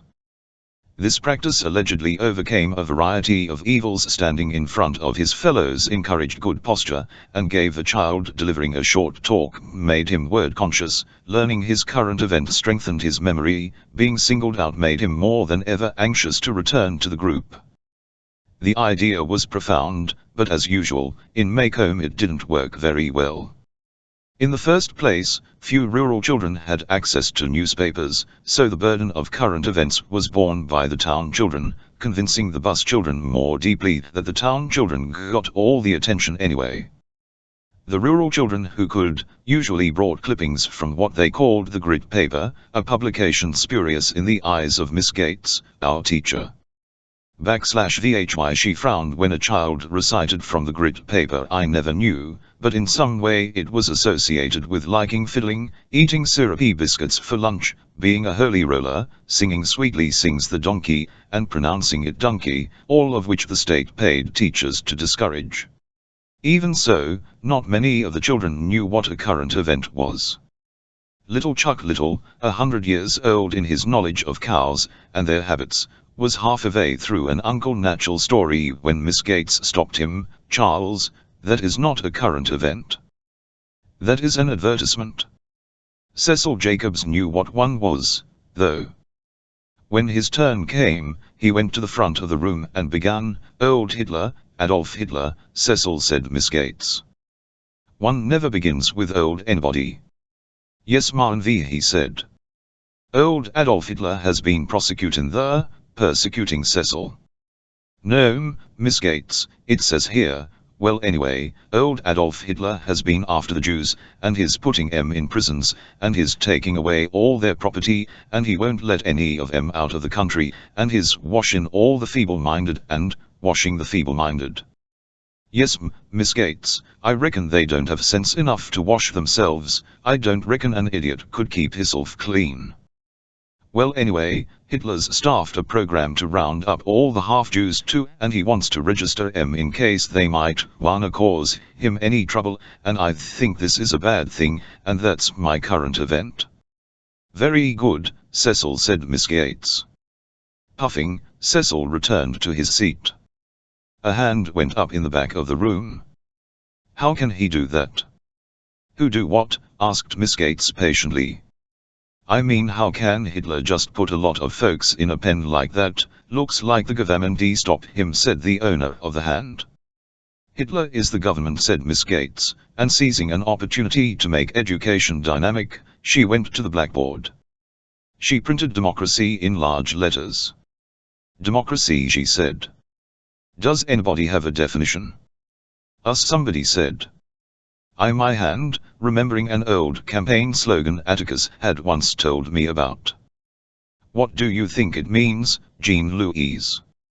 "Equal rights for all, special privileges for none," I quoted. "Very good, Jean Louise, very good." Miss Gates smiled. In front of democracy, she printed, "We are a now class, say it all together, we are a democracy." We said it. Then Miss Gates said, "That's the difference between America and Germany. We are a democracy, and Germany is a dictatorship." "Dictatorship," she said. "Over here we don't believe in persecuting anybody. Persecution comes from people who are prejudiced." Prejudice, she enunciated carefully. "There are no better people in the world than the Jews, and why Hitler doesn't think so is a mystery to me." An inquiring soul in the middle of the room said, "Why don't they like the Jews, you reckon, Miss Gates?" "I don't know, Henry. They contribute to every society they live in, and most of all, they are deeply religious people. Hitler's wing to do away with religion, so maybe he doesn't like them for that reason." Cecil spoke up. "Well, I don't know for certain," he said. "They are supposed to change money or something, but that ain't no cause to persecute 'em. They are white, ain't they?" Miss Gates said, "When you get to high school, Cecil, you'll learn that the Jews have been since the beginning of history, even driven out of their own country. It's one of the most terrible stories in history." Time for arithmetic, children. As I had never liked arithmetic, I spent the period looking out the window. The only time I ever saw Atticus scowl was when Elmer Davis would give us the latest on Hitler. Atticus would snap off the radio and say, "HMP." I asked him once why he was impatient with Hitler, and Atticus said, "Because he's a maniac." This would not do, I mused, as the class proceeded with its sums. One maniac and millions of German folks. Looked to me like they'd shut Hitler in a pen instead of letting him shut them up. There was something else wrong. I would ask my father about it. I did, and he said he could not possibly answer my question because he didn't know the answer. But it's okay to hate Hitler. It is not, he said. It's not okay to hate anybody. Atticus, I said, there's something I don't understand. Miss Gates said it was awful, Hitler doing like he does. She got real red in the face about it. I should think she would. But, nothing, sir. I went away, not sure that I could explain to Atticus what was on my mind, not sure that I could clarify what was only a feeling. Perhaps Jem could provide the answer. Jem understood school things better than Atticus. Jem was worn out from a day's water carrying. There were at least 12 banana peels on the floor by his bed, surrounding an empty milk bottle. "What's your stuff T1114?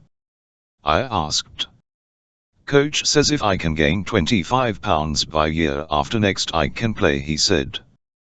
"This is the quickest way. If you don't throw it all up." "Jeru," I said, "I wanna ask you something." "Shoot." He put down his book and stretched his legs. "Miss Gates is a nice lady, ain't she?" "Why sure," said Jem. "I liked her when I was in her room." "She hates Hitler a lot." "What's wrong with that?" "Well, she went on today about how bad it was him treating the Jews like that." "Jem, it's not right to persecute anybody, is it? I mean have mean thoughts about anybody, even, is it?" "Gracious no, Scout." "What's eating you?" "Well, coming out of courthouse that night Miss Gates she was going down the steps in front of us. You musta not seen her. She was talking with Miss Stephanie Crawford. I heard her say it's time somebody taught 'em a lesson. They were getting way above themselves, and the next thing they think they can do is marry us." "Jem, how can you hate Hitler so bad and then turn around and be ugly about folks right at home?" Jem was suddenly furious. He leaped off the bed, grabbed me by the collar and shook me. "I never wanna hear about that cottonhouse again, ever, ever, you hear me? You hear me? Don't you ever say one word to me about it again, you hear? Now go on." I was too surprised to cry. I crept from Jem's room and shut the door softly, lest undue noise set him off again. Suddenly tired, I wanted Atticus. He was in the living room, and I went to him and tried to get in his lap. Atticus smiled. "You're getting so big now, I'll just have to hold a part of you." He held me close. "Scout," he said softly, "don't let Jem get you down. He's having a rough time these days. I heard you back there." Atticus said that Jem was toting hard to forget something, but what he was really doing was storing it away for a while, until enough time passed. Then he would be able to think about it and sort things out. When he was able to think about it, Jem would be himself again. Chapter 27. Things did settle down after a fashion, as Atticus said they would. By the middle of October, only 2 small things out of the ordinary happened to 2 Macomb citizens. No, there were 3 things, and they did not directly concern us, the Finches, but in a way they did. The first thing was that Mr. Bob Buell acquired and lost a job in a matter of days, and probably made himself unique in the annals of the 1930s. He was the only man I ever heard of who fired from the WPA for laziness. I suppose this brief burst of fame brought on a briefer burst of industry, but his job lasted only as long as his notoriety. Mr. Ewell found himself as forgotten as Tom Robinson. Thereafter, he resumed his regular weekly appearances at the welfare office for his check, and received it with no grace amid obscure mutterings that the bastards who thought they ran this town wouldn't permit an honest man to make a living. Ruth Jones, the welfare lady, said Mr. Ewell openly accused Atticus of getting his job. She was upset enough to walk down to Atticus's office and tell him about it. Atticus told Miss Ruth not to fret, that if Bob Ewell wanted to discuss Atticus's getting his job, he knew the way to the office. The second thing happened to Judge Taylor. Judge Taylor was not a Sunday night churchgoer, Mrs. Taylor was. Judge Taylor savored his Sunday night hour alone in his big house, and church time found him holed up in his study reading the writings of Bob Taylor, no kill, but the judge would have been proud to claim it. One Sunday night, lost in fruity metaphors and florid diction, Judge Taylor's attention was wrenched from the page by an irritating scratching noise. "Hush," he said to Ann Taylor, his fat nondescript dog. Then he realized he was speaking to an empty room. The scratching noise was coming from the rear of the house. Judge Taylor clumped to the back porch to let Ann out and found the screen door swinging open. A shadow on the corner of the house caught his eye, and that was all he saw of his visitor. Mrs. Taylor came home from church to find her husband in his chair, lost in the writings of Bob Taylor, with a shotgun across his lap. The third thing happened to Helen Robinson, Tom's widow. If Mr. Ewell was as forgotten as Tom Robinson was as forgotten as Boo Radley. But Tom was not forgotten by his employer, Mr. Link Dees. Mr. Link Dees made a job for Helen. He didn't really need her, but he said he felt right bad about the way things turned out. "I never knew who took care of her children while Helen was away." Calpurnia said it was hard on Helen, because she had to walk nearly a mile out of her way to avoid the Ewells, who, according to Helen, chunked at her the first time she to use the public road. Mr. Link Dees eventually received the impression that Helen was coming to work each morning from the wrong direction, and dragged the reason out of her. "Just let it be, Mr. Link, please sir," Helen begged. "The hell I will," said Mr. Link. He told her to come by his store that afternoon before she left. She did, and Mr. Link closed his store, put his hat firmly on his head, and walked Helen home. He walked her the short way, by the Ewells.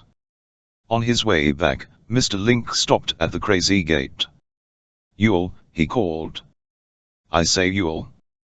The windows, normally packed with children, were empty. "I know every last one of you's in there laying on the floor. Now hear me, Bob Ewell, if I hear one more peep out of my girl Helen about not being able to walk this road, I'll have you in jail before sundown." Mr. Link spat in the dust, and walked home. Helen went to work next morning, and used the public road.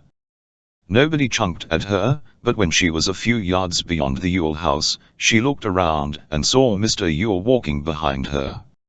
She turned and walked on, and Mr. Ewell kept the same distance behind her until she reached Mr. Link Dees's house. All the way to the house, Helen said, she heard a soft voice behind her, crooning foul words. Thoroughly frightened, she telephoned Mr. Link at his store, which was not too far from his house. As Mr. Link came out of his store, he saw Mr. Ewell leaning on the fence. Mr. Ewell said, "Don't you look at me, Link Dees, like I was dirt. I ain't jumped your. First thing you can do, Ewell, is get your stinking carcass off my property.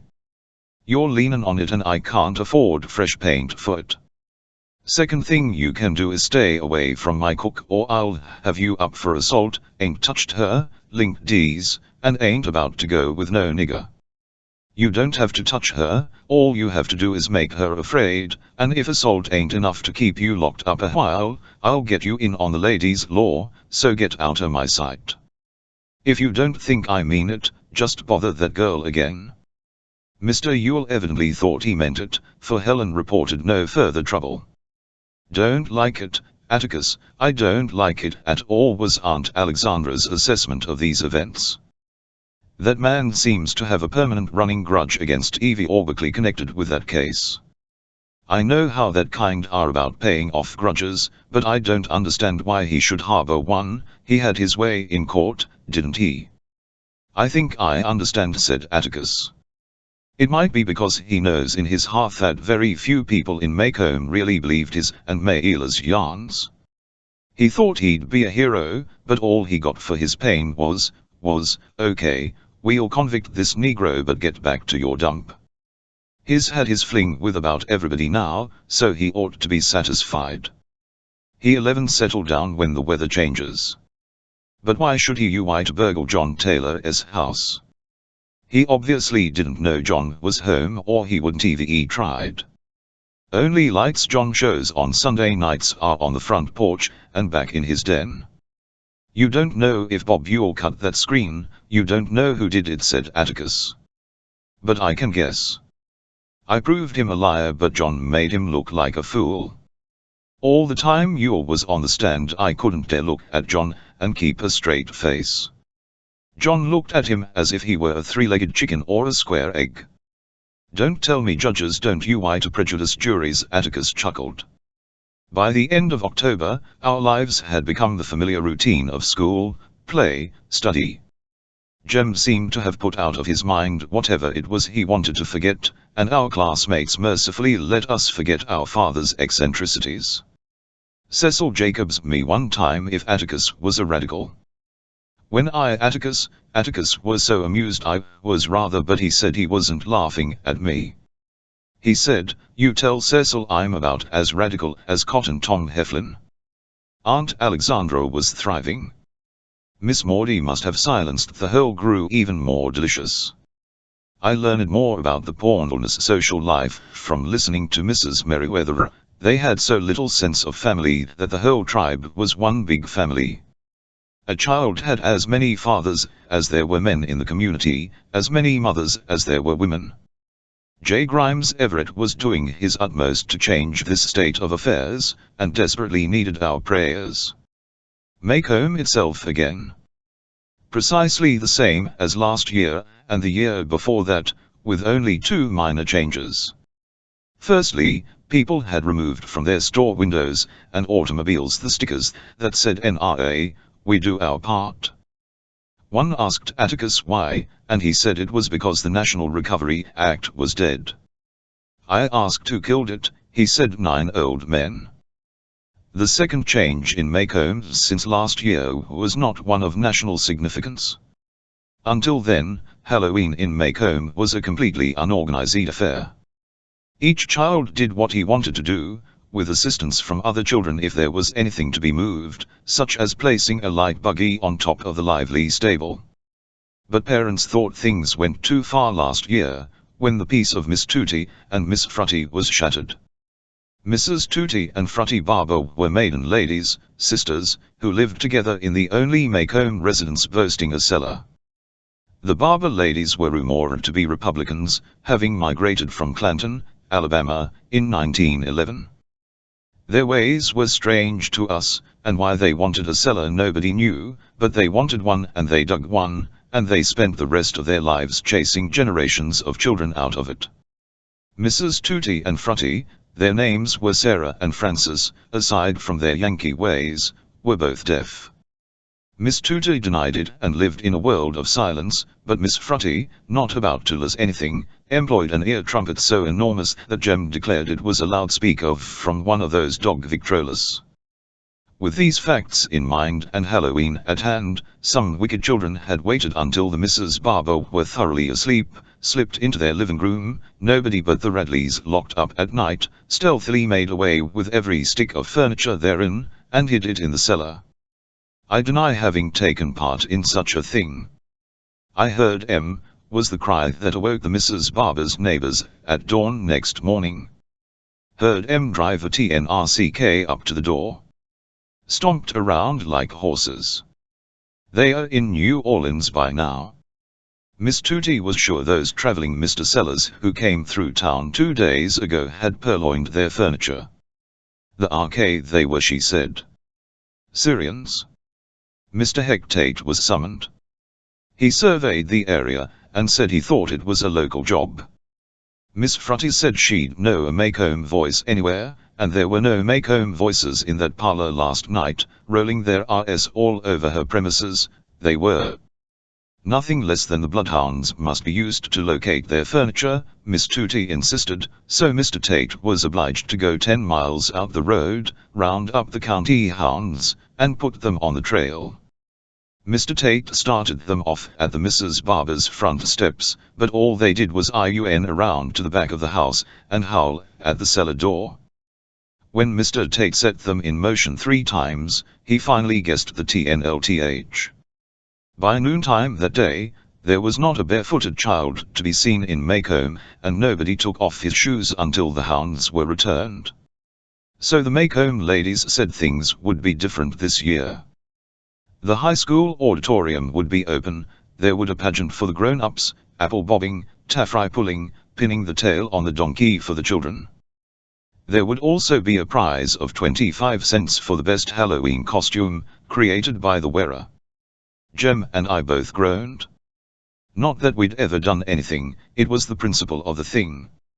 Jem considered himself too old for Halloween anyway, he said he wouldn't be caught anywhere near the high school at something like that. Oh well, I thought, Atticus would take me. I soon learned, however, that my services would be required on stage that evening. Mrs. Grace Merriweather had composed an original pageant entitled Maycomb County, at Astra Perispera, and I was to be a ham. She thought it would be adorable if some of the children were costumed to represent the county's agricultural products. Cecil Jacobs would be dressed up to 100K like a cow, Agnes Boone would make a lovely, another child would be a peanut, and on down the line until Mrs. Merriweather's imagination and the supply of children were exhausted. Our only duties, as far as I could gather from our 2 rehearsals, were to enter from stage left as Mrs. Merriweather. Not only the author, but the narrator identified us. When she called out, "Pork," that was my cue. Then the assembled company would sing, Maycomb County, we will I be true to thee as the grand finale, and Mrs. Merriweather would mount the stage with the state flag. My costume was not much of a problem. Mrs. Crenshaw, the local seamstress, had as much imagination as Mrs. Merriweather. Mrs. Crenshaw took some chicken wire, and bent it into the shape of a cured ham. This she covered with brown cloth, and painted it to resemble the original. I could duck under, and someone would pull the contraption down over my head. It came almost to my knees. Mrs. Crenshaw thoughtfully left 2 peepholes for me. She did a fine job. Jem said I looked exactly like a ham with legs. There were several discomforts, though. It was hot, it was a close fit, if my nose itched I couldn't scratch, and once inside I could not get out of it alone. When Halloween came, I assumed that the whole family would be present to watch me perform, but I was disappointed.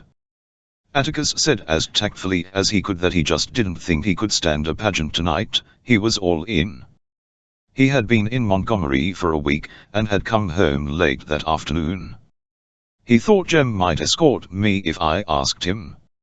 Aunt Alexandra said she just had to get to bed early. She'd been decorating the stage all afternoon, and was worn out. She stopped short in the middle of her sentence. She closed her mouth, then opened it to say something, but no words matter, Auntie. I asked. Oh, nothing, she said, somebody just walked over my grave. She put away from her whatever it was that gave her a pinprick of apprehension, and suggested that I give the family a preview in the living room. So Jem squeezed me into my costume, stood at the living room door, called out "Pork" exactly as Mrs. Merriweather would have done, and I marched in. Atticus and Aunt Alexandra were delighted. I repeated my pot for Calpurnia in the kitchen, and she said I was wonderful. I wanted to go across the street to show Miss Maudie, but Jem said she'd probably be at the pageant anyway. After that, it didn't matter whether they went or not. Jem said he would take me. Thus began our longest journey together. Chapter 28. The weather was unusually warm for the last day of October. We didn't even need jackets. The wind was growing stronger, and Jem said it might be raining before we got home. There was no moon. The street light on the corner cast sharp shadows on the Radley house. I heard Jem laugh softly. Bet nobody bothers them tonight, he said. Jem was carrying my ham costume, rather awkwardly, as it was hard to hold. I thought it gallant of him to do so. It is a scaly place though, ain't it? I said. Boo doesn't mean anybody any harm, but I'm right glad you're along. You know Atticus wouldn't let you go to the schoolhouse by yourself, Jem said. Don't see why, it's just around the corner, and across the yard. That yard's a mighty long place for little girls to cross at night, Jem teased. Ain't you scared of haints? We laughed. Haints, hot steams, incantations, secret signs, had vanished with our years, as mist with sunrise. What was that old thing Jem said? Angel bright, life in death, get off the road, don't suck my breath. Cut it out, now, I said. We were in front of Redley Place.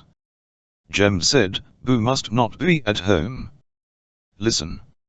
High above us in the darkness a solitary poured out his repertoire in blissful unawareness of whose tree he sat in, plunging from the shrill key of the sunflower bird to the irascible quack of a blue jay, to the sad lament of poor Will, poor Will, poor Will. We turned the corner and I on a root growing in the road. Jem tried to help me, but all he did was drop my costume in the dust. I didn't fall, and soon we were on our way again. We turned off the road and entered the schoolyard. It was pitch black. How do you know where we're at, Jem? I asked, when we had gone a few steps.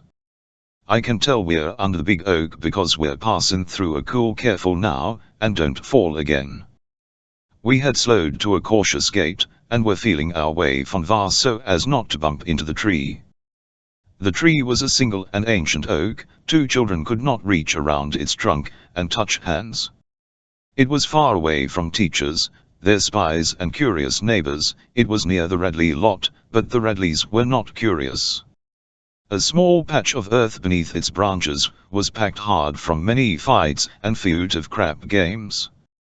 The lights in the high school auditorium were blazing in the distance, but they blinded us, if anything. Don't look ahead, Scout Jem said. Look at the ground and you won't fall. You should have brought the flashlight, Jem. Didn't know it was this dark. Didn't look like it'd be this dark earlier in the evening. So cloudy, that's why. It'll hold off a while, though. Someone leaped at us. God Almighty! Jem yelled. A circle of light burst in our faces, and Cecil Jacobs jumped in glee behind it. Ha-ay-ay, gotcha, he shrieked, thought you'd be coming along this way. What are you doing way out here by yourself, boy? Ain't you scared of Boo? Redley had ridden safely to the auditorium with his parents, hadn't seen us, then had ventured down this far. He knew good and well we'd be coming along. He thought Mr. Finch'd be with us, though. Shucks, ain't much but around the corner, said Jem. Who's scared to go around the corner? We had to admit that Cecil was pretty good, though. He had given us a fright, and he could tell it all over the schoolhouse. That was his privilege. Say, I said, ain't you a cow tonight? Where's your costume? It's up behind the stage, he said. Mrs. Merriweather says the pageant ain't coming on for a while. You can put yours back off stage by mine, Scout, and we can go with the rest of them. This was an excellent idea, Jem thought. He also thought it a good thing that Cecil and I would be together. This way, Jem would be left to go with people his own. When we reached the auditorium, the whole town was there except Atticus and the ladies, worn out from decorating, and the usual outcasts and shut-ins. Most off-county, it seemed, was there. The hall was with country people. The high school building had a wide downstairs hallway. People milled around booths that had been installed along each side. Oh, Jem! I forgot my money, I sighed, when I saw them. Atticus didn't, Jem said. Here's 30 cents, you can do 6 things. See you later on. Okay, I said, quite content with 30 cents and Cecil. I went with Cecil down to the front of the auditorium, through a door on one side, and backstage. I got rid of my ham costume, and departed in a hurry, for Mrs. Merriweather was standing at a lectern in front of the first row of seats making last-minute, frenzied changes in the script. How much money you got? I asked Cecil. Cecil had 30 cents, too, which made us even. We our first nickels on the House of Horrors, which scared us not at all. We entered the black 7th grade room, and were around by the temporary ghoul in residence, and were made to touch several objects alleged to be component parts of a human being. Here's his eyes, we were told when we touched favo peeled grapes on a saucer. Here's his heart, which felt like raw liver. These are his innards, and our hands were thrust into a plate of cold spaghetti. Cecil and I visited several booths. We each bought a sack of Mrs. Judge Taylor's homemade divinity. I wanted to bob for apples, but Cecil said it wasn't sanitary. His mother said he might catch something from everybody's heads having been in the same tub. Ain't anything around town now to catch, I protest, but Cecil said his mother said it was unsanitary to eat after folks. I later asked Aunt Alexandra about this, and she said people who held such views were usually climbers. We were about to purchase a blob of taffy when Mrs. Merriweather's runners appeared and told us to go backstage. It was time to get ready. The auditorium was filling with people. The Macomb County High School band had assembled in front below the stage. The stage footlights were on and the red velvet curtain rippled, and from the scurrying going on behind it. Backstage, Cecil and I found the narrow hallway teeming with people, adults in homemade three-corner hats, Confederate caps, Spanish-American war hats, and World War helmets. Children dressed as various agricultural enterprises crowded around the one small window. "Somebody snatched my costume," I wailed in dismay. Mrs. Merriweather galloped to me, the chicken wire, and thrust me inside. "You all right in there, Scout?" asked Cecil. "You sound so far off, like you was on the other side of a hill." "You don't sound any nearer," I said. The band the national, and we heard the audience rise. Then the bass drum sounded. Mrs. Merriweather, stationed behind her lectern beside the band, said, "Macomb County ad astra per aspera." The bass drum boomed again. "That means," said Mrs. Merriweather, translating for the lustig elements, "from the mud to the stars." She added, unnecessarily, "it to me, a pageant." "Reckon they wouldn't know what it was if she didn't tell," whispered Cecil, who was immediately shushed. "The whole town knows it," I breathed. "But the country folks ve come in," Cecil said. "Be quiet back there," a man's voice ordered, and we were silent. The bass drum went boom with every sentence Mrs. Merriweather uttered. She chanted mournfully about Macomb County being older than the state, that it was a part of the Mississippi and Alabama territories, that the first white man to set foot in the virgin forests was the probate judge's great-grandfather 5 times removed, who was never heard of again. Then came the fearless Colonel Macomb, for whom the county was named. Andrew Jackson appointed him to a position of authority, and Colonel Macomb's misplaced self-confidence and slender sense of direction brought disaster to all who rode with him in the Creek Indian Wars. Colonel Macomb persevered in his efforts to make the region safe for democracy, but his first campaign was his last. His orders, relayed to him by a friendly Indian, were to move south.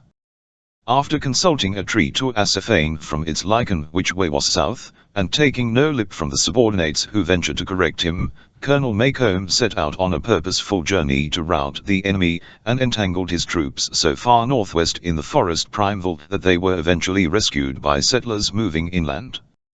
Mrs. Merriweather gave a 30-minute description of Colonel Macomb's exploits. I discovered that if I bent my knees I could tuck them under my costume, and more or less sit. I sat down, listened to Mrs. Merriweather's drone, and the bass drums boom, and was soon fast asleep. They said later that Mrs. Merriweather was putting her all into the grand finale, that she had crooned, "Po-awk" with a confidence born of pine trees, and butterbeans entering on cue. She waited a few seconds, then called, "Po-awk." When nothing materialized, she yelled, "Pork."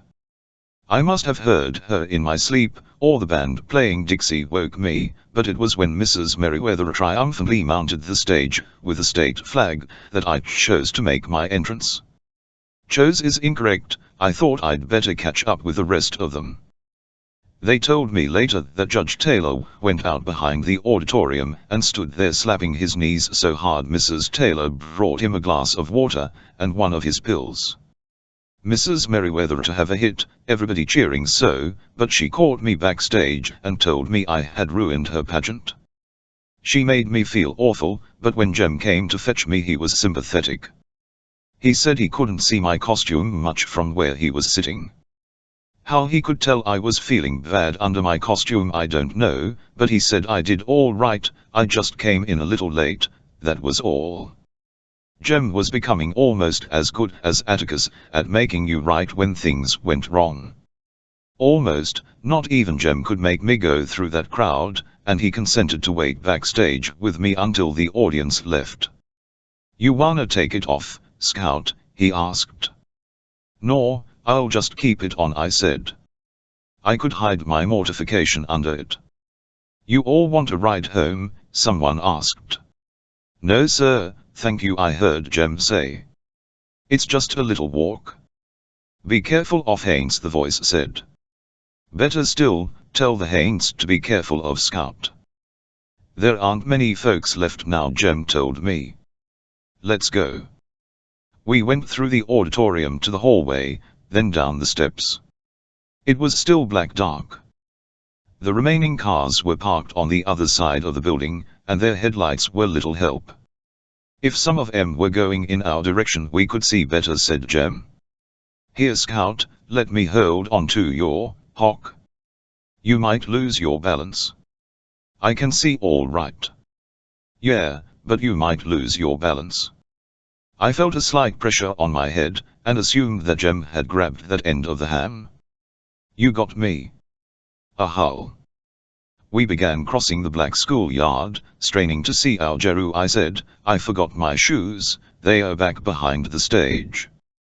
"Well, let's go get 'em," but as we turned around the auditorium lights went off. "You can get 'em tomorrow," he said. "But tomorrow's Sunday," I protested, as Jem turned me homeward. "You can get the janitor to let you in." "Scout." "Nothing." Jem hadn't started that in a long time. I wondered what he was thinking. He'd tell me when he wanted to, probably when we got home. I felt his fingers press the top of my costume, too hard, it seemed. I shook my head. "Jenny, you don't have to hush a minute, Scout," he said, pinching me. We walked along silently. "Minutes up," I said. "Whatcha thinking about?" I turned to look at him, but his outline was barely visible. "Thought I heard something," he said. "Stop a minute." We stopped. "Hear anything?" he asked. "No." We had not gone 5 paces before he made me stop again. "Jern, are you trying to scare me?" "You know I'm too old, be quiet," he said, and I knew he was not joking. The night was still. I could hear his breath coming easily beside me. Occasionally there was a sudden breeze that hit my bare legs, but it was all that remained of a promised windy night. This was the stillness before a thunderstorm. We listened. "Heard an old dog just then," I said. "It's not that," Jem answered. "I hear it when we're walking along, but when we stop I don't hear it." "You hear my costume rustlin'? Or, it's just Halloween got you?" I said it more to convince myself than Jeru, for sure enough, as we began walking, I heard what he was talking about. "It was not my costume." "It's just old Cecil," said Jem presently. "He won't get us again. Let's don't let him think we're hurrying." We slowed to a crawl. I asked Jem how Cecil could follow us in this dark, looked to me like he'd bump into us from behind. "I can see you, Scout," Jem said. "How?" "I can't see you. Your fat streaks are showin'." Mrs. Crenshaw painted 'em with some of that shiny stuff so they'd show up under the footlights. "I can see you pretty well, and I expect Cecil can see you well enough to keep his distance." I would show Cecil that we knew he behind us and we were ready for him. "Cecil Jacobs is a big wet hen," I yelled suddenly, turning around. We stopped. There was no acknowledgement save he-en bouncing off the distant schoolhouse wall. "I'll get him," said Jem. "He-why." "Hey-why," answered the schoolhouse wall. It was unlike to hold out for so long. Once he pulled a joke he'd repeat it time and again. We should have leapt at already. Jem signaled for me to stop again. He said softly, "Scout, can you take that thing off?" "I think so, but I ain't got anything on under it much." "I've got your dress here. I can't get it on in the dark." "Okay," he said, "never mind." "Jenny, are you afraid?" "No. Think we're almost to the tree now. Few yards from that, and we'll be to the road. We can see the street light then." Jem was talking in an unhurried, flat toneless voice. I wondered how long he would try to keep the Cecil myth going. "You reckon we oughta sing, Jem?" "No. Be real quiet again, Scout." We had not increased our pace. Jem knew as well as I that it was difficult to walk fast without stumping a toe, tripping on stones, and other inconveniences, and I was barefooted. Maybe it was the wind rustling the trees. But there wasn't any wind, and there weren't any trees except the big oak. Our company and dragged his feet, as if wearing heavy shoes. Whoever it was wore thick cotton pants. What I thought were trees and was the soft swish of cotton on cotton, weak, with even one step. I felt the sand go cold under my feet, and I knew we were near the big oak. Jem pressed my head. We stopped and listened. Shufflefoot had not stopped with us this time. His trousers swished softly and steadily. Then they stopped. He was running toward us with no child's steps. "Run, Scout. Run. Run!" Jem screamed. I took one giant step and found myself reeling, my arms useless. In the dark, I could not keep my balance. Jem, help me, Jem." Something crushed the chicken wire around me. Metal ripped on metal, and I fell to the ground, and rolled as far as I could, floundering to escape my wire prison. From somewhere nearby came scuffling, kicking sounds of shoes, and flesh scraping dirt and roots. Someone rolled against me, and I felt Jem.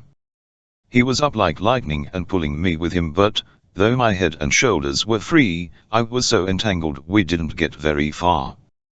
We were nearly to the road when I felt Jem's hand leave me, felt him jerk backwards to the ground. More scuffling, and there came a dull crunching sound, and Jem screamed. I ran in the direction of Jem's scream, and sank into a flabby male stomach.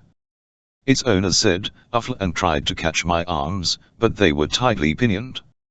His stomach was soft, but his arms were like steel. He slowly squeezed the breath out of me.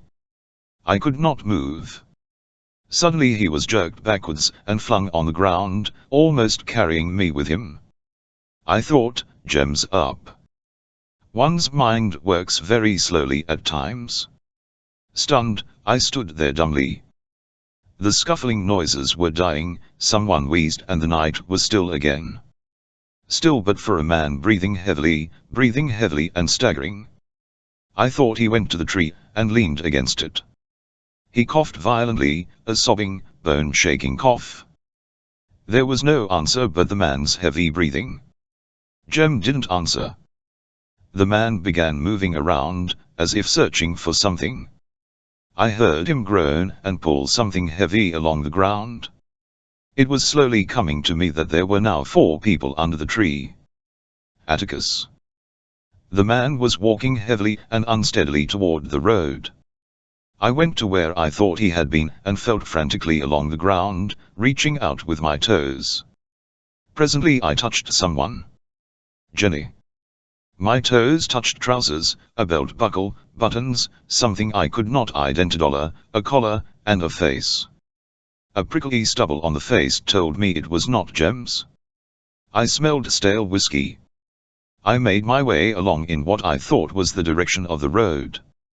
I was not sure, because I had been turned around so many times.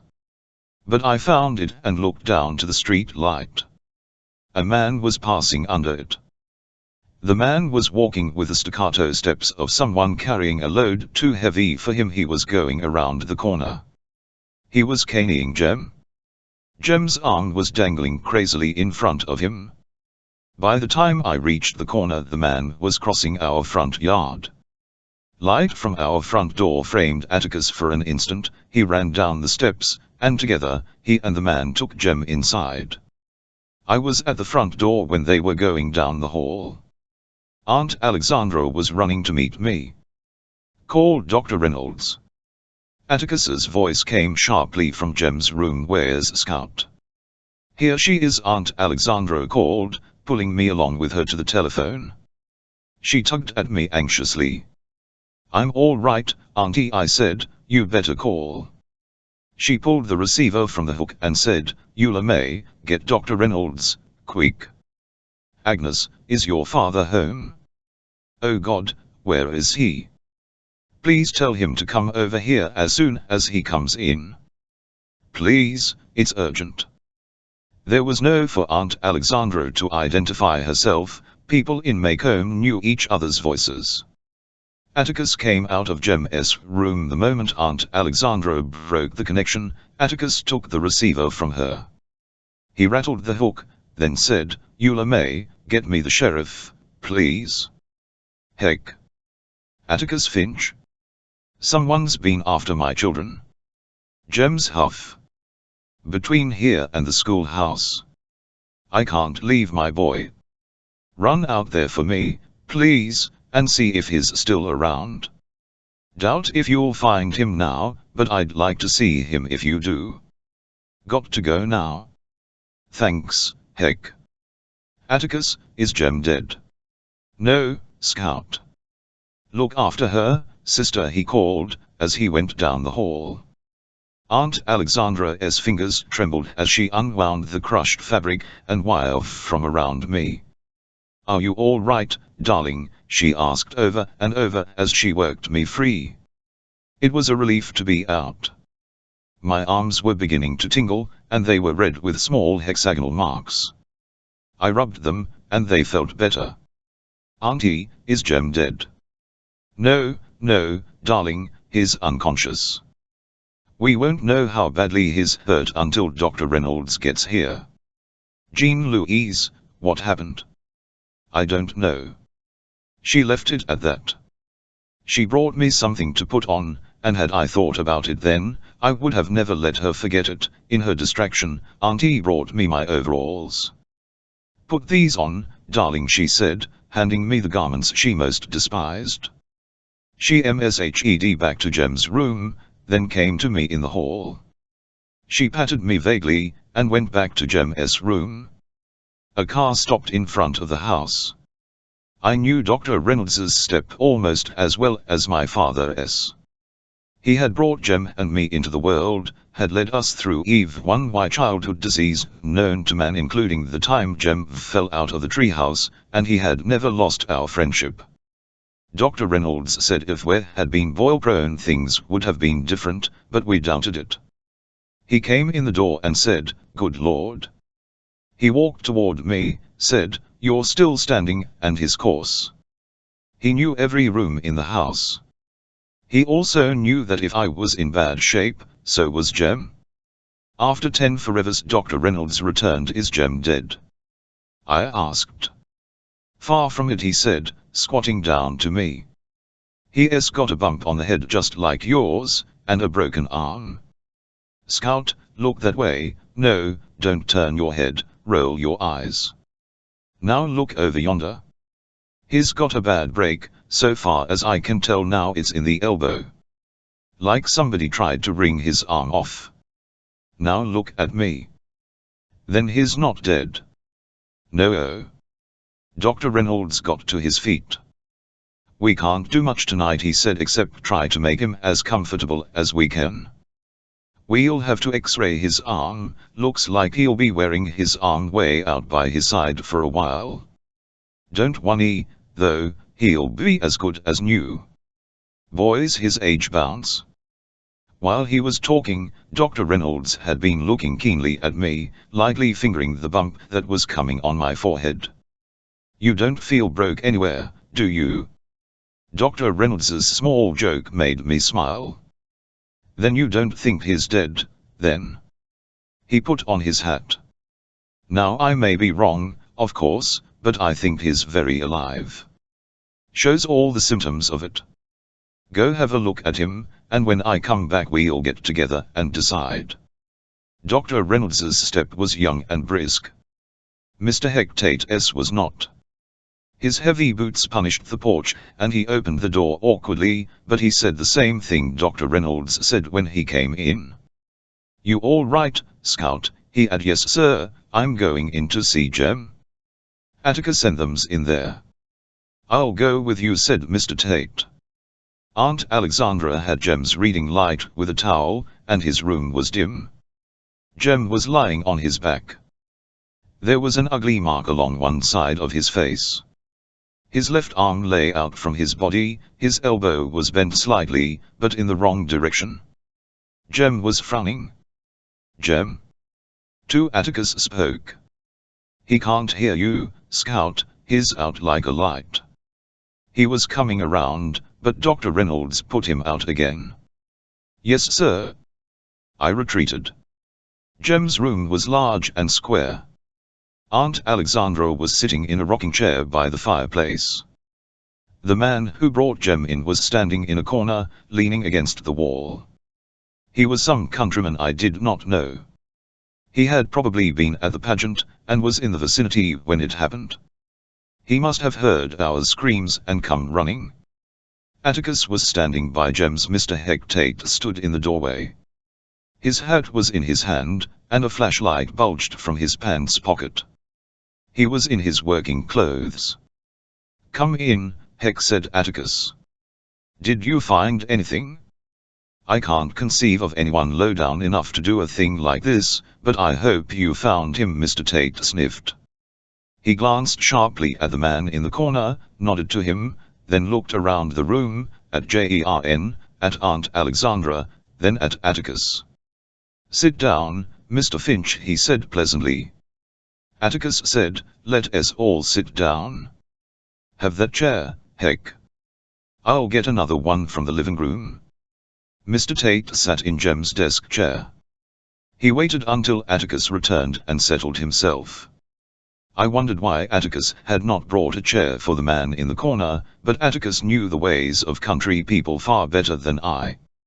Some of his rural clients would park their long-eared steeds under the chinabeanie trees in the backyard, and Atticus would often keep appointments on the back steps.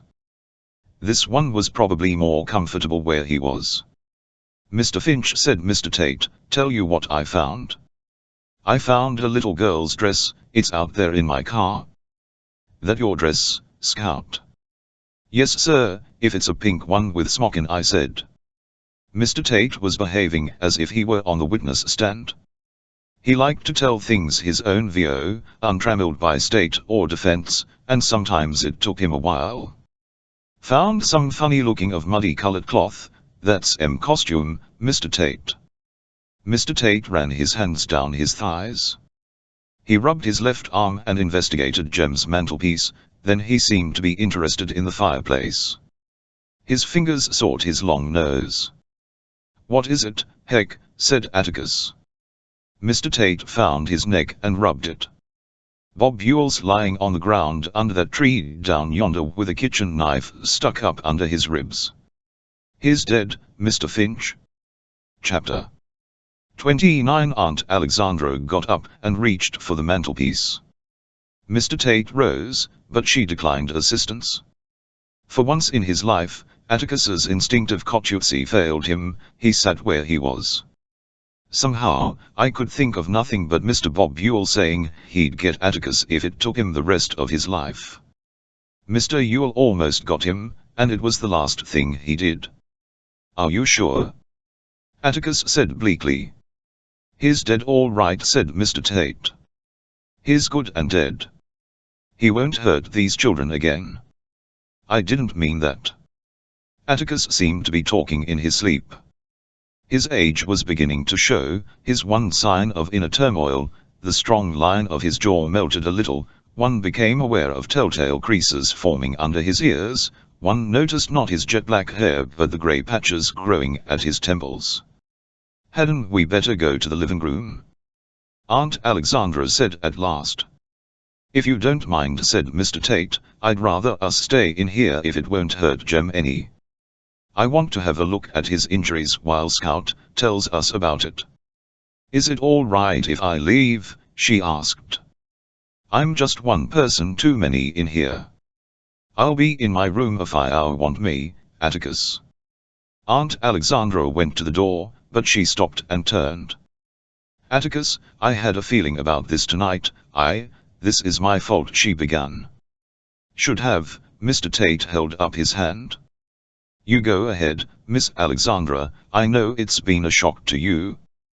And don't you fret yourself about anything. Why, if we followed our feelings all the time, we'd be like cats chasing their tails. Miss Scout, see if you can tell us what happened, while it's still fresh in your mind. You think you can?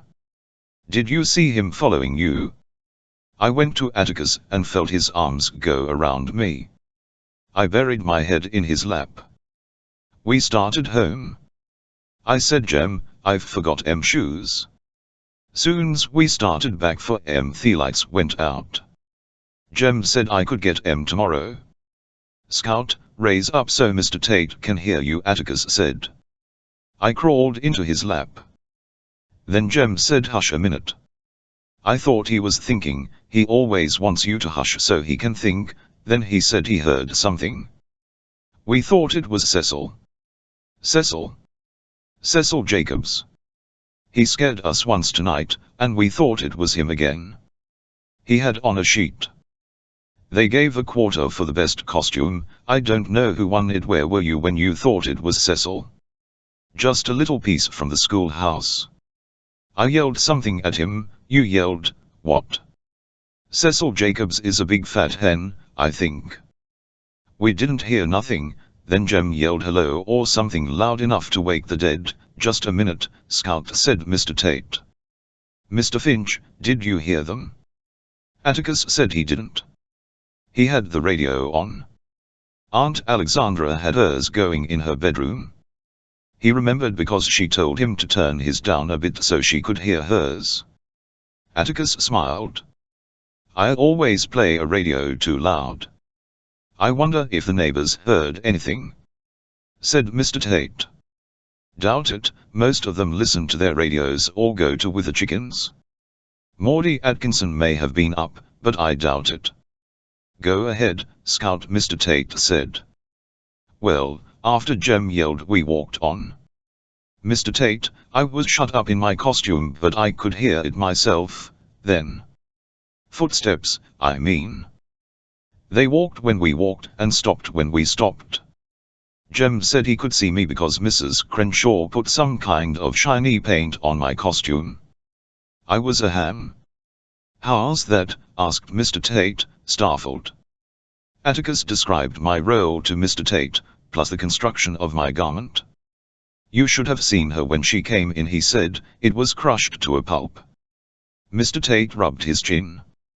I wondered why he had those marks on him. His sleeves were perforated with little holes. There were 1 or 2 little puncture marks on his arms to match the holes. Let me see that thing if you will, sir. Atticus fetched the remains of my costume. Mr. Tate turned it over and bent it around to get an idea of its former shape. This thing probably saved her life, he said. Look. He pointed with a long forefinger. A shiny clean line stood out on the dull wire. Bob, you all meant business, Mr. Tate muttered. He was out of his mind, said Atticus. Don't like to contradict you, Mr. Finch, wasn't crazy, mean as hell. Low-down skunk with enough liquor in him to make him brave enough to kill children. He'd never have met you face to face. Atticus shook his head. I can't conceive of a manhood, Mr. Finch. There's just some kind of men you have to shoot before you can say Heidi to. Even then, they ain't worth the bullet it takes to shoot 'em. You'll as one of 'em. Atticus said, "El thought he got it all out of him the day he threatened me. Even if he hadn't, I thought he'd come after me. He had guts enough to pester a poor colored woman, he had guts enough to pester Judge Taylor when he thought the house was empty, so do you think he met you to your face in daylight?" Mr. Tate sighed. "We'd better get on. Scout, you heard him behind you?" "Yes, sir." "Even we got under the tree." "How'd you know you were under the tree? You couldn't see thunder out there." "I was barefooted, and Jem says the ground's always cooler under a tree." "We'll have to make him a deputy, go ahead." Then all of a sudden something grabbed me and mashed my costume. Think I ducked on the ground. Heard a tussling under the tree sort of, they were bamming against the hunk, sounded like. Jem found me and started pulling me toward the road. Mr. Yule yanked him down, I reckon. They some more, and then there was this funny noise, Jem hollered. I stopped. That was Jem's arm. Anyway, Jem hollered and I didn't hear him any more, and the next thing, Mr. Yule was tellin' to squeeze me to death, I reckon. Then somebody yanked Mr. Yule down. Jem must have got up, I guess. That's all I know. And then Mr. Tate was looking at me sharply. Somebody was staggering around and panting and coughing fit to die. I thought it was Jem at first, but it didn't sound like, so I went looking for Jem on the ground. I thought Atticus had come to help us and had got wore out. Who was it? "Why, there he is, Mr. Tate, he can tell you his name." As I said it, I half pointed to the man in the corner, but brought my arm down quickly lest Atticus reprimand me for pointing. It was impolite to point. He was still leaning against the wall. He had leaning against the wall when I came into the room, his arms folded across his chest. As I pointed, he brought his arms down and pressed the palms of his hands against the wall. They were white hands, sickly white hands that had never seen the sun, so white they stood out garishly against the dull cream wall in the dim light of Jem's room. I looked from his hands to his sand-stained khaki pants, my eyes traveled up his thin frame to his torn denim shirt. His face was as white as his hands, but for a shadow on his jutting chin. His cheeks were thin to hollowness, his mouth was wide, there were shallow, almost delicate indentations at his temples, and his grey eyes were so colourless I thought he was blind. His hair was dead and thin, almost feathery on top of his head. When I pointed to him, his palm slipped slightly, leaving greasy sweat streaks on the wall, and he hooked his thumbs in his belt. A strange small spasm shook him, as if he heard fingernails scrape slate, but as I gazed at him in wonder the tension slowly drained from his face. His lips parted into a timid smile, and our neighbor's image blurred with my sudden tears. "Hey, boo," I said. Chapter 30 Mr. Alture, honey, said Atticus, gently correcting me. "Jean Louise, this is Mr. Arthur Radley. I believe he already knows you." If Atticus could blandly introduce me to Boo Radley at a time like this, well, that was Atticus. Boo saw me run instinctively to the bed where Jem was sleeping, for the same shy smile crept across his face. Hot with embarrassment, I tried to cover up by covering Jem up. Don't touch him," Atticus said. Mr. Hectate sat looking intently at Boo through his horn-rimmed glasses. He was about to speak when Dr. Reynolds came down the hall. "Everybody out," he said, as he came in the door. "Evening, Arthur, didn't notice you the first time I was here." Dr. Reynolds's voice was as breezy as his step, as though he had said it one evening of his life, an announcement that astounded me even more than being in the same room with Boo Radley. Of course, even Boo Radley got sick sometimes, I thought. But on the other hand, I wasn't sure. Dr. Reynolds was carrying a big package wrapped in newspaper. He put it down on Jem's desk, and took off his coat.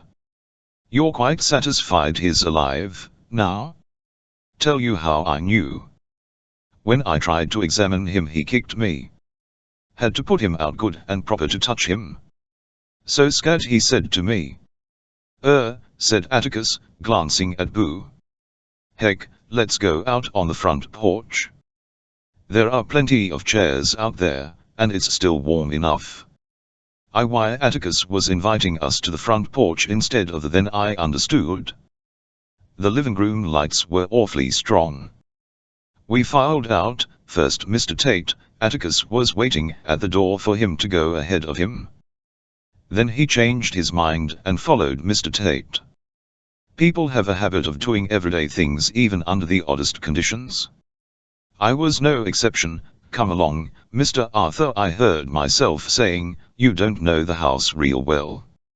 I'll just take you to the porch, sir. He looked down at me and nodded. I led him through the hall and past the living room. Won't you have a seat, Mr. Alture? This rocking chair's nice and comfortable. My small fantasy about him was alive again. He would be sitting on the porch. Right pretty spell we're having, isn't it, Mr. Arthur? Yes, a right pretty spell. Feeling slightly unreal, I led him to the chair farthest from Atticus and Mr. Tate. It was in shadow. Boo would more comfortable in the dark. Atticus was sitting in the swing, and Mr. Tate was in a chair next to him. The light from the living room windows was strong on them. I sat beside Boo. Well, heck, Atticus was saying, guess the thing to do. Good Lord, I'm losing my memory. Atticus pushed up his glasses and pressed his fingers to his eyes. Jem's not quite 13, no, he's already 13, I can't remember. Anyway, it 11 come before county court. What wool, Mr. Finch? Mr. Tate uncrossed his legs and leaned forward. Of course it was clear-cut self-defense, but I'll have to go to the office and hunt Mr. Finch. Do you think Jem killed Bob Ewell? Do you think that?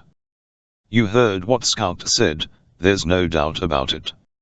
She said Jem got up and yanked him off her. He probably got hold of Ewell's knife somehow in the dark. We'll find out tomorrow. Mr. Finch, hold on, said Mr. Tate. Jem never stabbed Bob Ewell. Atticus was silent for a moment. He looked at Mr. Tate as if he appreciated what he said. But Atticus shook his head. Heck, it's mighty kind of you, and I know you're doing it from that good heart of yours, but don't start anything like that. Mr. Tate got up and went to the edge of the porch. He spat into the shrubbery, then thrust his hands into his hip pockets and faced Atticus. Like what? He said. I'm sorry if I spoke sharply, heck, Atticus said simply, but nobody's hushing this up. I don't live that way. Nobody's gonna hush anything up, Mr. Finch. Mr. Tate's voice was quiet, but his boots were planted so solidly on the porch floorboards it seemed that they grew there. A curious contest, the nature of which eluded me, was developing my father and the sheriff. It was Atticus's turn to get up and go to the edge of the porch. He said, "True," and spat dryly into the yard. He put his hands in his pockets and faced Mr. Tate. Heck, you haven't said it, but I know what you're thinking. Thank you for it. Jean Louise, he turned to me. You said Jem Mr. Ewell off you. Yes, sir, that's what I thought. See there, heck. Thank you from the bottom of my heart, but I don't want my boy starting out with something like this over his head. Best way to clear the air is to have it all out in the open. Let the county come and bring sandwiches.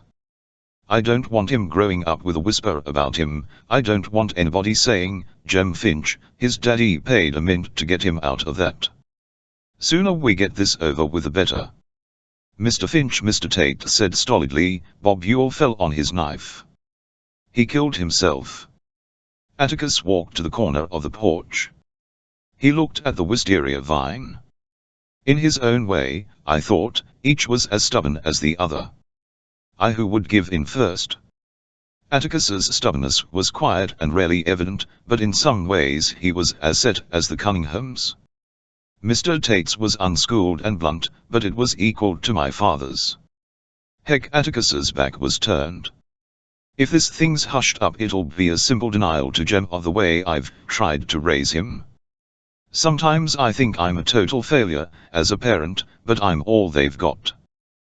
Before Jem looks at anyone else, he looks at me, and I've tried to live so I can look squarely back at him. If I add something like this, frankly I couldn't meet his eye, and the day I can't do that I'll know I've lost him. I don't want to lose him and Scout, because they are all I've got. Mr. Finch. Mr. Tate was still planted to the floorboards. Bob Ewell fell on his knife. I can prove it. Atticus wheeled around. His hands dug into his pockets. Heck, can't you even NY to see it my way?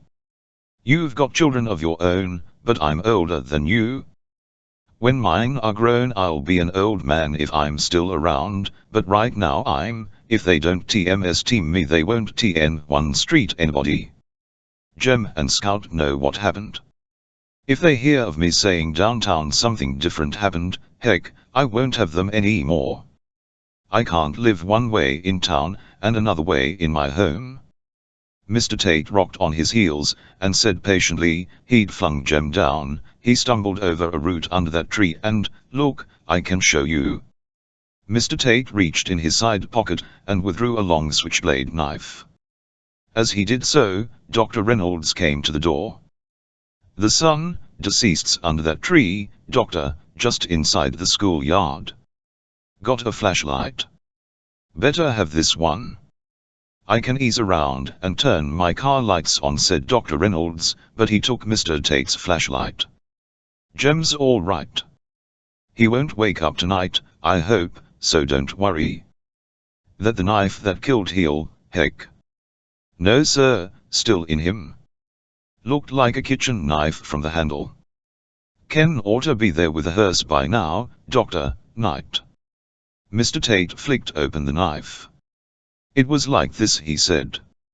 He held the knife and pretended to stumble. As he leaned forward, his left arm went down in front of him. See there?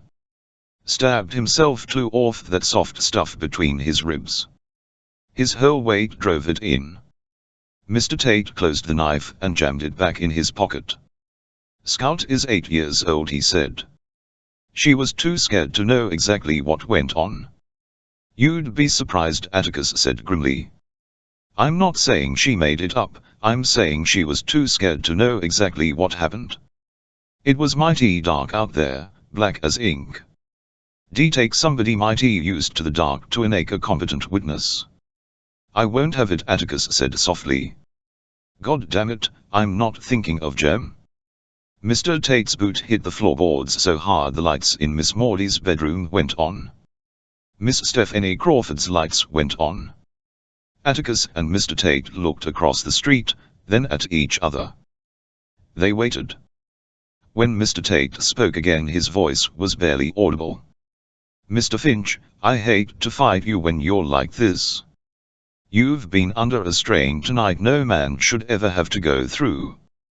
Why you ain't in the bed from it I don't know, but I do know that for once you haven't been able to put 2 and 2 together, and we've got to settle this tonight because tomorrow 11 be too late.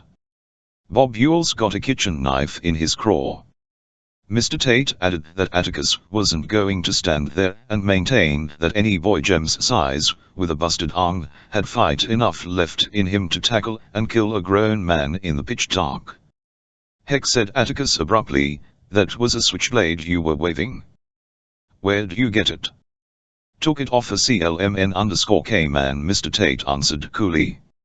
I was trying to remember. Mr. Ewell was on me, then he went down. Must have gotten up. At least I thought. Hask. Jem, I said I took it off a chunk man downtown tonight. Ewell probably found that kitchen knife in the dump somewhere. Honed it down and bided his time, just bided his time. Atticus made his way to the swing and sat down. His hands dangled limply between his knees. He was looking at the floor.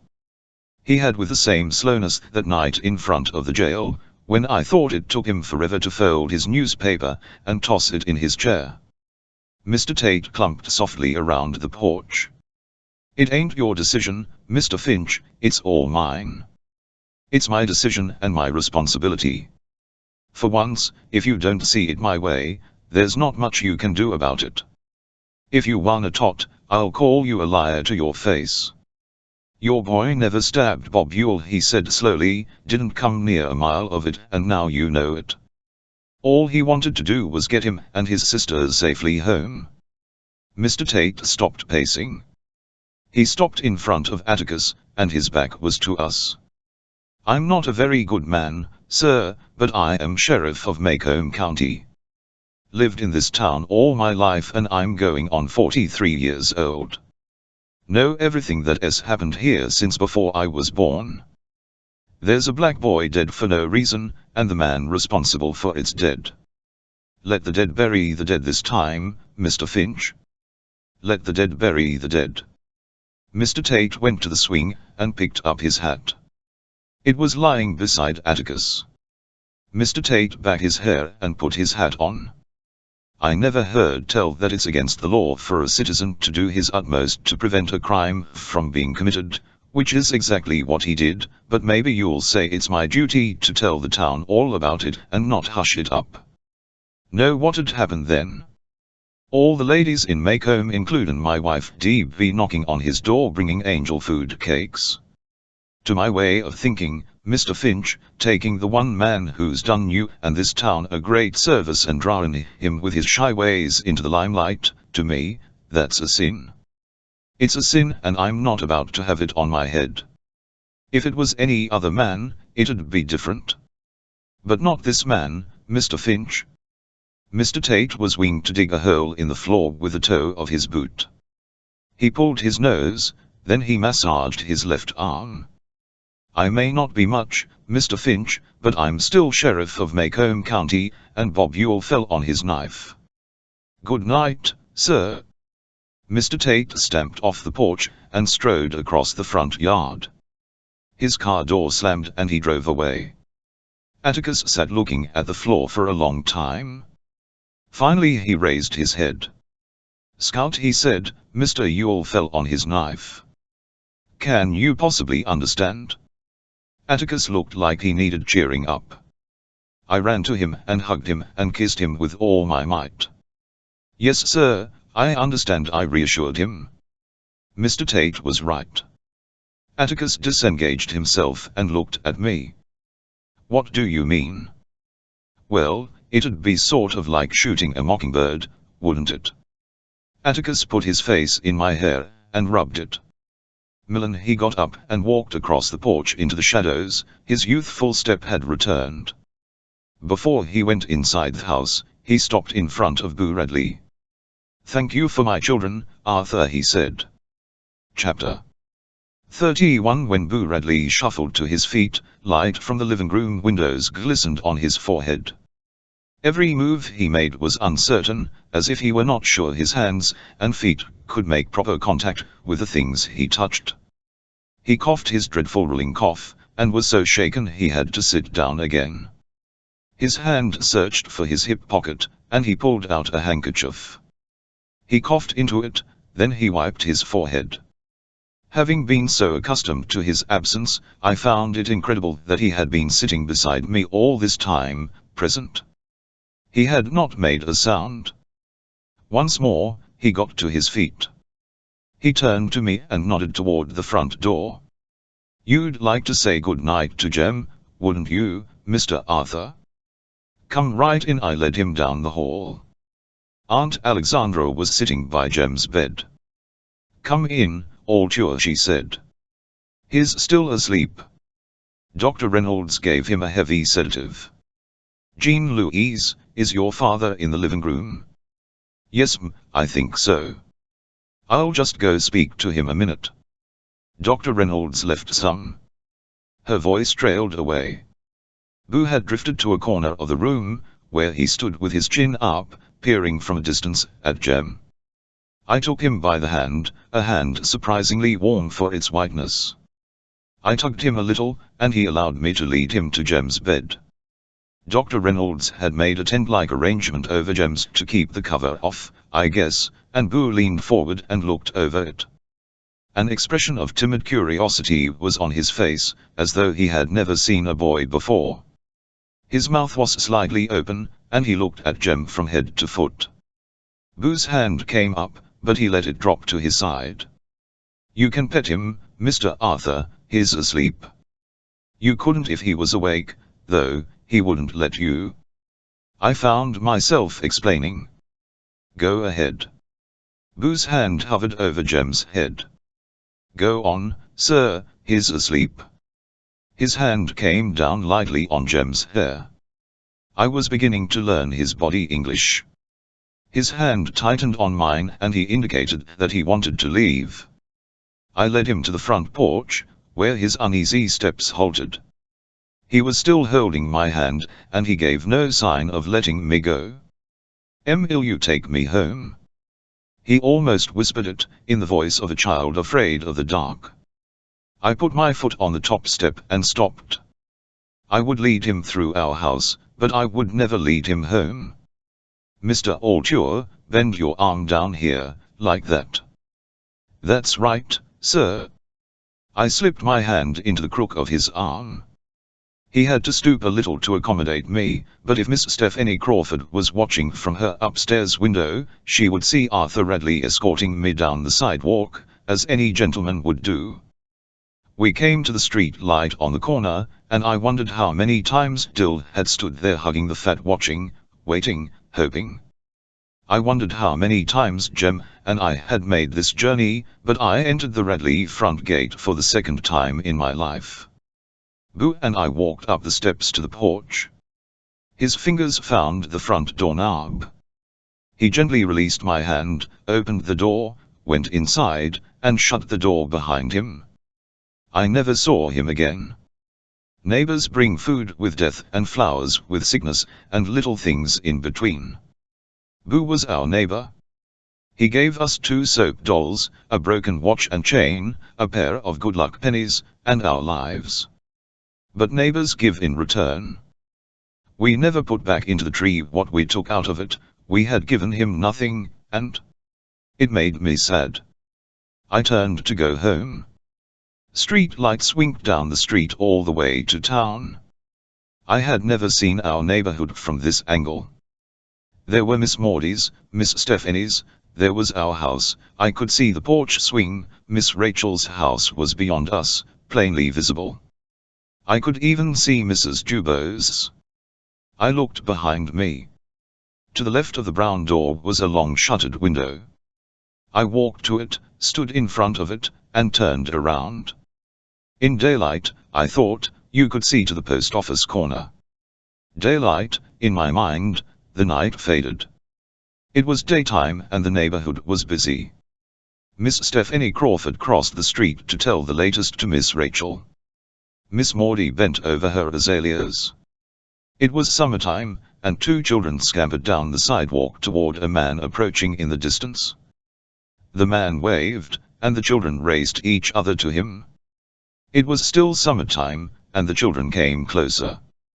A boy trudged down the sidewalk dragging a fishing pole behind him. A man waiting with his hands on his hips.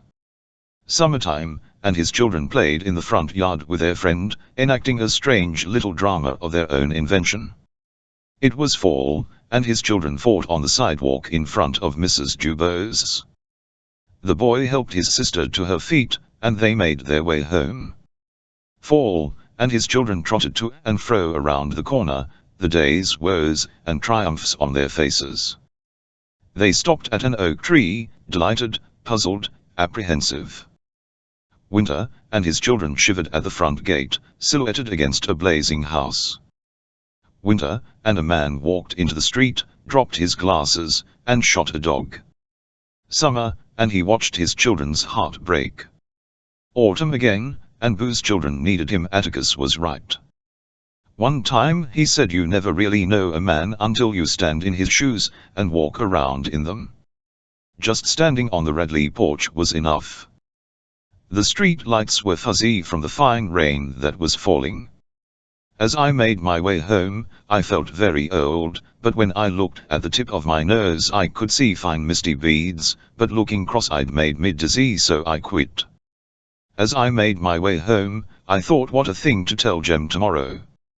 He'd be so mad he missed it he wouldn't speak to me for days.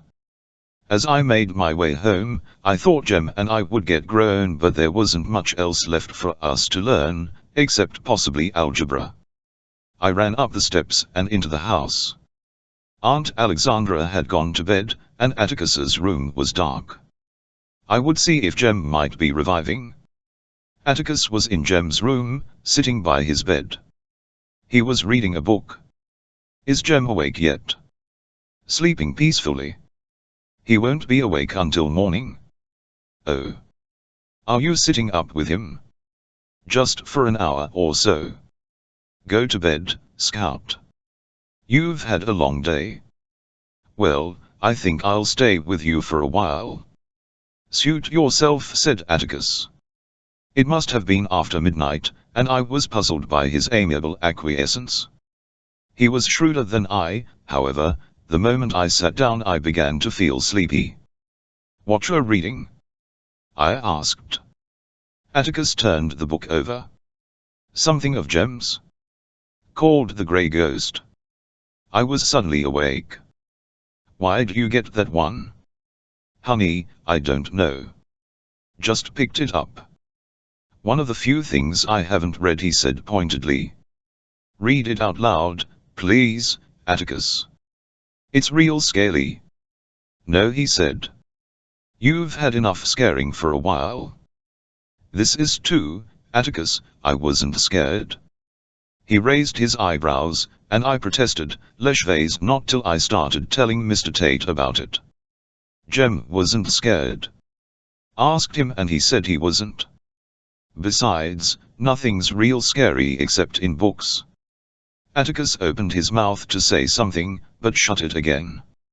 He took his thumb from the middle of the book and turned back to the first page.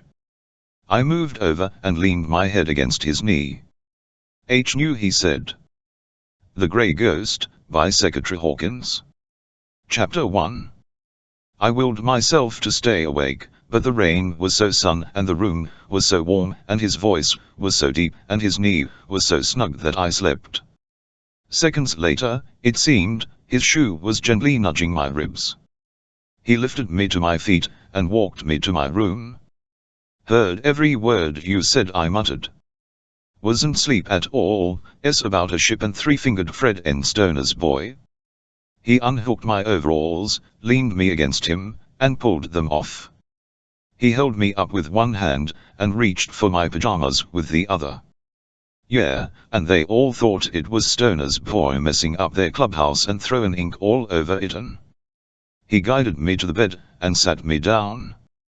He lifted my legs and put me under the cover. They chased him, never could catch him cause they didn't know what he looked like, and Atticus, when they finally saw him, why he hadn't done any of those things. Atticus, he was real nice. His hands were under my chin, pulling up the cover, tucking it around me. Most people are, Scout, when you finally see them. He turned out the light, and went into Jem's room. He would be there all night, and he would be there when Jem waked up in the morning. The end.